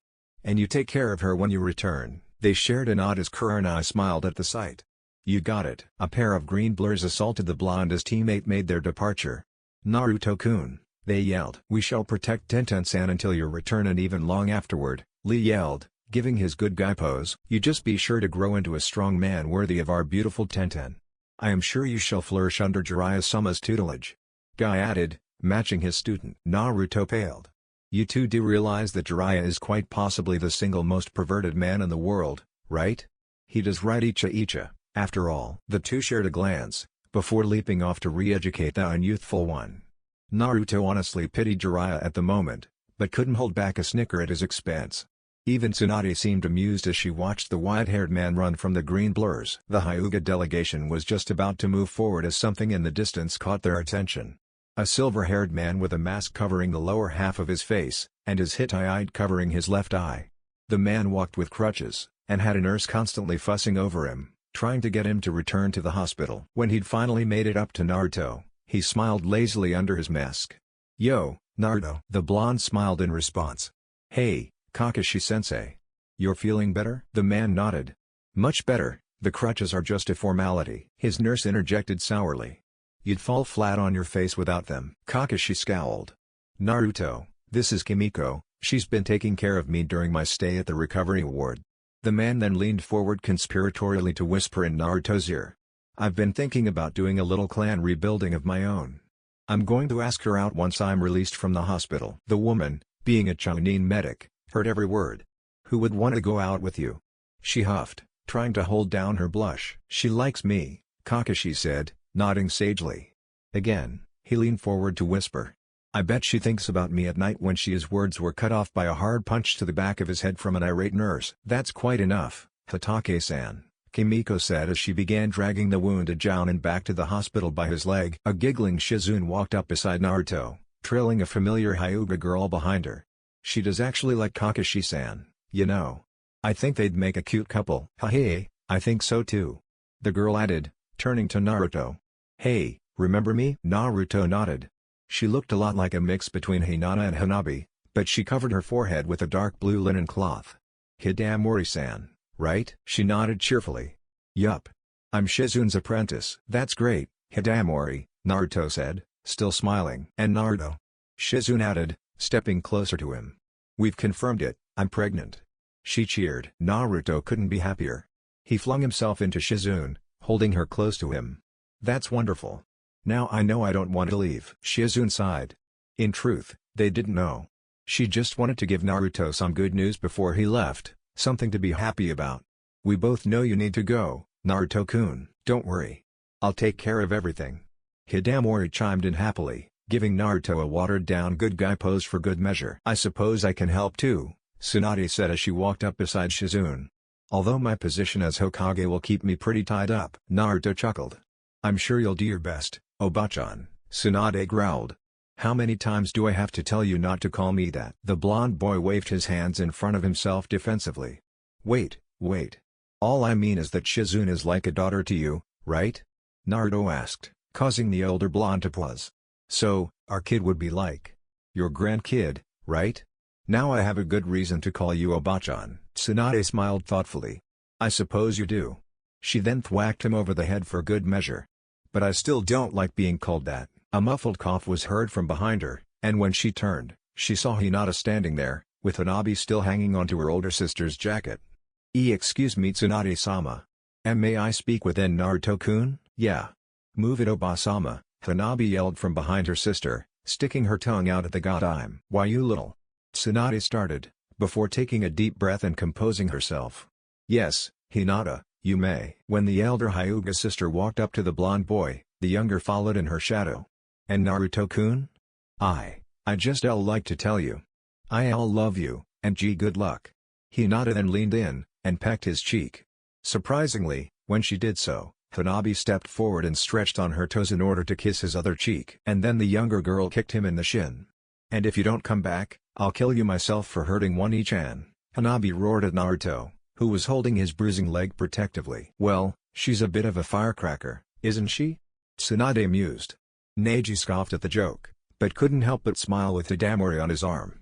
Hiyashi stood forward next, which gave the blonde boy reason to audibly gulp as he looked up at the man who glared down at him. "Hello Hiyashi-sama." Naruto choked out. "Naruto-san." The Hyuga elder growled. "You are taking both of my daughters from me. Just know that if you hurt either of them, you will pay dearly for it." Naruto nodded, and the man walked away. If there was one thing Hiyashi was good at, it was playing the scary father. With all of the goodbyes said, and Jiraiya returning after having lost the green duo, the pair set off toward the horizon. "Here," Jiraiya muttered, holding out a slightly worn letter to his charge. "It's from Tsunade. It's about this whole marriage thing." Naruto glanced down at the letter in his hands reverently for several minutes as they walked, before taking out a kunai and opening it. "Uzumaki Naruto, to ensure the continuation of your bloodline, we the council." Political bullshit, propaganda. Naruto stopped walking for a moment, going over what he'd just read in his mind. He honestly thought it was funny. 5 women by 15 years old. He had himself a quiet chuckle at that. The old pervert must have been rubbing off on him. That's the end. I hope you guys enjoyed it.